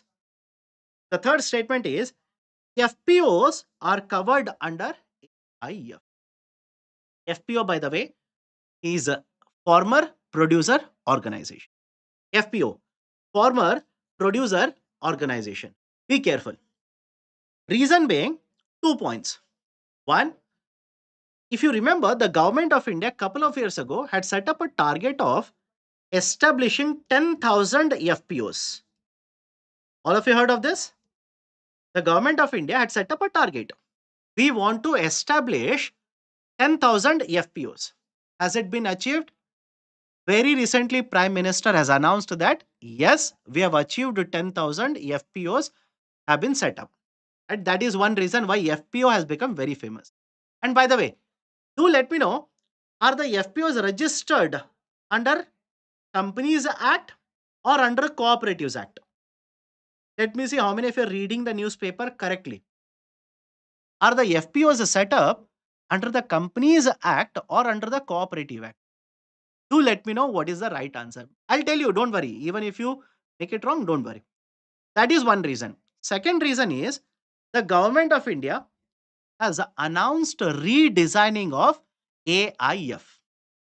The government of India has announced or has approved redesigning of Agriculture Infrastructure Fund. And under the Agriculture Infrastructure Fund, now FPOs will also be covered. Is it okay? FPOs will also be covered. There itself, you can directly answer the third statement as yes. Correct? Everybody is okay. The third statement, FPOs are covered under the AIF, become automatically correct here. And before I go forward, can the FPOs be set up under the Companies Act or under the Cooperative Act? Either of them. Either of them. You can set up either under the Companies Act or under the Cooperative Act, entirely your choice. FPOs can be set up either under both of them. Okay, so third statement is correct. What is the first and second statement? There is no interest cap on the loans issued under AIF. Is there an interest cap? AIF essentially, listen to me carefully. I'll tell you the answer, don't worry. Agriculture Infrastructure Fund is worth 1 lakh crore rupees. The fund has been set up worth 1 lakh crore rupees. And this particular fund is being implemented from 2019-20 to 2032-2033. 1920, 32, 33. Under this, essentially, certain types of projects have been covered. Loans would be provided. Loans would be provided for the development of these projects. For example, what kind of projects? Let's say warehousing infrastructure, sorting infrastructure, food processing infrastructure, trading infrastructure. So different types of infrastructure projects have been covered and loans would be provided. Now, is there a interest cap? Interest cap means, is there a highest limit as to what should be the rate of interest on the loan given under the AIF? Answer is yes. There is an interest rate cap. How much? 9%. 9%. 9% rate of interest. Sri Lakshmi K is saying that Asta ma'am has already covered FPO topic. Good. I know. That's the reason I'm not discussing more about FPO. So much of discussion about FPO. I'm not having that. Don't worry. Right. So, statement one, there is no interest cap on the loans issued. Incorrect. There is a cap. Second, the government provides interest subvention on the loans under this. Please understand. Yes. What do you mean by interest subvention? Let's say hypothetically, the rate of interest cap is 9%, and let's assume rate of interest applicable is 9% only. Out of this 9%, government will bear the burden of 3% rate of interest.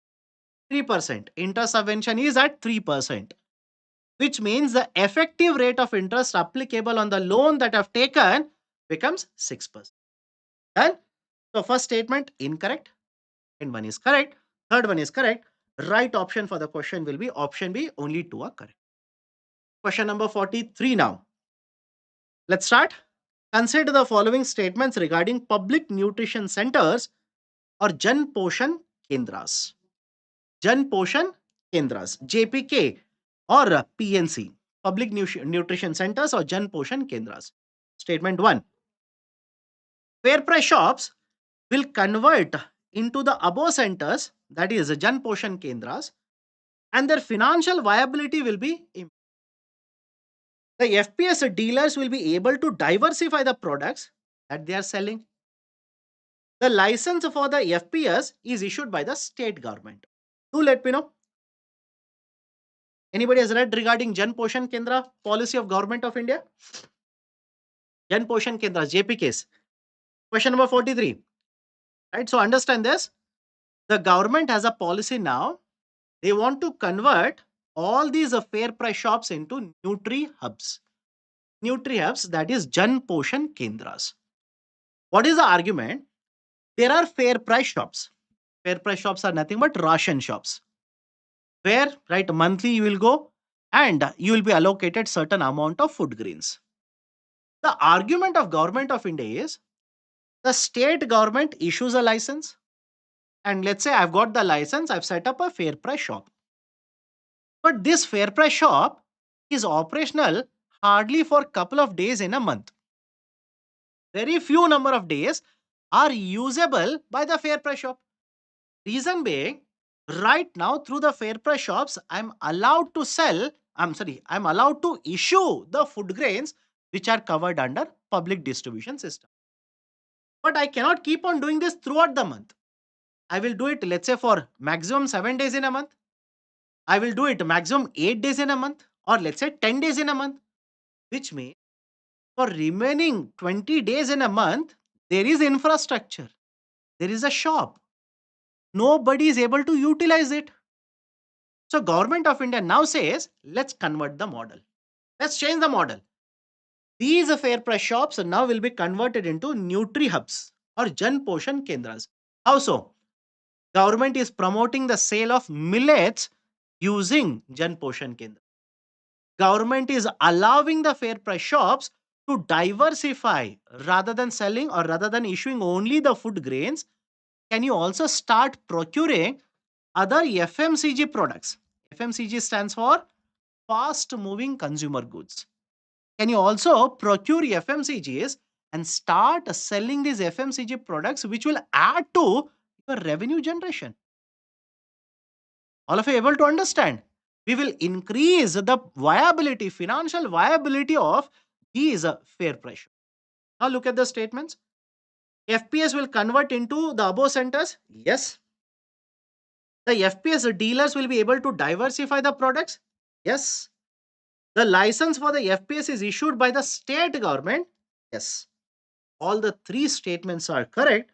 Right option for question number 43 will be option C. Let me go to question number 44 now. Have a look at the question. The government has set up dash for management of pests in India.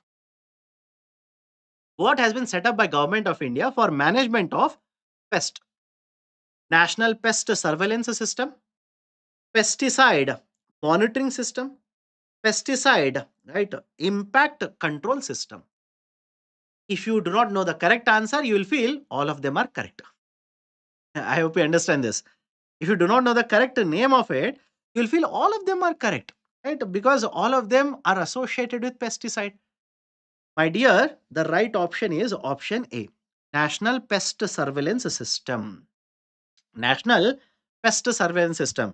And before you start accusing me of taking question from a remote area, etc., this was there in Hindu.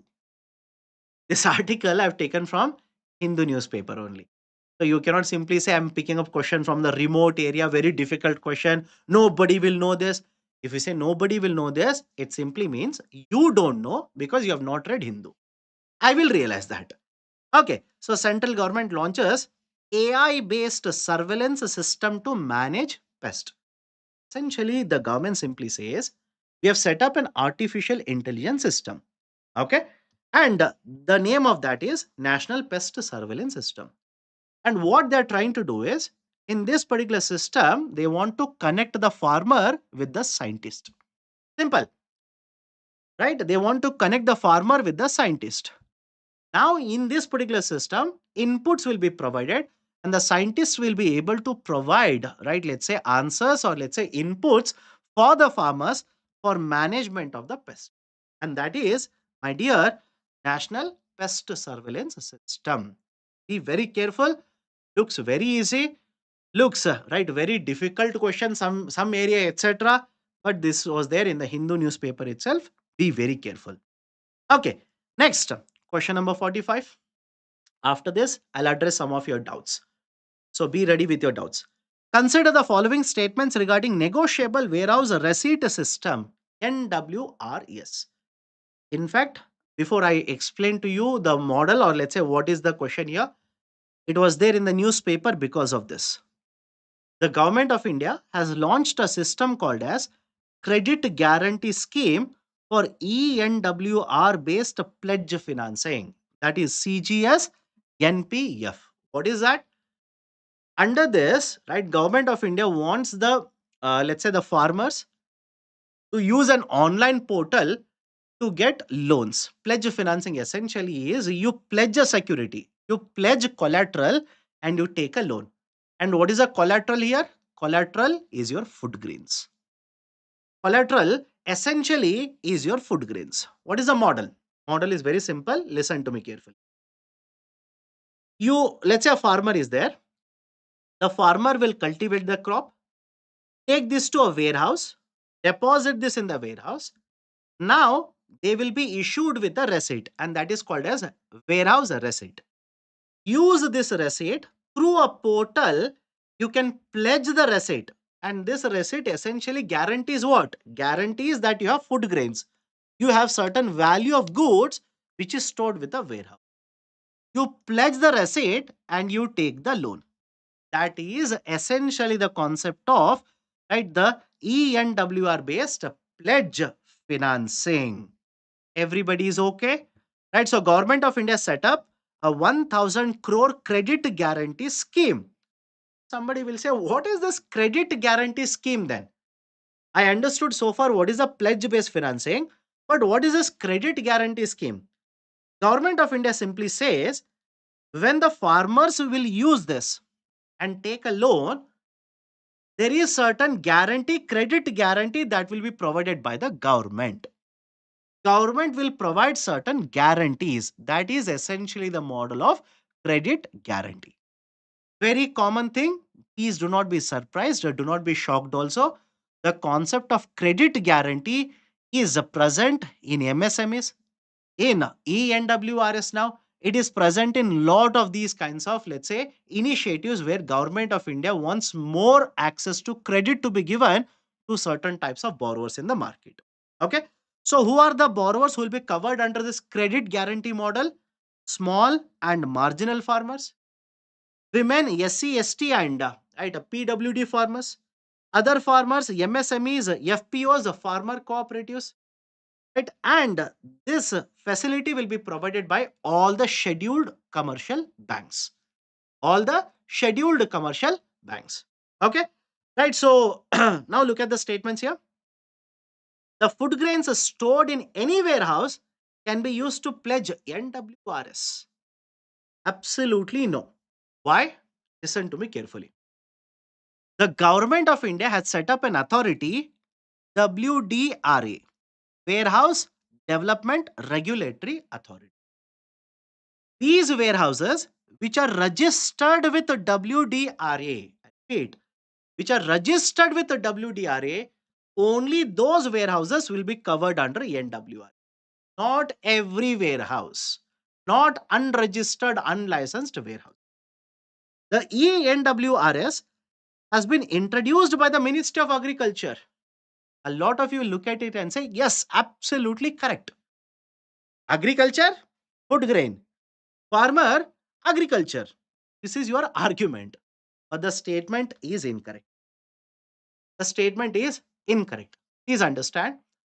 The NWRS model has been promoted by Ministry of Consumer Affairs. Ministry of Consumer Affairs.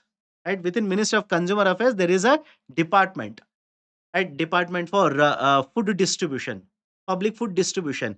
So DFPD. So it is Ministry of Consumer Affairs, and that is where the WDRA NWRS actually comes into picture. So both the statements are incorrect. Right option for question number 45 will be option D. Okay. Now before I go to question number 46, any doubts so far from your side? Do let me know. And wake up. Those who are sleeping, please wake up now. And even if you're sleeping, please do not snore. Your parents will be worried. They'll be tensed. They'll be like, at 8 o'clock, he or she was fine. 9 o'clock, she was fine. He was fine. They were having dinner. So cordially, they were laughing. They were so happy. What happened all of a sudden? And once they look at me, they will realize, okay, economics, acceptable. They would also have done the same thing during their college days. Sleep during economics. Okay, so any questions from your side? 37, 36. Explain, not understood. My dear, what part? You'll have to be very specific. Don't say 36, explain everything. Right, then I'll have to spend, let's say, 8 minutes, 10 minutes, explain to you whole thing. Which of the following correctly describes payout of the securities? My dear, under direct payout of the security. Until now, imagine I sold the shares to you. These shares would go to a brokerage firm and then would come to you. Now SEBI says, no, that will not happen. Once I sell the shares to you directly from my account to your account, the shares would be transferred. Not via third party, it will be directly. Okay. Credit guarantee. A credit guarantee essentially means, I'll give you an example. Imagine I've taken a loan from a bank. Okay, I've taken a loan from a bank. I will default on the payment. What should the bank do? Bank will not be able to recover a lot of this money. They will incur losses. Banks in the future may not be willing to give a loan to me. That is essentially risky for them. But what if government of India comes into picture and says, you give a loan, 80% of the loan I will guarantee. You give a loan, I will guarantee 80% of the payment. So essentially, in that situation, the banks are guaranteed that there is a credit guarantee from somebody else. They will be willing to give a loan to me. And that is exactly what is being done by the government of India in the context of agriculture loans here. And somebody was asking, what is pledge based financing? Here, pledging is a very, very common concept. You must have seen in your family, or forget about your family. Somebody will say, how dare you talk about my family? We are the descendants of Mr. Mukesh Ambani. Let's say your neighbors, your relatives, your arch enemy, at one or the other point of time, they would have given the gold to a bank, taken the loan. That is pledge based financing. Pledge based financing. You give a collateral. On the guarantee of collateral, you will take a loan. That is called as a pledge based financing. Here, a farmer has a stored food grains. That is the collateral. That is a security. And how will a bank come to know you have stored food grain? You have a receipt issued by a warehouse. That receipt you will pledge and take. That is pledge based financing. Okay. 39th point, last point. 13. All the clearing corporations are owned completely by the stock exchanges. My dear, this is a clearing corporation. Who owns this? NSE, Stock Exchange. ICCL is a clearing corporation. Who owns this? BSE. Now look at one more clearing corporation, CCIL. Who owns this? Part of it is owned by RBI. But the statement simply is all the clearing corporations are owned by, right, exchanges. Statement is in.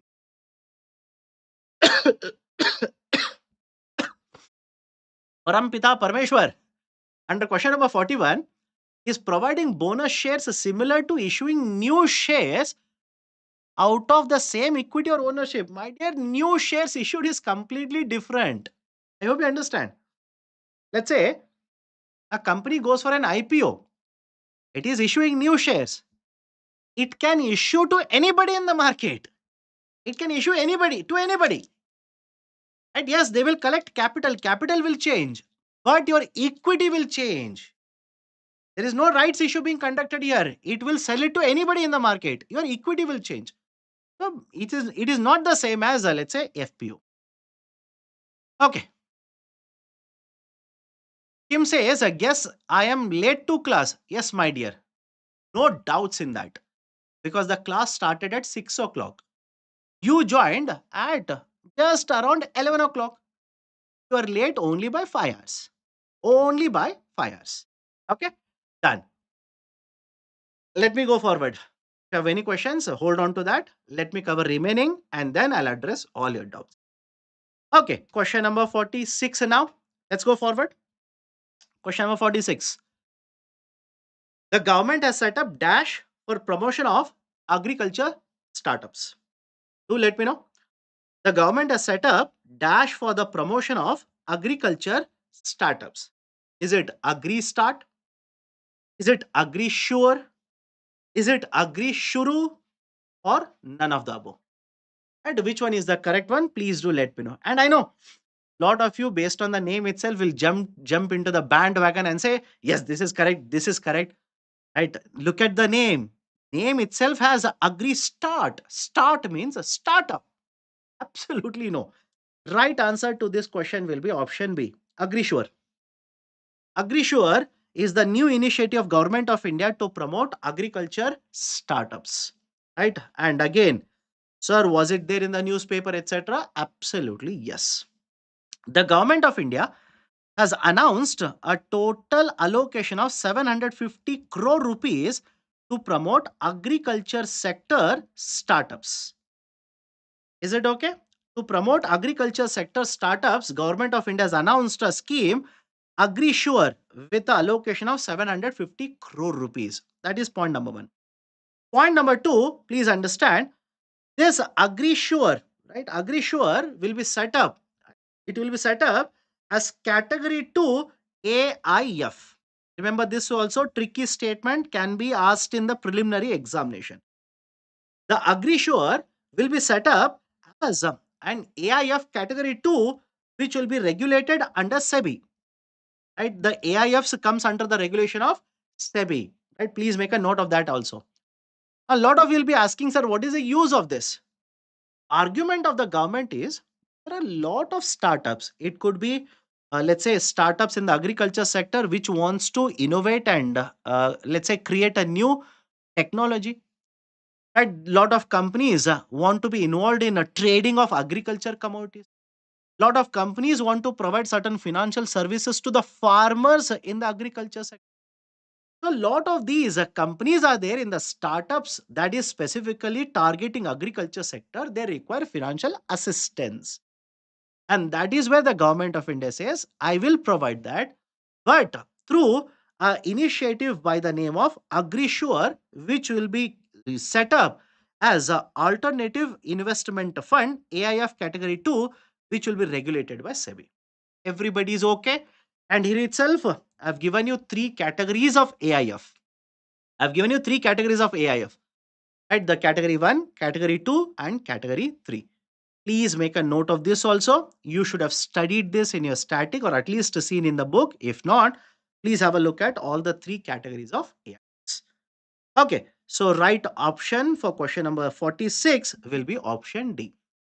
Great. How many questions are remaining? Here, question number 47, which will take it around 15 more questions. Another 15 questions. Don't worry. I would simply say focus on the discussion. Don't worry. Don't worry. Focus on the discussion. I know, difficult. A lot of you want to sleep. A lot of you are sleeping.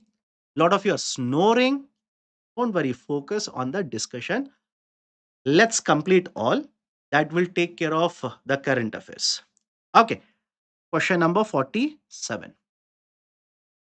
The government has announced increasing the authorized capital of Food Corporation of India. With this, which of the following are the, and before I start discussing, again, it was there last year also, it is there in the discussion this year as well. Government of India has announced that the authorized capital into the Food Corporation of India will be increased by 10,700 crore rupees. Right now, who owns the Food Corporation of India? FCI is 100% owned by the government of India. Is it okay? FCI, 100% of it is owned by government of. So since its establishment mid 1960s, whatever equity capital essentially means ownership capital. Whatever equity capital is infused in the FCI, it has been done only by the government of India. Today you go to stock market and you can search 100 times, you will not get the stocks of FCI. It is not listed. It is completely under the government control or ownership of government of. So understand the logic here. Government of India every now and then has kept on announcing infusion of equity. Infusion of equity, meaning what? Some amount of capital is already there with FCI. I will put more capital into FCI. I will keep on adding more and more capital into FCI so that operations of FCI will improve. Now, what are the outcomes when the government will infuse capital into FCI? First one, subsidy burden on the government will rise. Subsidy burden on the government of India will rise. Correct? Please do let me know. Yes. Subsidy burden on the government will rise. Second one, economic cost of the food grains will rise. Third one, interest burden on the FCI will rise. Please do let me know how many of these particular statements are correct. By the way, correct. The government of India has increased the authorized capital of FCI. Interest burden on the FCI will rise. Is it correct? Lot of you are saying all the three are correct, by the way. That's the reason I'm asking you. Let me know. Right? Interest burden on the FCI will increase. How? How? No, I'll tell you, interest burden will not increase. Or how? Argument is the Food Corporation of India, imagine it doesn't have sufficient amount of money to conduct all of its operations. To conduct procurement operations, now will take a loan from the market. Will take a loan from the market. And when loans are taken, interest burden will increase. Everybody is able to understand. Interest burden will increase. But instead of taking a loan, what if government of India will give the money to FCI? That is in the form of capital. Capital, again, I'm repeating this. In the context of a company, when you talk about the capital, capital means company's own money. It is the money of the company itself now. If government of India will infuse capital into FCI, don't you think the borrowing requirements of FCI will go down? Correct? Borrowing requirements of FCI will go down. And when the borrowing requirements of FCI will go down, what about the interest payment? Interest burden on the FCI will also go down. The third one, no. FCI, right? The interest burden on FCI will not increase, rather decrease. Let's go to the second one. Economic cost of the food grains will rise. Some of you said correct. Economic cost of the food grains will rise. How? You tell me. Do let me know. How? How economic cost of the food grains will rise? No, it will not increase. Economic cost of the food grain essentially will rise because let's say MSP will increase. Let's say MSP will increase. Or cost of transportation will increase. Or warehousing cost will increase. Or loans are taken, right? Let's say interest burden will increase. But if FCI will get more money now, do you think they will take more warehouses on rental basis? No. They can construct their own warehouses. I hope you understand. Will they take loans in the market? No, they have sufficient money. If MSP is increasing, that is not connected to FCI capital. So everybody is okay. Second statement will be first statement. Subsidy burden on the government will rise. I said correct, and most of you said correct. How? You tell me now. Those who are saying only the first statement is correct, tell me how first statement is correct. Huh. Ilma Islam. I've already said first statement is only correct. How, my dear? And those who earlier said yes, only the first statement is correct. How the subsidy burden of the government will increase, you tell me. Yes, government of India now paying more to run PDS. What is the connection of that with increasing authorized capital of FCI? Tell me. What is the connection of that? If government of India will give more authorized capital to FCI, what is the connection of that with subsidy burden of government of India? Is there any connection? Is there any connection? Do let me know. That's the reason I wanted to see that if I say correct, will everybody say correct? Everybody said correct. And so please don't follow whatever I say. Question. If you have doubts, question it then. Right? So subsidy burden on the government will rise. No, this is not correct. In what way it is connected, you tell me. I said incorrect. Okay, good. Those who have said incorrect, okay. Those who have said correct, let me know if this is correct or incorrect. It is incorrect. Government will give authorized capital to FCI. Right? Right? It will give authorized capital to FCI. How the subsidy burden of government of India will increase? Any connection? Government will procure more, its a subsidy burden will increase. Government will distribute more, its a subsidy burden will increase. How this is connected to the authorized capital of Food Corporation of India? But sir, if government has to pay MSP for certain products, so it will not be added to the burden. My dear, government will procure more, it is the subsidy burden of the government. But the question is, if government will increase the authorized capital of FCI, will this lead to higher subsidy burden of the? That is a question. Capital expenditure of the government will increase, let's say, because the ownership, right, equity capital is there. Government will infuse the capital. But how this is connected to the subsidy burden of the government? If MS, or let's say, if MSP is increased, you say subsidy burden will increase. I understand. Everybody is okay, right? So question number 47, option D is the right one. 47, option D is the right one. Okay. Question number 48. Please read the article.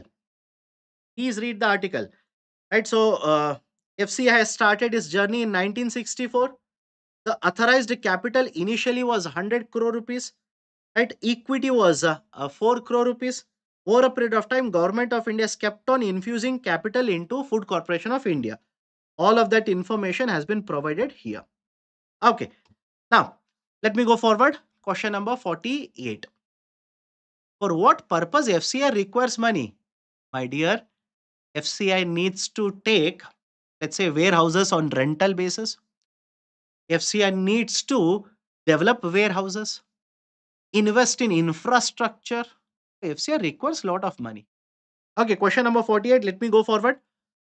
Consider the following statements regarding farm distress index. Right? This is a very new concept. Be very careful. Farm distress index, FDI. This is used to measure the destruction caused after the natural disasters on the agriculture. It aims to provide location specific distress management package. The answer to this question is B. Right? It is B. Why? Please have a look at this. The government of India for the first time has announced a farm distress index. It is not yet implemented for the whole of India. We are trying it out, don't worry. But the model has been announced by the government. In some of the districts, they are actually trying this out. What is a farm distress index? The index will collect the data under various parameters, and 3 months in advance. I'll repeat the statement. 3 months in advance, if there is any distress according to the data that they've collected would happen in the future, a warning signal will be sent. Everybody is okay with this? Because the first statement says it is used to measure the destruction caused by a natural disaster. No, we do not want to use it after the natural disaster. No. What we want to do is we want to predict before the distress actually happens. It is a kind of early warning system. That's it. Early warning system. Right? So essentially 3 months in advance, we want to send a warning signal. We want to tell this might happen. Get ready for this. And that is the use of the farmer distress. The first statement incorrect. It aims to provide location specific distress management package. It aims to provide location specific distress management package. Yes, that is one of the objectives, by the way. That is one of the objectives. Right? Region wise, because from one region to another region, system could, I'm sorry, the impact would be different. Type of a distress would be different. So we want to have a package from one region to another region specifically related to those regions. We want to give specific types of warning systems. Second statement is correct. First one is incorrect. This kind of a system has been developed for the first time, in India. Be very careful. This is a very novel concept. Okay. So right option for question number 48 will be option B. Okay. Question number 49. Let's go forward. Question number 49 now. Consider the following statements regarding corporate social responsibility. CSR, corporate social responsibility. Let's start. Statement number 1. Donations made by the companies in the social stock exchange will be counted as a part of CSR. Pawan says it is a PYQ. No, my dear, it is not a PYQ. I do agree. CSR question has been asked. But the only reason why I have taken a question on the CSR again is because during Olympics, I don't know how many of you observed it. During Olympics, which happened very recently, there was a lot of discussion again regarding CSR. There's a lot of discussion. That is the reason, that's the only reason, by the way, why I've taken up a question on CSR. Okay, let's go ahead. The companies donating to not non-profit organizations is counted as a part of CSR. Section 135 of the Companies Act mandates CSR. Let me start with the third statement itself. Can everybody say what is the section name under which CSR is mandated? And by the way, right, these are different types of, right, let's say the end users, essentially the type of expenditure that the companies can incur under CSR. List is very long. I've given only few of them. Please have a look at it. So third statement, section number 135. Everybody is okay with the third statement? Yes, it is correct. First statement, donations made by the companies in the social stock exchange will be counted as a part of CSR. How many of you think this is correct? Do let me know. How many of you think this is correct? And by the way, social stock exchanges is a very important model. Please have a look at it. Social stock exchange essentially is right, a part of the stock market itself. It's a circuit under the stock market where the non-profit organizations can go issue bonds. There's a term called as zero interest bonds or zero coupon, zero principal. Somebody will say, no, it is not zero interest. Zero coupon, zero principal. Right? Zero coupon, zero principal bonds. Right? These are the bonds which are issued by the non-profit organizations where you can invest and basically, right, that will be used for, let's say, some of the objectives such as poverty eradication, education, etc. Now, question is, if you invest in the zero coupon, zero principal bonds, will that be counted as a part of CSR? A lot of you might feel it is correct, it is incorrect. It is incorrect. Right now, there is no rule, there is no regulation essentially to count it. And that is exactly what the SEBI has demanded government should change. Have a look at this. SEBI seeks changes to CSR rules to include donations. Right now, if a company which is covered under CSR, if they go to the social stock exchange, purchase the zero coupon, zero principal bonds worth, let's say, 10 crore rupees, will the 10 crore be counted as a part of CSR? Right now, it is no. Right now, it is no. In fact, it is clearly written. Have a look at this. The market regulator has given a proposal to the government to amend the CSR rules in the Companies Act of 2013 to include donations made by the companies through social stock exchanges. To include the donations through the social stock exchange. So be very careful. Second one, the companies donating to non-profit organizations is counted as a part of CSR. Yes, yes, right. A non-profit organization, let's say charitable organization, if you invest, I'm sorry, if you donate, not invest, if you donate to that organization, will it be counted as a part of CSR? Right now, yes, it is covered under section 130. So first statement is incorrect. Second one is correct. Third one is correct. Right option for question number 49 will be okay. Question number 50. Consider the following statements regarding significant beneficial ownership norms. SBO norms. Be careful regarding this. It was there in the newspaper because SEBI imposed heavy penalties on a very well known businessman or very well known personality, by the way. That is Mr. Satya Nadella. All of you heard of Mr. Satya Nadella? Please do let me know. Anybody who says, sir, who is this person? I have not heard of it. Right? Mr. Satya Nadella is associated with a multinational corporation, multinational enterprise. Right? So there is a particular company owned by this company. I'm not taking the names because that is not relevant. That is not at all relevant for UPSC. There is a term called as significant beneficial ownership, SBO. What is the issue here? Issue is very simple. Let's say there is a company in India. There is a company in India. Who are the shareholders of the company? This information should be provided to the registrar of registrar of companies. Okay, simple. Who are the shareholders? And not just specific shareholders, especially those shareholders who have the power to control the operations of the company. Is it okay? All of you able to understand? Why do we call this as a significant beneficial ownership?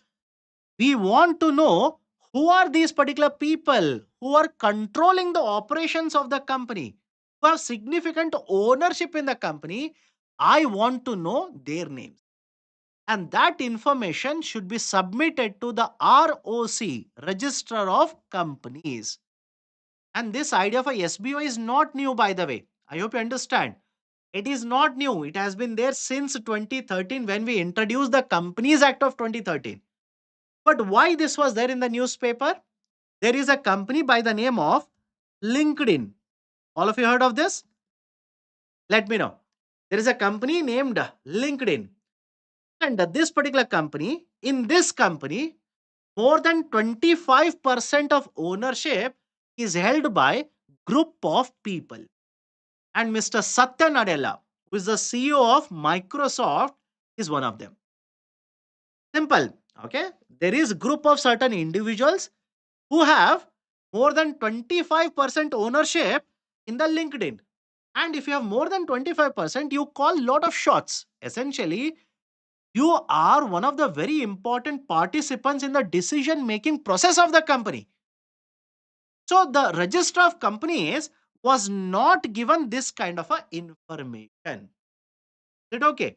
The ROC was not given this kind of a information regarding the significant beneficial ownership in the company LinkedIn. And that's the reason ROC found this out.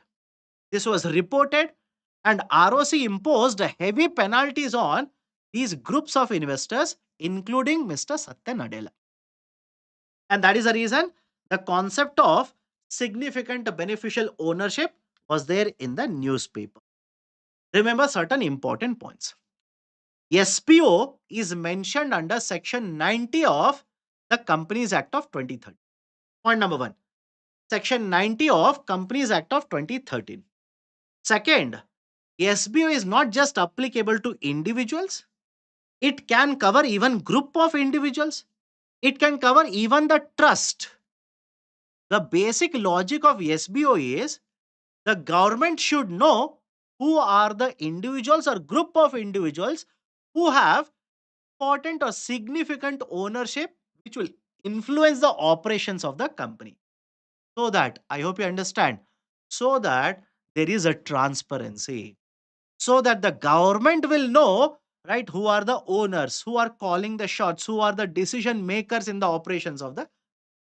That is essentially the concept of significant beneficial ownership. Everybody is okay? Please do let me know. Everybody is okay? Okay. So question number 50, because nobody is answering, I'll assume that you have understood. Mentioned under section 90 of Companies Act of 2013. Yes. And that is true, by the way. The section is applicable only to individuals outside India.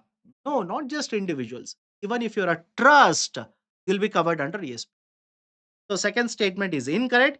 Question number 50, right option is option A. Only one is correct. Let me go forward now. Question number 51.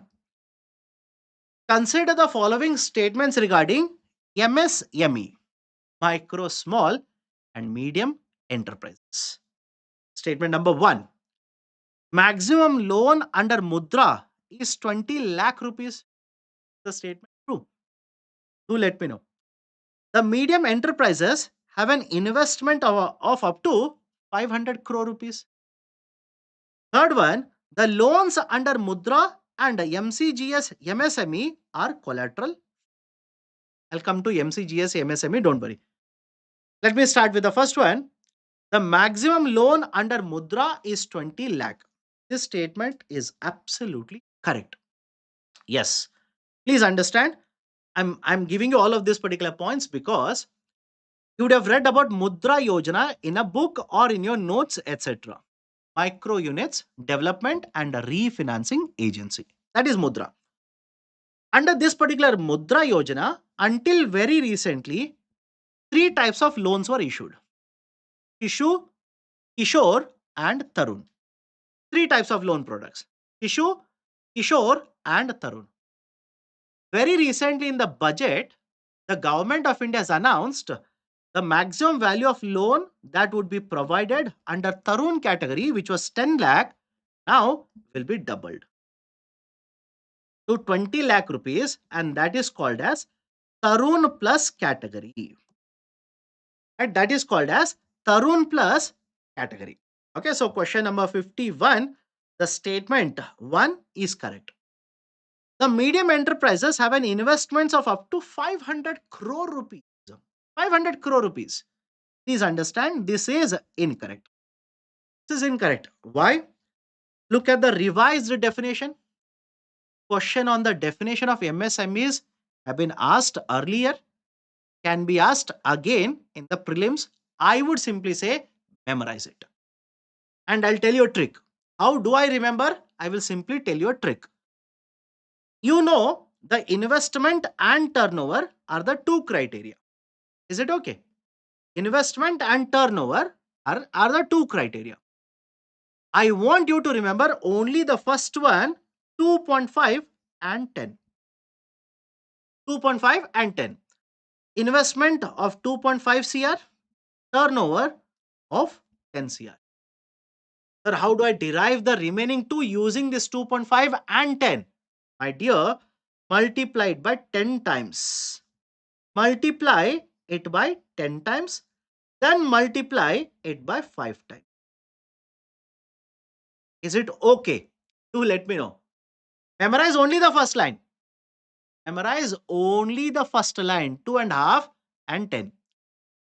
Right? Then multiply it by 10, multiply by 5, multiply by. That's it. You will get the definition of new definition of MSMEs based on the investment and the term.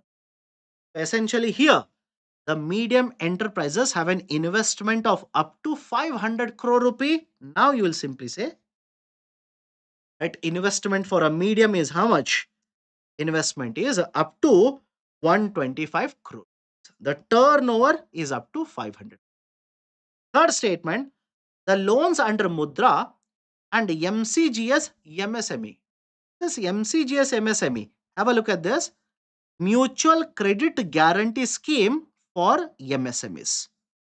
Simple. Mutual Credit Guarantee Scheme for MSMEs. If you remember some time ago, I discussed the concept of credit guarantee. All of you remember this? I discussed the credit guarantee concept. So, in case of the loans which are given to the MSME, now the credit guarantee will be extended. Credit guarantee facilities of up to 100 crore to the eligible MSMEs will be provided. That is essentially the concept of MCGS MSME, which has been announced very recently in the budget. Very recently in the budget. That is the reason I've given a statement regarding this. Okay. Right. So the third statement, loans under Mudra and MCGS MSME are collateral free. Yes. Right. And again, please understand, whether you talk about Mudra, whether you talk about right these type of loans, government would want these loans to be collateral free. If there is a requirement of a collateral, you will be basically going back, let's say 2 decades prior, or let's say 15 years prior. Because earlier, one of the reasons why MSMEs have not been able to grow very fast in India is the inaccessibility to institutional loans. And why they are not able to take the loans? Because the banks earlier would demand a collateral. They would demand a security. And because they do not have a security, they will not be able to borrow from these. And in fact, I remember one of the statement which was given by Niti Aayog CEO very recently. Right? The Niti Aayog CEO basically said there is a missing middle in the MSMEs. There is a missing middle in the MSMEs. Because if you look at it, there are around 6 plus crore MSMEs in India. 6 plus crore MSMEs. 99% of them are micro and small. 99% of them are micro and small. Countable number are medium. And that's a reason.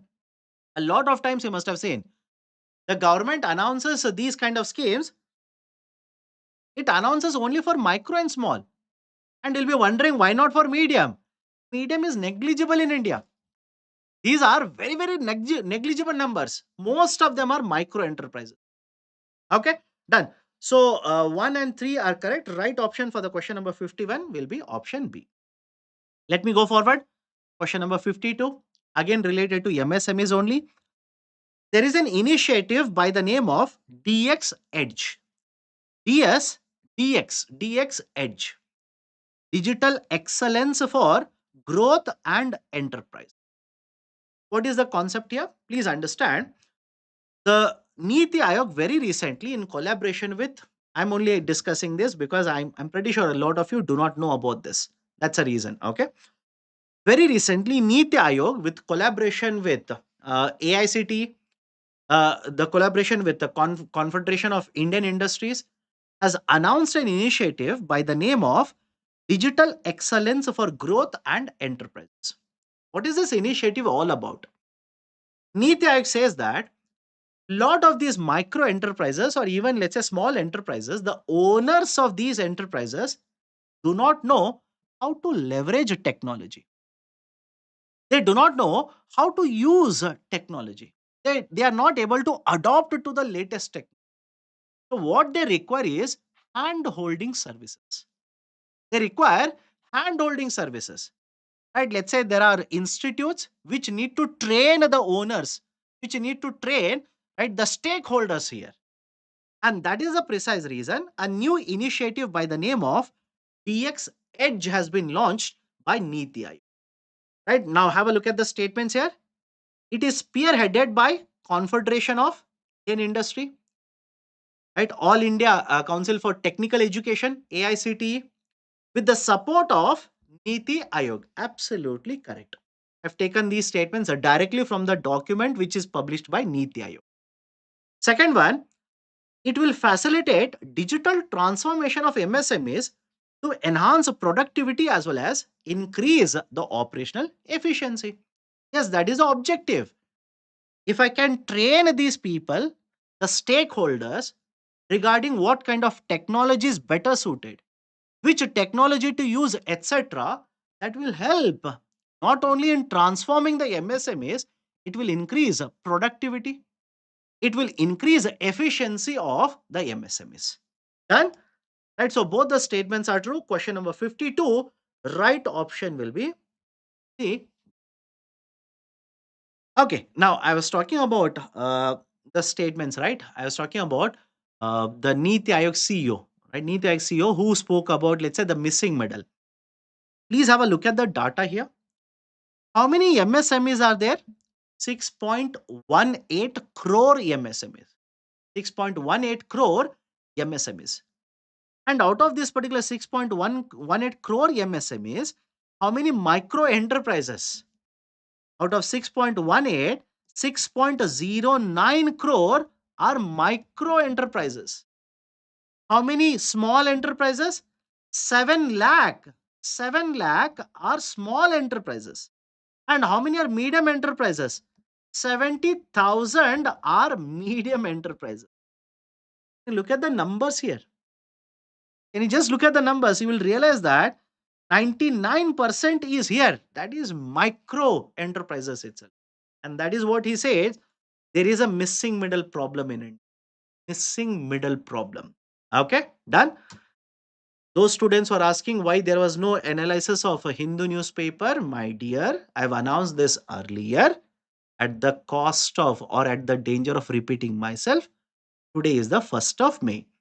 It's a national holiday, and that's a reason there was no Hindu analysis today. Done? Okay. Keshav Sharma, thank you for joining and asking this kind of a question.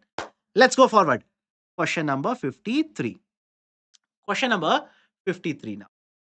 Consider the following statements regarding ASUSE annual survey of unincorporated sector enterprises. Right? Annual survey of unincorporated sector enterprises. Please be very careful. Okay? Please be very careful. Why? A lot of times I get this question asked in the, let's say, the classroom. The question is, sir, when you talk about, let's say, GDP, you will collect the data from industries. Okay, you will collect the data from industries. But we also have lot of unincorporated enterprises. And those who are wondering what is unincorporated, these are the enterprises which are not registered. Simple. These are not registered. Neither registered under the Companies Act or registered on, Companies Act of 1956, nor registered under the Companies Act of 2030. These are completely informal enterprises. Right? So unincorporated enterprises survey is conducted. Who will conduct this? This is conducted. Have a look at this. In fact, I don't know how many of you remember this. The government of India had taken out a half-page ad to talk about that the ASUSE. Half-page ad in the national dailies. Right? This is basically the ad from the national dailies, by the way. Hindu, it was there. In Business Line, it was there. In Financial Express, it was there. Okay, done. So, what are the important points? Let's go one by one. Point number one, it covers 27 sectors. Remember this, it covers 27 sectors. This is point number one. Second point, it covers unincorporated enterprises. It is published by whom? It is published by NSO. It should not be very difficult. The name is there in the right corner. It is published by NSO. Whatever the data is published, I don't think so the data is important. If you want, you can go through the data here. I've given the key highlights. but I myself would suggest against it. Right? I know, because some of the students will simply say, sir, what did they find? You've told about the survey, but what did they find? There can be a question on the findings of the survey. My dear, I've given the key highlights of the survey. If you want to go through this, go through it. But again, the question is, how much of these data or numbers will you be able to remember during the exams? During the exams, that is more important. But anyways, want to have a look at it? It is there. Enjoy. It is there in the PPT. You enjoy. So, argument is very simple here. This is annually conducted by the government. Annually conducted by the government. Now look at the questions. I'm sorry, statements in the question. This is the third round of the survey. This is the third round of the survey. Correct. This is correct. Right, so this is a third round. Second statement, it is conducted by NSO. Yes, National, right, a survey organization. Third one, it collects the data from the enterprises belonging to manufacturing and the service sector enterprise. Yes, but please understand, not from formal, but from informal. From the informal sector, not from the formal sector. Okay, so if UPSC will say this will collect the data from the formal enterprises, simply say no. Does it collect from real estate? Again, construction sector? Answer is no. Okay, done. Right, so these are the three statements. Question number 53. All the statements are correct. Right answer is option C. Somebody is saying Ravi Teja. NSO, National Statistical Office, right? Yes, my dear. NSO is a National Statistical Office. Can we go forward now?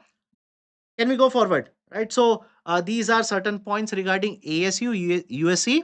Please make a note of this. If there is a question on surveys, I feel this is one potential question. In addition to this, there is one more survey. I'll talk about this. I believe that is the last question for today. Not now. After a couple of questions. KLEMS survey. How many of you heard of this? Let me see. KLEMS survey. That also became very famous last year. Right? So don't worry. I'll talk about KLMS later, not right now. Question number 54. Everybody's okay so far? Do let me know everybody's okay. Any issue? Any problem? Toto will say, sir, only one problem. Tell me when you will finish. Tell me when you will give notes. Tell me when I can sleep. These are the only three questions that is basically circling over my head. Okay, let's go forward. Hardly 10 more questions. Don't worry. Don't worry. Right? Hardly 10 more questions. Arey Baba, you want to become IS officers, right? IS officers, right? In your district, let's say there is earthquake, right? Can you basically say I'm sleeping now, I'll come later? Right? Imagine you're sitting in a meeting, the PM is taking your meeting, and he'll start snoring like this in the meeting. What will happen in that case? I hope you understand. Let's go forward now. Question number 54. Okay. Which of the following are likely benefits of India Japan currency swap agreement? India Japan currency swap agreement. Let's start. In recent times, there is a lot of discussion regarding currency swap agreement. India has a currency swap agreement with Japan. India has a currency swap agreement with Mauritius. What is the benefit of a currency swap agreement? All of you, please listen to me. Whenever countries sign these kind of currency swap agreement, what does it actually mean? It simply means if any one of the two parties is facing a forex issue means they do not have sufficient dollars or the domestic currencies. In such cases, the other party in the agreement will supply this. Is it okay? The other party in the agreement will supply these particular currencies. For example, you have signed a multi-billion dollar agreement with Japan. What does it mean? If I'm falling short of the dollars, Japan will supply these particular dollars to me. And according to the agreement, I will repay these particular dollars back to Japan over a period of time. Done? Right? So these kind of swap agreements, currency agreements are very, very famous. Please make a note of this. Need to maintain the forex reserves is eliminated. Do let me know. If you have a forex swap agreement with a country, Does it eliminate the need to maintain the forex reserves? No, it is not a replacement. I hope you understand. A currency agreement is not a replacement, it is an addition. It is in addition to forex reserve, there is additional support to you. It is not a replacement for a forex reserves that you hold in your country. The first statement incorrect. Acts as a buffer against external shocks. Correct.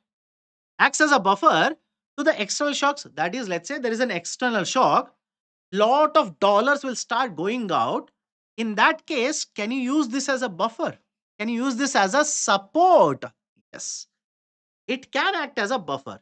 Again, please understand this argument is an extension of first argument itself. That is, forex reserves, anyways, you will have to maintain. You will have to maintain. In addition to forex reserve, this is an additional support. Okay, so second statement is correct. It will reduce the trade deficit of India with Japan. Does it happen? Just because you have signed a forex swap agreement with Japan, does it guarantee that it will reduce the trade deficit? Absolutely no. The first statement is incorrect. Second one is correct. Third one is incorrect. Right option for the question number 54 is option A. Right. So India Maldives, right? Currency swap agreement.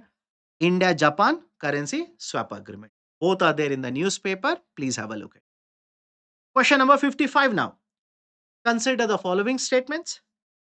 Remittances from the advanced economies account for over 50% of the total remittances. USA accounts for the highest number of Indian migrant workers and also highest inward remittances into India. The inward remittances into India have consistently increased in the last 10 years. The reason why I've given this kind of a question is, have a look at these articles. In the last 2 months, there are multiple articles which have appeared in different newspapers regarding the remittances into India. Remittances into India. Right? Now, let's look at it. The remittances from the advanced economies account for over 50% of the total remittances. How many of you think the first statement is correct? From the advanced economies, we are receiving more remittances, more than 50% of remittances. Yes, answer is correct. Statement 1 is absolutely correct by the way. And I hope you understand why this is important. Why this is important? It is important because historically, if you see, majority of our population, that is a working population, migrant working population would go to the middle income countries, right? Or let's say lower income countries, Middle Eastern countries.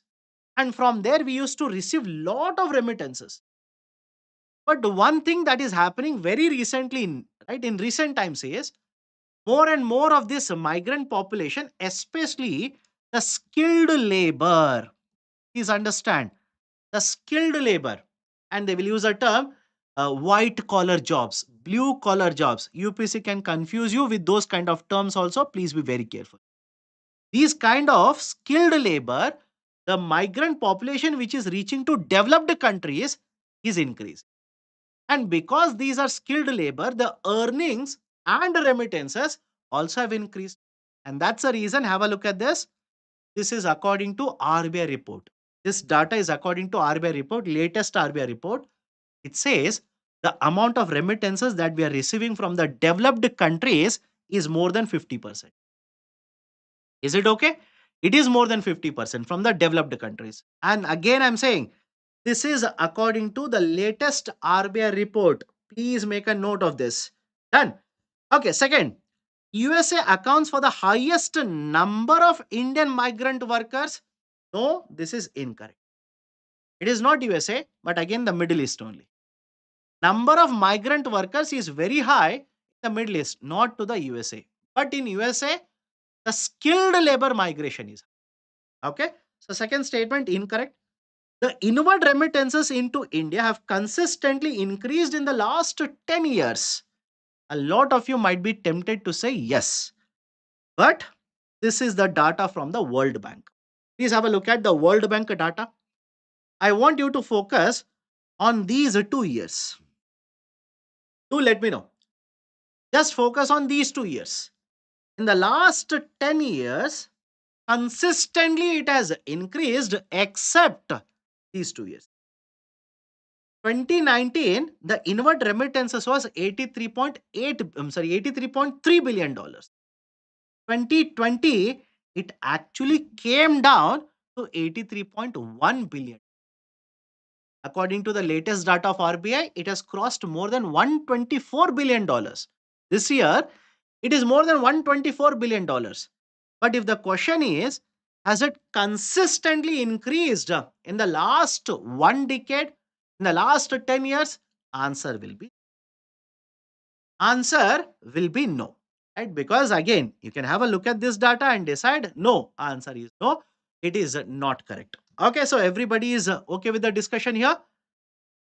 First statement is correct. Second and third are incorrect. Question number 55, option will be A.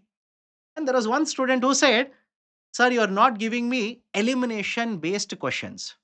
Your options do not have elimination. That I've done purposely. Simple reason. I've done that purposely. Otherwise, if I give you elimination, lot of you will simply use elimination and UPSC will not give you any elimination. Will basically come outside, start taking my name, criticize me, go on YouTube, criticize me, go to Reddit, criticize me, right? Go on every possible platform and simply keep on criticizing me. And why? Because UPSC did not give you elimination based question. What is my contribution to that? Absolutely no contribution. But you will criticize me. Anyways, question number 56. Let's go forward. That's a beauty, right? That's a beauty of a UPSC aspirant. Again, don't take it personally. Don't take it personally and say, how dare you talk to me like that? When you fail, it is the responsibility of the faculty. They did not teach and you did not clear UPSC. But when you clear UPSC, sir, I did. Sir, मैंने किया. I sat under the street light when there was a complete breakdown of electricity and I became IS officer. When you win, is your win. When you lose, it is our responsibility. Again, don't take it personally, okay? Just on a lighter note, so that at least at around 12 o'clock, you will smile a bit. Okay. So question number 56, let's go up. Let's move forward now. Sir, everyone has the right to speak. Let it go. And don't worry. Whenever I try to tell something, it is just a joke. Don't take it seriously. When I teach, take it seriously. When I tell something, take it as a joke only. Okay. Consider the following statements regarding carry trade. Okay? Carry trade. Why the carry trade was there in the newspaper? It was there because of Japan carry trade. That is yen carry trade. There was a discussion regarding yen carry trade. Right? What is this concept of a yen carry trade? Listen to me carefully. Until very recently, right? Until very recently, Japan used to have zero interest rates. Correct? Everybody knows this. Japan used to have a concept of zero interest rates. Till very recently, it was negative interest rate. At least for some time, zero or negative. Which means if you take a loan in Japan, right, you don't have to pay a very high interest rate. It will be negligible interest. So what many of the investors used to do, take a loan in Japan, borrow in Japan, take this money outside Japan, let's say go to USA, invest in USA. Is it okay? Simple. The strategy, right? Because I hope you understand, it is arbitrage. It's a method of arbitrage. That is, in two different markets, when the prices of assets are different, you try to leverage that. So essentially, what used to happen? You borrow from one market where interest rates are lesser. You invest and purchase assets in another market where returns are higher, where your earnings are. So imagine you borrowed 100 rupee at interest rate of 1%. You invested in another market where interest rate is 5%, you will earn 5, use it to repay 1%, your profitability will be 4. Everybody is okay? Please do let me know. Everybody is able to understand? This is the concept of carry trade. This is essentially the concept of carry trade. Again, between two different countries. You are using two different countries, right? Currency you will borrow in one market, invest in another market where interest rates is higher. This is the concept of a carry trade. Now, what is the question asked here? Consider the following statements regarding carry trade. First one, this is a strategy wherein investors try to benefit from the difference in the interest rate between the countries. Everybody will accept the statement one is correct. It's a strategy. Right? Essentially, you borrow from one country, you invest in another country. Yes. Second one, with the Federal Reserve of USA following a contractionary monetary policy, the yen carry trade will be promoted. Yen carry trade will be promoted. How? Let me explain this. When USA will follow a contractionary monetary policy, what do you think will happen to interest rates? Just apply common sense, you will understand. If Federal Reserve will follow a contractionary monetary policy, what will happen to interest rates? Interest rate will go up. Until now imagine you borrowed at 1% and in USA you invested at 4%. Now, because of the contractionary monetary policy, interest rate will further increase from 4% to 5%. So, don't you think because of this, the interest rate differential will further go up? And when the interest rate differential will further go up, don't you think a lot of these investors now will start using this methodology of carry trade? Everybody is able to understand? So, yen carry trade will be promoted if USA will follow contractionary monetary policy. Absolutely correct. Everybody is able to understand? So, first and second is correct. Now, what was there in the newspaper? Let me give you one more idea also. There was a term called as, right, yen carry trade unwinding. Listen to me carefully. There is a term called as yen carry trade unwinding, and that led to a lot of disruption in the market. Now, I have discussed yen carry trade. UPSC can ask you unwinding.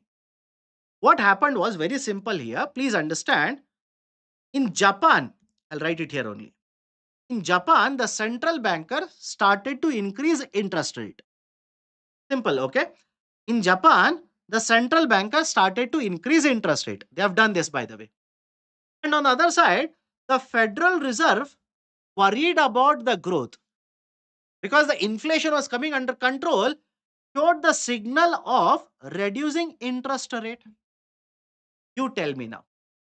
If Federal Reserve will start reducing interest rate and Japan's central bank will start increasing the interest rate, don't you think the advantage of the difference in the interest rate advantage will start vanishing? All of you able to understand? The interest rate differential was very high. Now start narrowing, and whatever, I hope you understand, whatever advantage you had, the returns that you are earning, returns will also start shrinking. And that is the reason when this was done, suddenly a lot of these investors who had invested in the USA market started selling their instruments.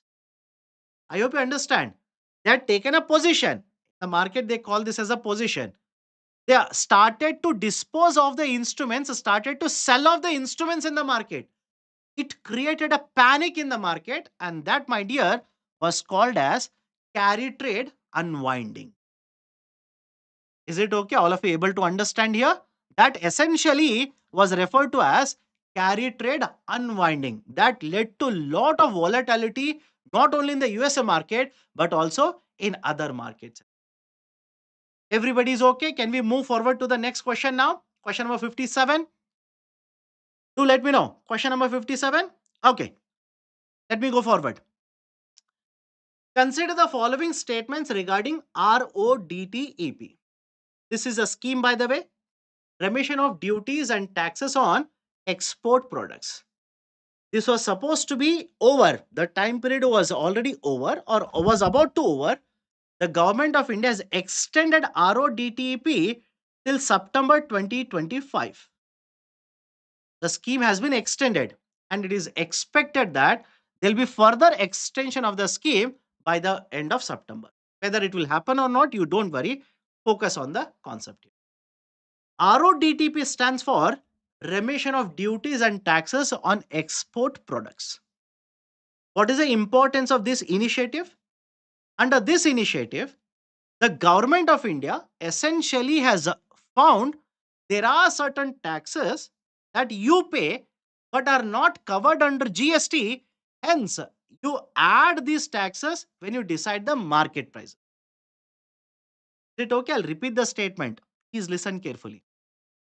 There are certain taxes you pay at the state level, at the local level, at the central government level, which are not part of GST.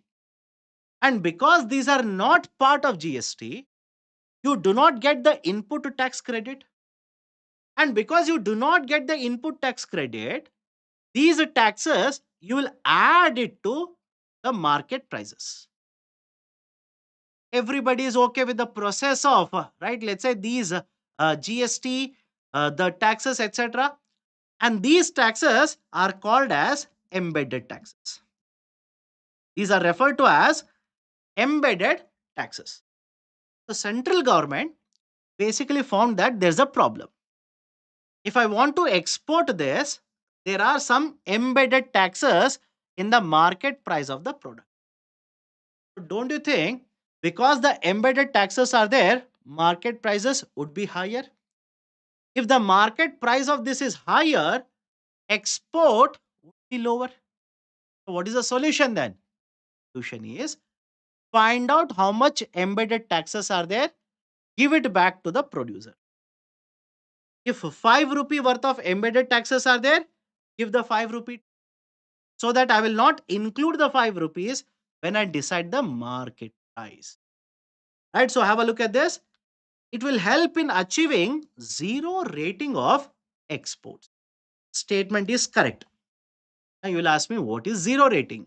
Zero rating essentially means when I want to export this, in the market price, there is no tax. Is it okay? I'll repeat the statement. When I want to export this, in the market price of this, there is no tax whatsoever. Everything is either profit, labor cost, raw material cost, etc. No taxes are there, which means zero embedded taxes. That is called as zero rating of X. First one is correct.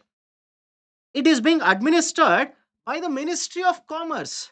No, it is being administered by the Department of Revenue, which falls under Ministry of Finance. Ministry of Finance. It provides a remittance of embedded taxes at the central, state, and local level. Absolutely, yes. Right, at the state level, at the local level, at the central level, any type of embedded taxes will be remitted back to you. So, first one is correct, third one is correct. Right option for the question number 57, the option. Everybody is okay? Please do let me know. Everybody is okay. Question number 57 is done. Hardly 5-6 more.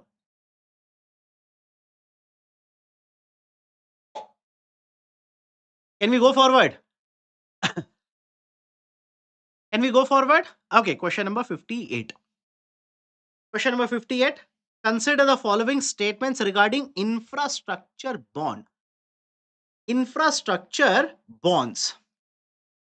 Right, what is this idea of infrastructure bonds? Please listen to me carefully. There are certain types of instruments in the market which can be used to borrow and use the money essentially for development of infrastructure projects. And those instruments which can be issued in the market are called as infrastructure bonds. And according to the guidelines, These infrastructure bonds will have a maturity period of at least 7 years. At least seven. The bonds have to be either 7 or more than 7 years. Now, what is the discussion in recent times? Why there is a discussion connected to infrastructure bonds? Lot of the banks in India have been facing the issue of collection of deposits. Right? They are facing the issue of mobilizing the deposits which they want to use for lending purposes.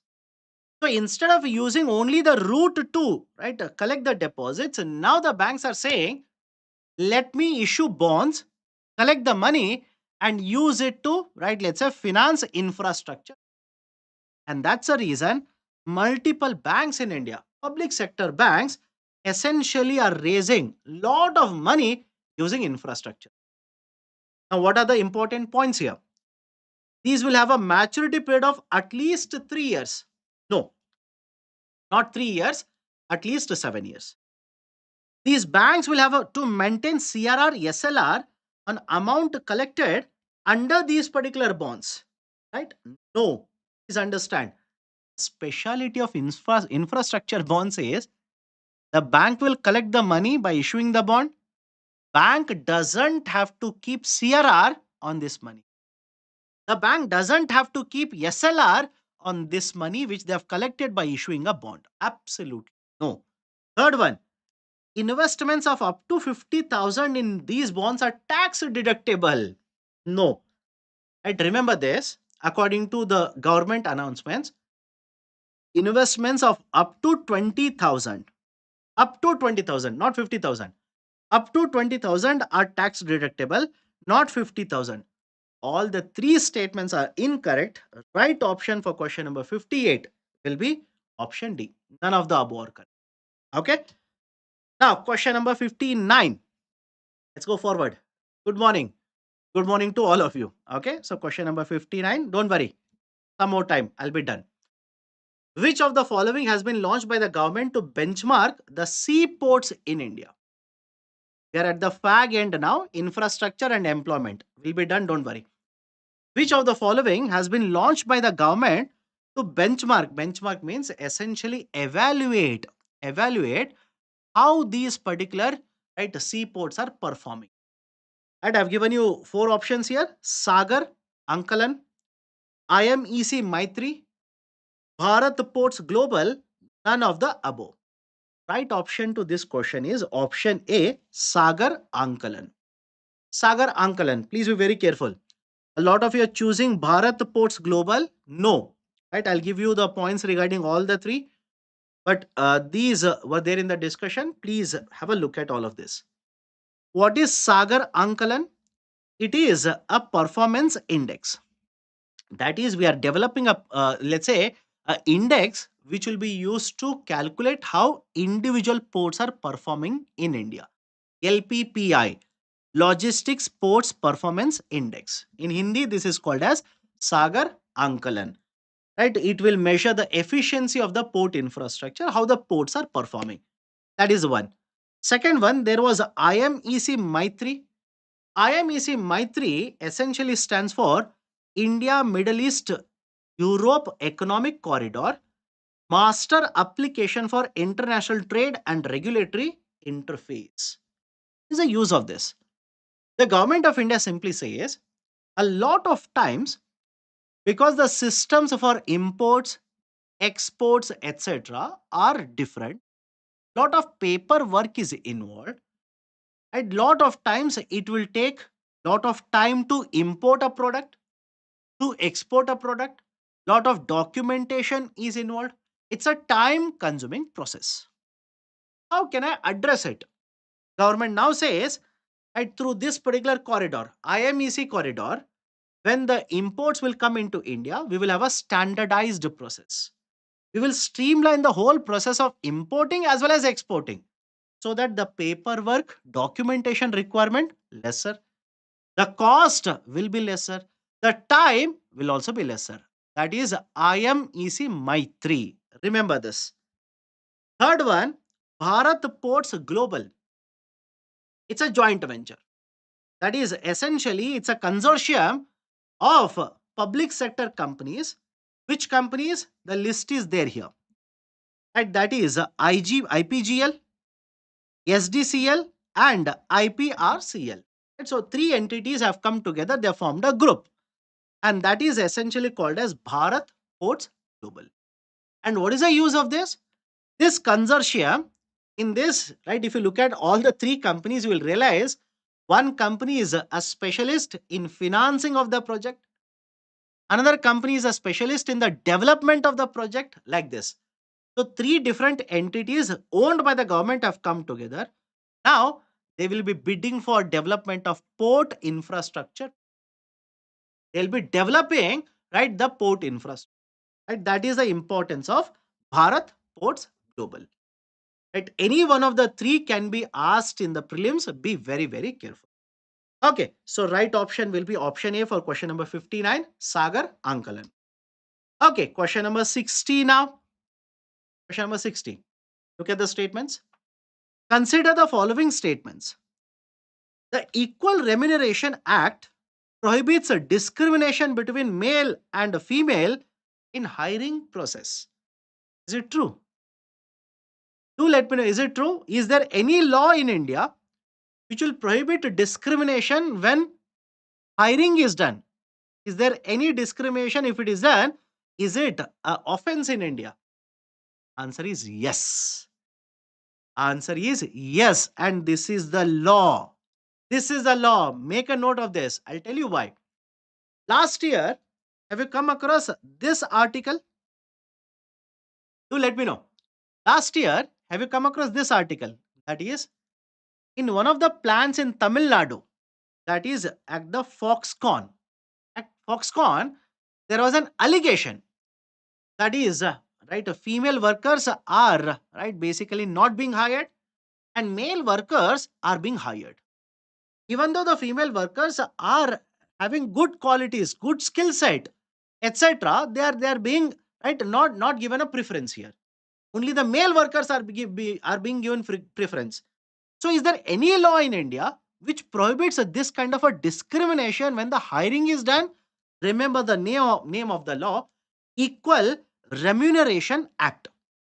Is it okay? Equal Remuneration Act. It prohibits a discrimination between male and female when the hiring happens. And second statement is a straightforward, because the name itself will give away what is the right answer to the second statement. The Equal Remuneration Act mandates wage parity between all the genders. Of course, it has to, because what is the name of the act? What is the name of the piece of legislation? Equal Remuneration Act. So obviously, it has to recommend equal wages, or, right, parity in the wages amongst all the, right, let's say, workers. Yes, all the genders of the. So both the statements are true. Right option for this particular question, question number 60, will be options. Be very careful. I am saying be very careful. UPSC has the tendency of asking question from the labor concept. It has a tendency of asking a question in the labor market or employment. One question in the prelims, one question in the mains generally do appear. Okay, question number 61. Tricky as far as I am concerned. 61. Consider the following statements. India follows a living wage system. The living wages are guaranteed under Minimum Wages Act of 1940. How many of you think, right, which statement is correct? First, second, both, none. Question number 61. Right, three more questions will be done now. India doesn't follow a living wage system. Please remember this. Sir, what do we follow? Minimum wage system. I hope you understand. Minimum wage system. India follows a minimum wage system. And if you're wondering, is there any difference? Living wage and minimum wage, is there any difference? Yes. Living wages is calculated based on what is the standard of living that is required. What is the minimum quality of living that you need to have by earning these wages? That is a living wage system. We do not follow that. Is it okay? We do not follow that. In fact, have a look at this. Central government is actually considering this.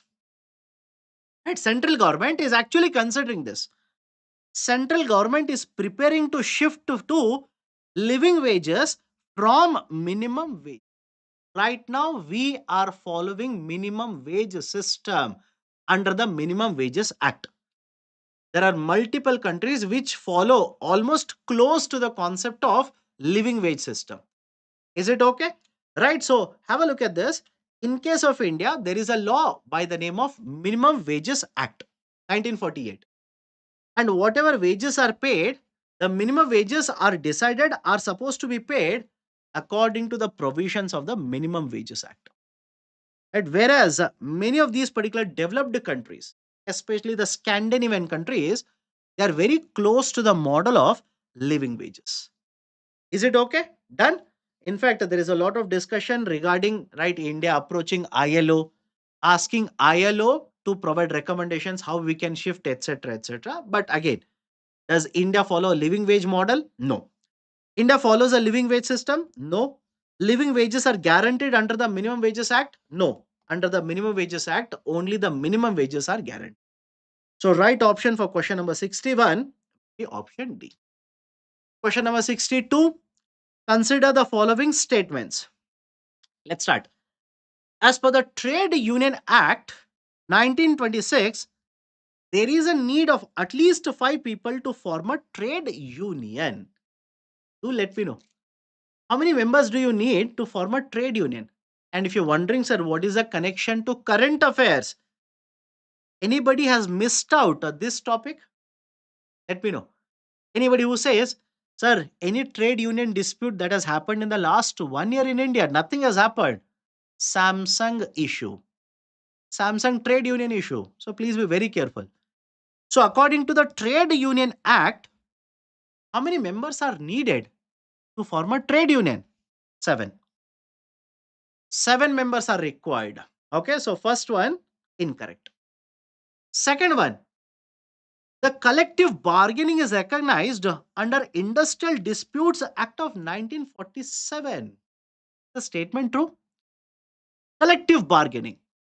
ILO talks a very big about in favor of collective bargaining. ILO is International Labor Organization. Is collective bargaining provided recognized under Industrial Disputes Act? Yes. And those who are right basically wondering what is this collective bargaining. The workers individually very difficult for them to bargain, talk to, negotiate with the management. But on behalf of the workers, a trade union is formed. It is a collective. Trade union is a collective. Now the representative of the trade union will negotiate with the management in terms of wages, in terms of bonus, in terms of working condition, in terms of a number of working days, etc., etc., etc. That model is called as collective bargaining. So, collective bargaining, is it recognized under the Industrial Disputes Act? Yes. Yes, it is recognized. Third one, right to strike is an absolute right. Is it an absolute right? Is it an absolute right? No. Please understand, it is a legal right. It is a legal right. But even the Supreme Court of India has said there are certain conditions. If you want to go for a strike, there is a particular process to follow. Right? So it is not an absolute right. So second statement is correct. Question number 62, right option is A. Only one of the statement is correct. Question number 63. Two more questions. Finally, we will be done. Two more questions. Question number 63. Let's start. Consider the following statements regarding time use surveys. Time use surveys. The first time use survey was conducted in 2024. It is conducted by NSSO. It provides information on time spent on paid as well as unpaid activity. Have a look at this. Okay. Article is not there. Don't worry. Anyways, so what is the concept of a time use survey? I hope you understand. Right? The model of a time use survey is that This is conducted in order to find out how much time do we spend on any activity. Listen to me carefully. The time use survey, essentially, for the first time, it was published for the data collected in 2019. Okay, 2019. So obviously, the first statement is incorrect. Obviously, the first statement is incorrect. But anyways, listen to me carefully. How much time do we take to perform any activity, whether it is a paid activity or unpaid activity? Remember this, whether paid or unpaid.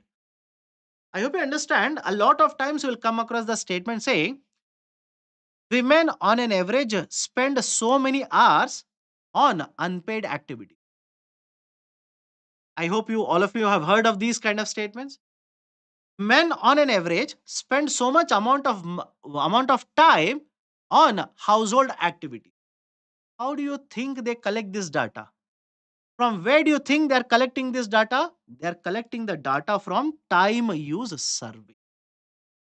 So the time use survey for the first time was conducted back in 2019. It was conducted in 2019, and this is conducted by NSSO, National Sample Survey Organization.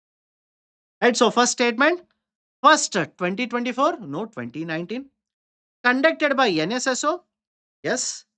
It provides information on time spent on paid as well as unpaid activity. Yes, statement is true. A lot of you will be confused regarding unpaid activities. Yes, we measure even the time taken to conduct or to perform unpaid activity. Right, so 2 and 3 are correct. Right option will be option B. Only 2 are correct. Finally, last question for today. Be happy. See here. I've written thank you also. So last question. Okay. So question number 64. Consider the following statements regarding KLEMS database. KLEMS database. It is published by RBI. And by the way, what is the meaning of KLEMS here? KLEMS basically stands for K capital, L is labor, E is energy, M is material, and S is services. So KLEMS database is published by Reserve Bank of India. Is that okay? First one, it is published by Reserve Bank of India. Now, what does it actually do? Right? What are we doing here? Essentially, what we are doing is we are trying to find out what has happened to the employment, what has happened to the unemployment, what has happened, right? Let's say to the women participation, etc. But importance of this survey is it is published by Reserve Bank of India. Be very careful. It is published by Reserve Bank of India, not by a Ministry of Labor, not by any other ministry. It is published by Reserve Bank of India. Now let's look at the statements given here. It is published by Reserve Bank of India. Yes, it covers 27 industries. Absolutely, yes. It covers all the 27 industries, basically representing the whole Indian economy. Representing the whole Indian economy. Before I go forward, I think I've made a mistake here, which is that particular question. I'll just go back to that. I think ASUSE. Here. I've written 27 sectors. No, this is not associated with ASUSE. Here it is only for unincorporated industries, unincorporated enterprises. It is not 27 here. Okay. 27 is here. KLEMS. Okay, so 27 industries are covered right under KLEMS. That is the whole of the economy is covered under the KLEMS. It has been published covering time period since 1980, 81 to 2022 and 23. Yes, all of these are factual data sets. In KLAMS, don't worry about concept. There is no use of a concept in KLAMS. Everything is factual information. Okay. So the data for which the time period for which the data is collected and published is essentially this particular time period. All the three statements are correct. Right option for the question will be option C. All three are correct. Done. So that's it from my side. If you have any kinds of doubts, any kinds of questions, do let me know. I'll address your questions, then we can close the session. But before I go forward and address your question, listen to me carefully. This PPT along with the PDF will be uploaded in my Telegram channel in some time. Download it. Point number two, let me know even in the comment section. Even in the comment section, if you want a full-fledged revision of all the static portions, again static, concept wise, not MCQ wise. Okay. And if you have liked this particular session, do hit the like button. And if you're yet to subscribe to our channel, do it right now. Okay. Now you can ask me the questions. Questions. Question number 57, how to tackle them practically. The period of at least 3 years comes under ambit of 7 years. So it could be correct as well, asking in general. My dear, please understand, uh, at least 3 years. It could be, let's say, 4 years. It could be a bond of a 5 years. It could be a bond of 6 years. But the guideline says the bond has to be of a maturity 7 or more than 7. Nothing less than 7 years. So let's say at least 3 years, 4 years. Is it less than 7 years? Yes. So it cannot be infrastructure bond. Okay. Where can I get the PDF? Telegram channel. I'll upload this in the Telegram channel. Question number 56. What is question number 56? With the Federal Reserve of USA following a contractionary monetary policy, the yen carry trade will be promoted. Why will you borrow in Japan, invest in USA?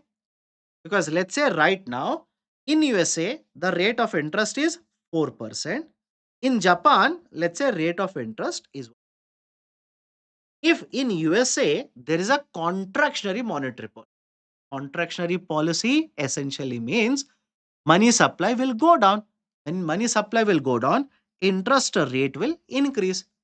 From 4%, if it will become 5%, the difference now will be much bigger. You will be earning 5% compared to 4% earlier. Right? So that is the reason you will be promoting the model of a yen carry. What is bonus share? Bonus share essentially are extra shares, additional shares essentially will be issued, which will be issued by the company instead of paying dividend to you. Okay. TT, all completed. If left, you take some other day. My dear, all of them are completed. Have a look at this. I have written thank you also at the end. Thank you means it is over. Okay. Uh, what indicators take place while calculating minimum wages? My dear, there are multiple indicators. For example, let's say what has been the inflation rate in the domestic market in that specific region. What has been, right? Let's say the input of a labor cost, how the labor wages in the agriculture sector has increased. So multiple factors are generally considered in deciding the minimum wages. But the difference is, a lot of you are asking, what is the difference between a minimum wage and a living wage? You might be earning, let's say, 170 rupees per day. Is that 170 rupees sufficient to sustain one day? Eat, right? Minimum requirement of food, is it sufficient? If yes, that will be living wage. In India, answer is no. That is not sufficient. Okay. Uh, what are masala bonds? My dear, masala bonds essentially are those instruments which are issued outside India, but in rupee terms.